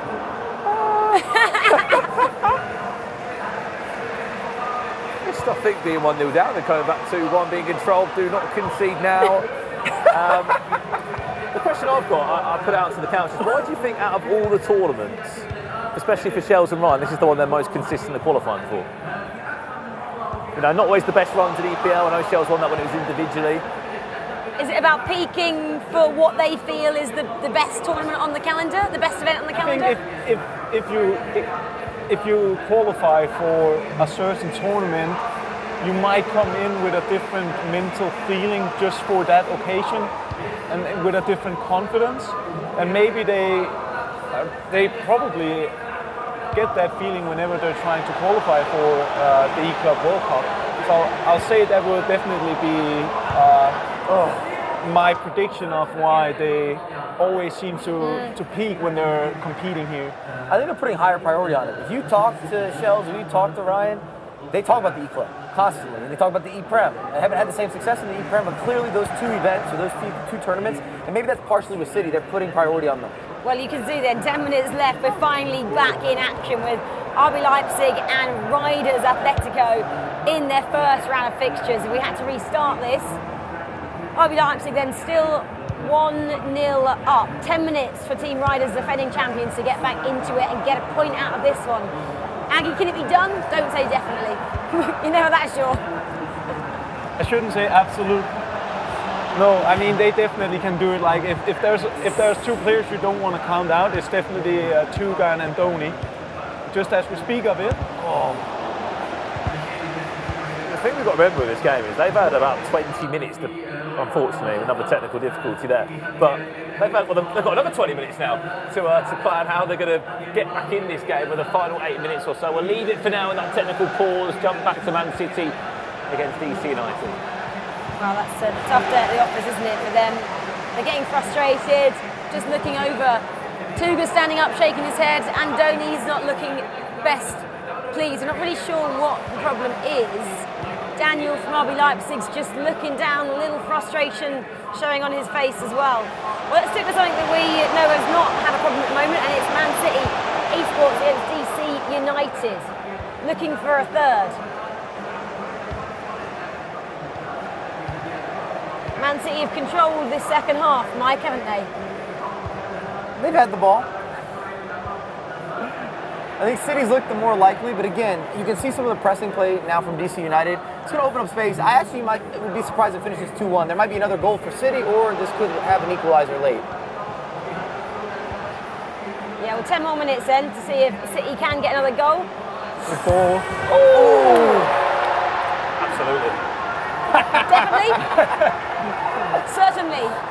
I also said that the game wasn't going to finish 2-1. I just want that on the record. All right? I'm not happy with maybe how it went, but congrats to Shells and Ryan Pessoa.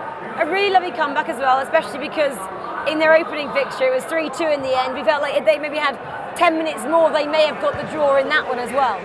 I think we all slightly root for Pessoa and Shells to get it done. So we've seen them in action a lot, and often they've came up just short in this 2v2, at least in recent times. You talk about this year and last year. They're right on the cusp, but they don't make that extra move to kind of progress themselves through. Yeah, it would be great just to see them get through to day number 3. That's the knockouts for the Club World Cup. 4 days of each of these 3 World Cups we bring you from Saudi. Well, DC are still pressing. Oof. Just tipped away there by City. Corner for them.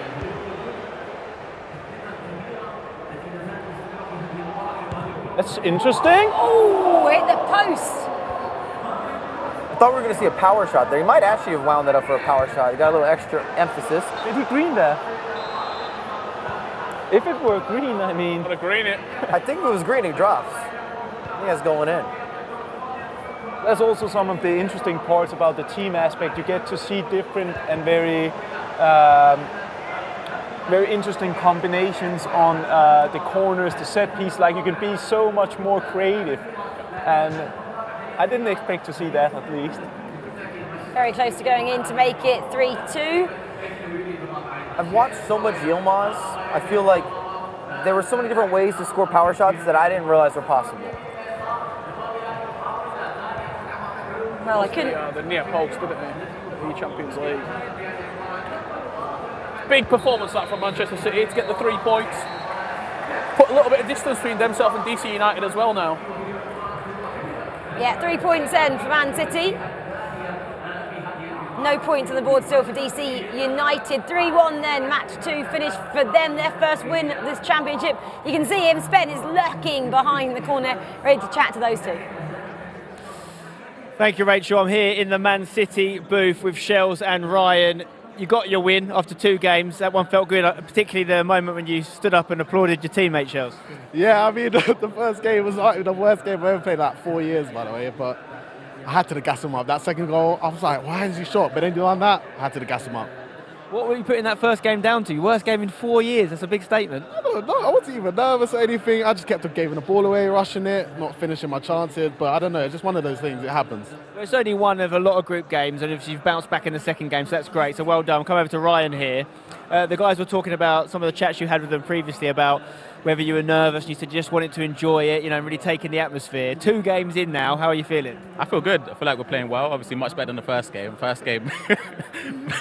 Glad you can laugh about it. Yeah, first game was bad from us. We didn't perform well. Gave up 2 goals in like the first 5 minutes. So we knew that if we play our game and just forget about that game, move on, because as we said, just getting points on the board is the main aim for day one. And what is success for you? You say getting points on the board for day one. We spoke to Bromby earlier, who you lost to in that first game. They're a team that's synonymous with this tournament. Obviously, they won it in the early days. You guys haven't won it, but you have been always here. It's particularly you two as players. You've played it an awful lot. How do you kick on? How do you get to that next step? I think, obviously, because we've been here a long time, we've had a lot of experience. I, for one, I can speak for myself. I know that I sort of get nervous in certain situations. And I know it hasn't benefited me in the past, so I sort of have a different approach coming into this, knowing no tournaments are given. You know what I mean? You're not guaranteed to qualify for every tournament anymore. So when you get here, it's just about enjoying the moment, having fun. And yeah, I just said that if we can play our best, I back us to beat every single game. Obviously, the first one we didn't play our best, but the second game we showed what we're capable of. I think that's the sort of insight that only someone with your guys' sort of experience can get. It takes years to get there, but we're seeing a mature performance there from the City guys. Will they kick on and get out this group? They've got themselves a win, so they're looking good. But I mean, I'm really enjoying this, Rachel. I know we've had some technical difficulties recently, but we're seeing some great performances, aren't we? Yeah, I mean, firstly, just picking up from the boys there, Spen, I haven't seen Ryan and Shells look that happy and relaxed in a long time. Would you agree, even though they're kind of, obviously only 2 matches in, but they got their first win? Do they feel like they're really enjoying this year's competition? 100%. I mean, as soon as I walked in the booth there, they were almost crying with laughter at their own poor performance in their first game. So it's what I said to them there. I think it takes a real maturity to get to that point as a competitive FIFA player, to say things like, not taking it for granted and really enjoying the moment. You have to really have played around the world in multiple tournaments to have that context. I know guys on the couch like Mike and Aga will understand that, having played in many tournaments themselves. It's there, and then until it's not there and it's gone. And these are guys who have had amazing careers, but they want to extend those careers, and a big win here would certainly do that. Spen, how frustrated is everyone feeling right now with what is happening, especially the Leipzig and the Riders boys? They look frustrated? Yeah, I mean, there's obviously a lot of discussion going on about how the game's going to be restarted and the exact situation. It is not a nice scenario to be in. It's not just them that's being delayed, also their whole group's been delayed as a result, so we're obviously going to be kicking on a little bit longer. But I always think you can't control whether these things happen as a player. You can control how you react to it. Mike, would you agree with that? Yeah, it's definitely. You just have to be able to adapt and pivot. We talk about this at the pro level all the time. You have to have a short memory on a lot of these things. Sorry, I've got all the cameras. There's a lot of lights on in front of me. All right, I get distracted, okay? I got a lot going on over here. Spencer, I want to know, because we saw a lot of action earlier today, does it feel different on stage right now? I know everything just got kick-started, and maybe we don't have all the yelling and the screaming just yet, but is there a different level of intensity? Well, that's what I was going to say. The main difference is you haven't got the Saudi Arabian, seemed like the whole country of Saudi Arabia in here earlier, making crazy amounts of noise. So I'd say it's a more typical FIFA esports setting. We don't always have crowds until the later stages of the tournament sometimes. This morning or earlier today seemed like a real kind of exception with the energy that was in the room. It wasn't just goals that were being cheered, it was tackles, it was passes, it was everything. So I love that. Hopefully more of the same. I think the Raptors guys are doing fantastic, so we should see them deep into the tournament, which will help. But there's a lot of guys that are far from home here, like the lads we were just speaking to, the 2 English lads, Ryan and Shells, representing an English club in Man City, and there's a lot of adaptation to do do to this setup for those people. So that's why I do think we could see the Raptors team from Saudi Arabia go far, because they're comfortable. You know, they know exactly what they need to do, and they've got all the support behind them.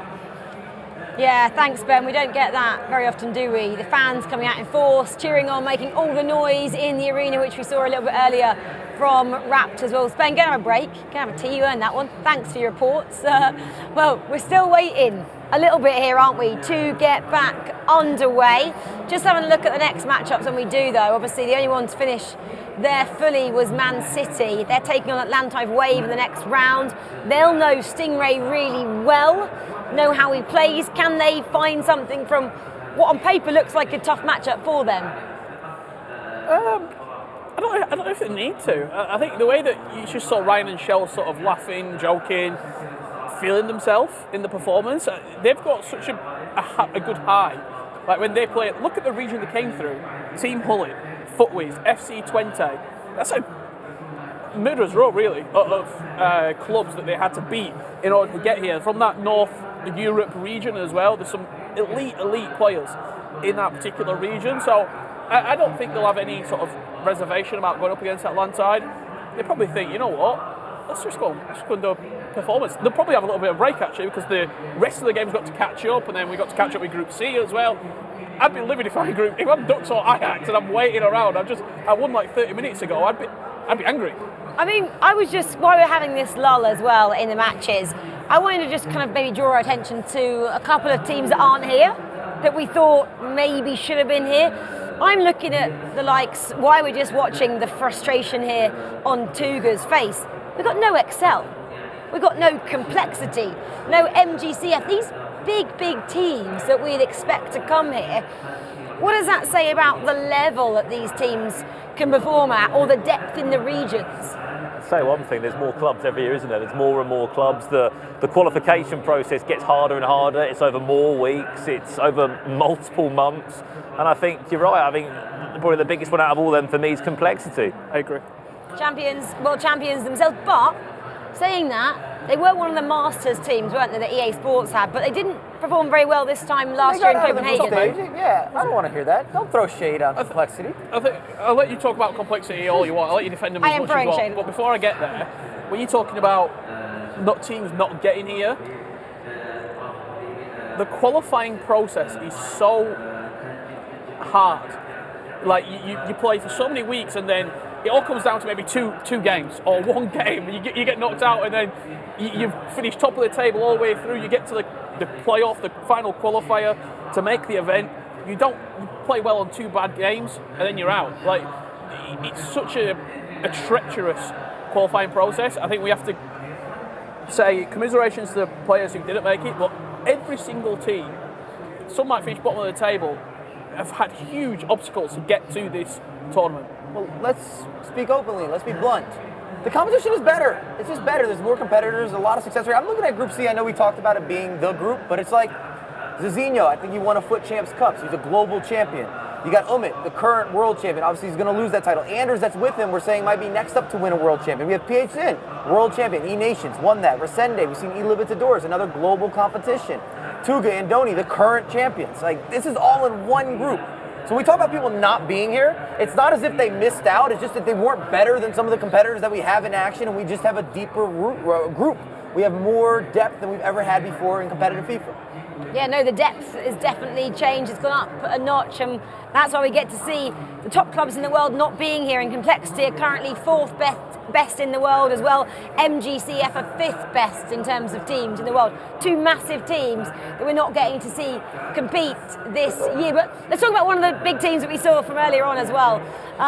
Bit of a surprise package, maybe ex-Raptors Twisted Minds. They were on fine form earlier, and the fans in this arena absolutely loved them as well. We've got a few goals from earlier to bring you.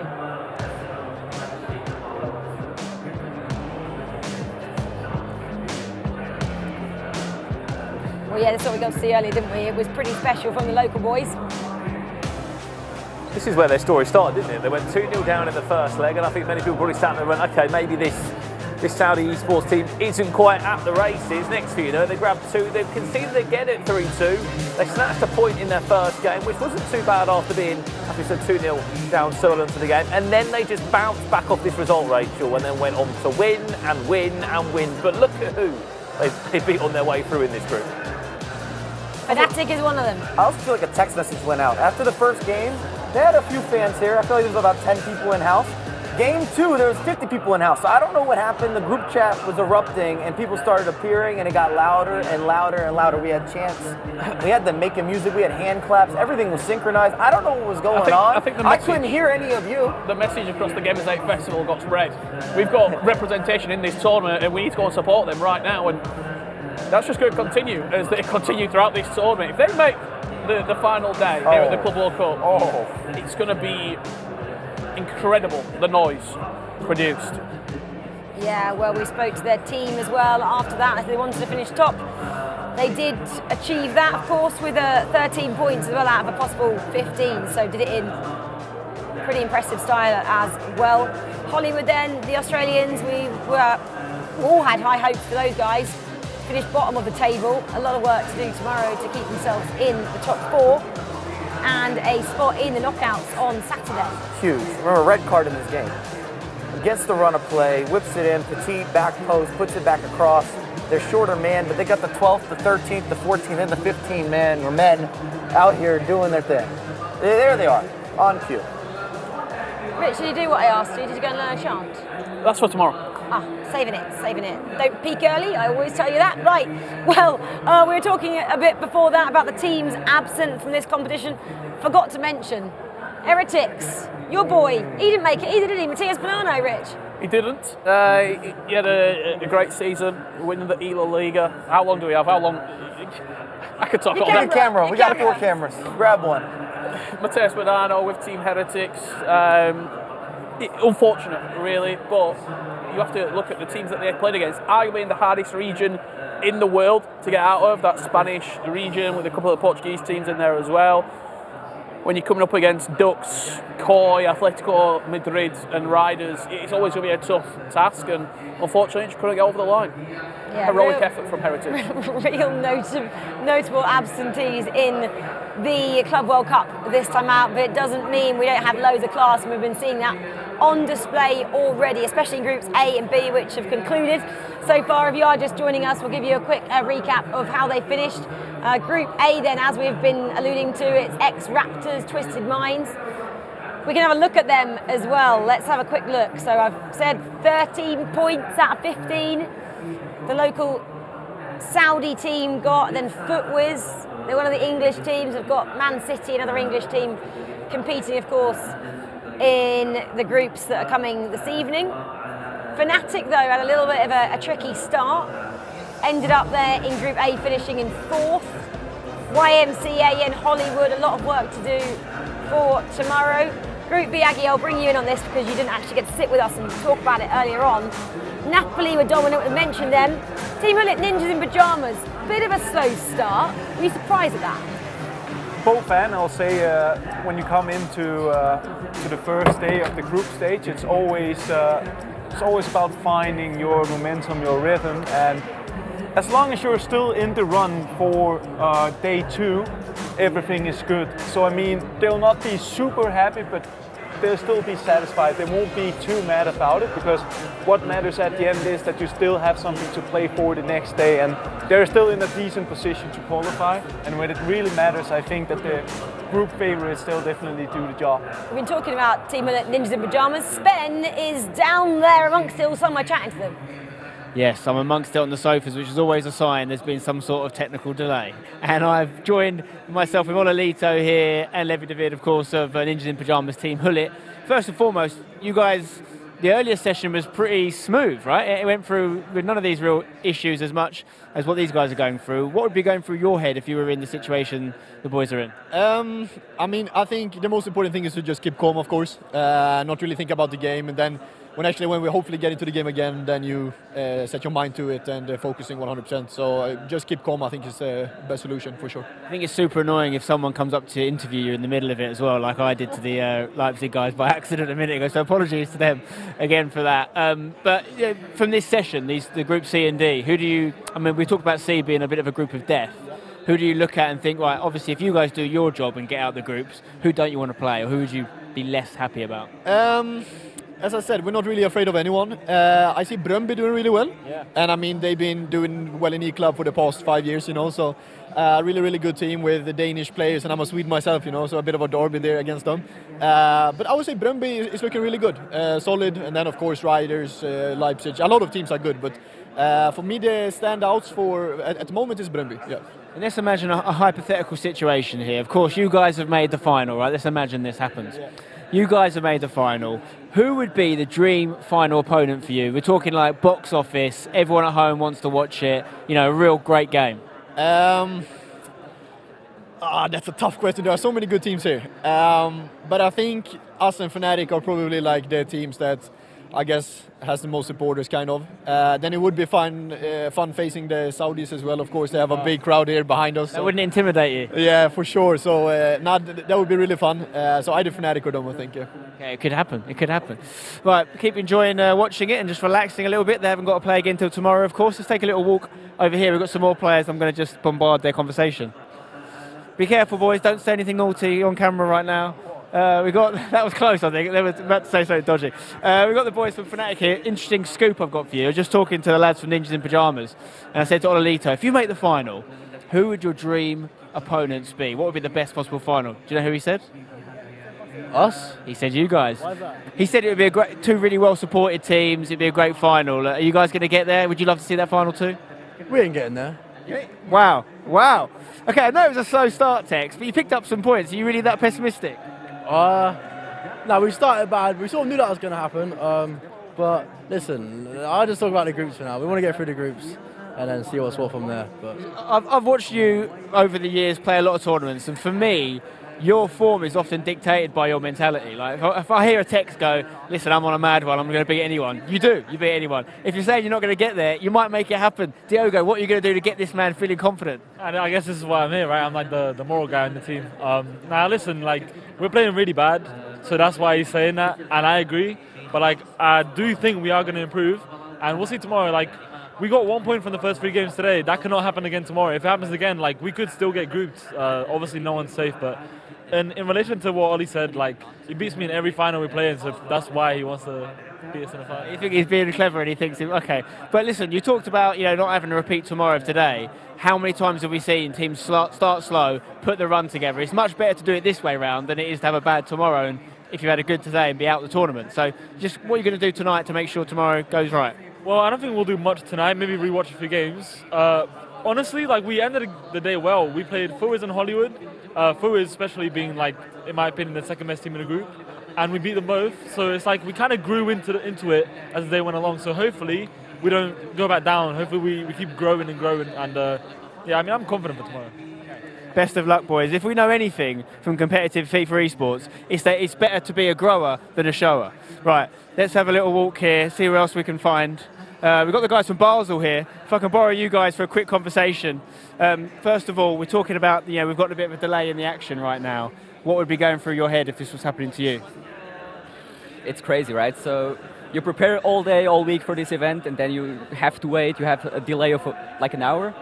It's I really wouldn't like to be in their skin right now. It's not just the two teams either, it's all the teams, right? Because they've all been paused for it. But yeah, you can't really prepare for it, can you, mentally, to know what to do in this situation? No, not really, because you don't assume that it's going to happen, right? So it's really hard, and I wish them best of luck. It's also getting late, so, with the sleep schedule and all, I really wouldn't like to be there.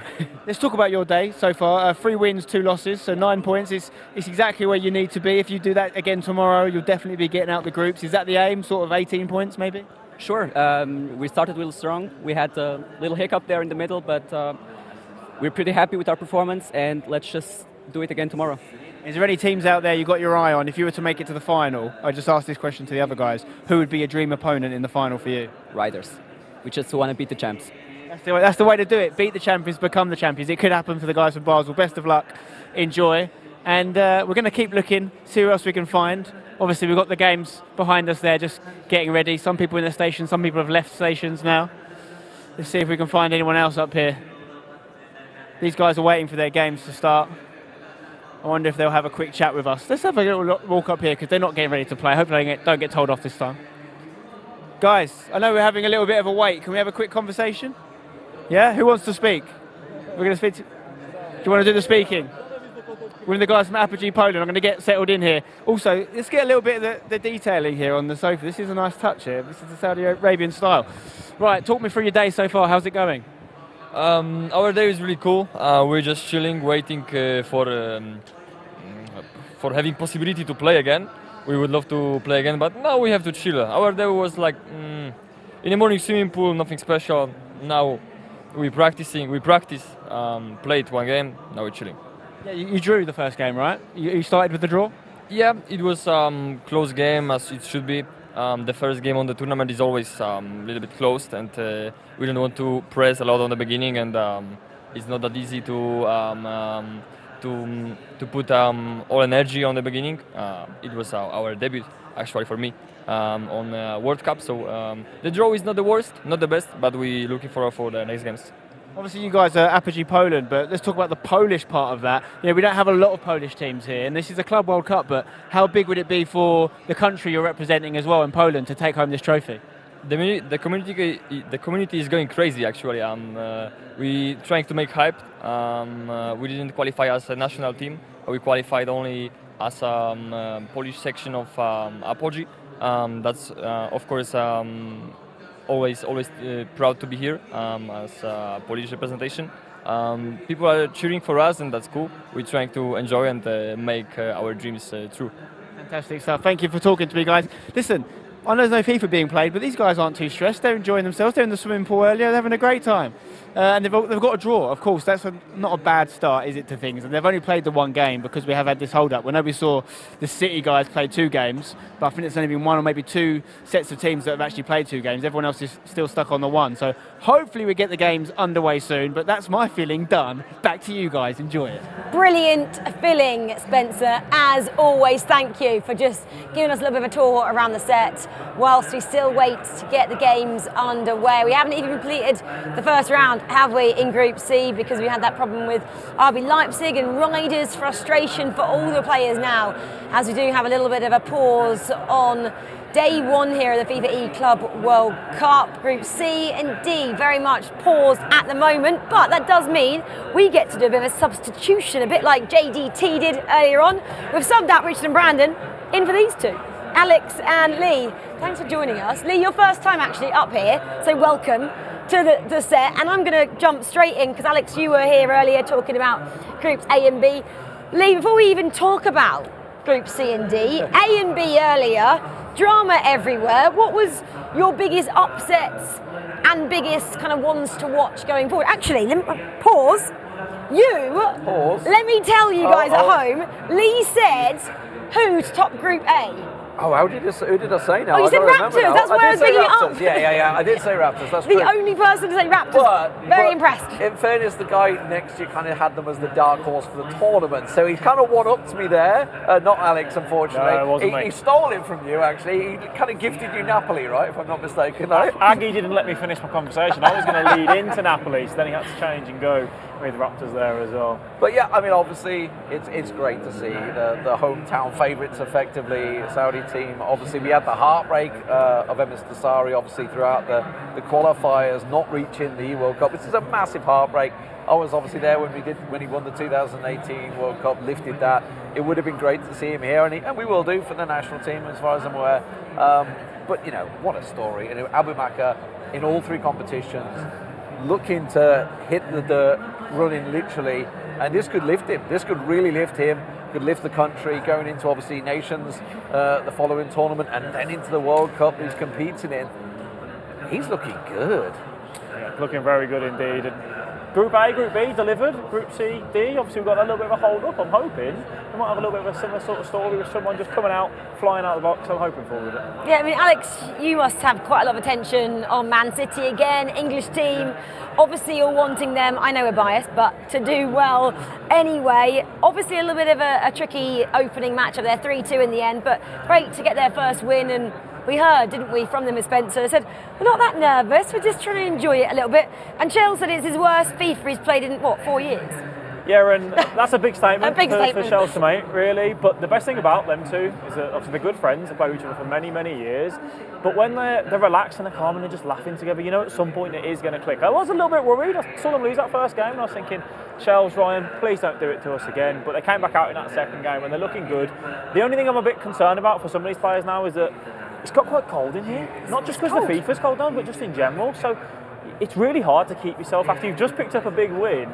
You've got 20, 30 minutes we've had already between that break that it can be quite difficult to go into game 3 and in game 4 and kind of go where you left off. Obviously for some players that maybe haven't started off so well in this group, they're probably quite relishing this break and going, yeah, we can look at some of the games, we can break it down, see what maybe we could look at trying to do a bit differently. But so far for Ryan and Shells, I was happy with that second result. And they're still in game 1. They're still in game 1. Like Riders versus Letchcombe are still in their game 1, right? That's Riders versus Letchcombe playing each other. Riders versus Leipzig, they're still stuck in the game 1. They've spent however long we sat in the player lounge, getting ready, watching the other matches play out. Okay, we're going to have the dinner break and then we're ready to go. Got themselves all psyched up. You know, even had Spencer in their ear twice in the meantime, and they're still sat there with a lull. It's tough. The guy to your right, you're going to know because obviously he's been through delays before. I hate to say it, I'm kind of like the tech pause master. It's happened a lot when I've been on broadcast, so I kind of like think of maybe put a bogey on this one. But yeah, I mean, Aga's obviously been there before. Like we say, when you have that long tech pause, it can knock you out of rhythm. But some people dwell on that. Some people use it, and it's really about how you use that mental game. We've always talked about how FIFA's such a mental strong game. It is. Anyone that's played it knows that, you can go off tilt really easily. This is a tough time for some of these guys. It may be a great time for a Let's Go that were 1-0 down that can have a chat and figure things out. Well, I have been told we are actually paused for further notice. So, Aggie, we're going to have a little bit of a break. If you were a player competing now, would you go back to the players' room, continue having a couple of practice games, or would you just take a moment to sit back and relax and just take your head out momentarily from the task at hand?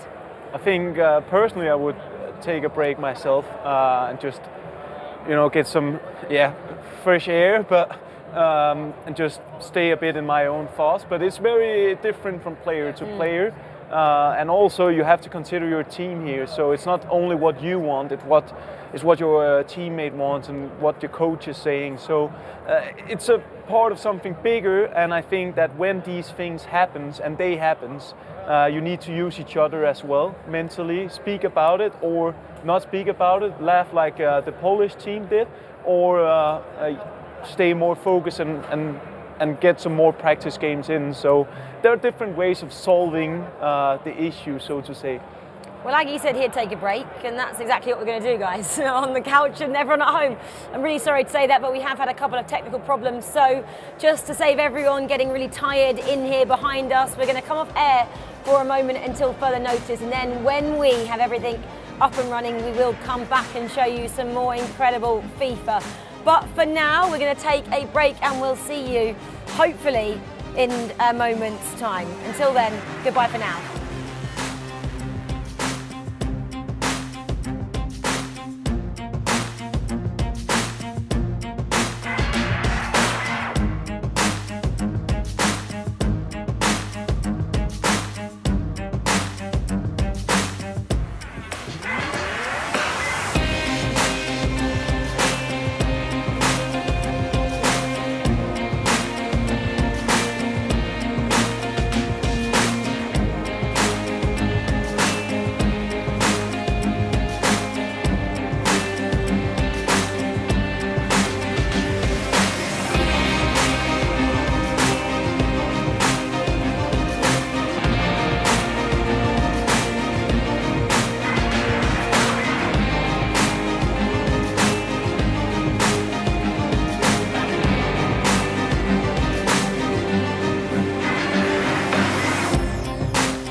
Yo.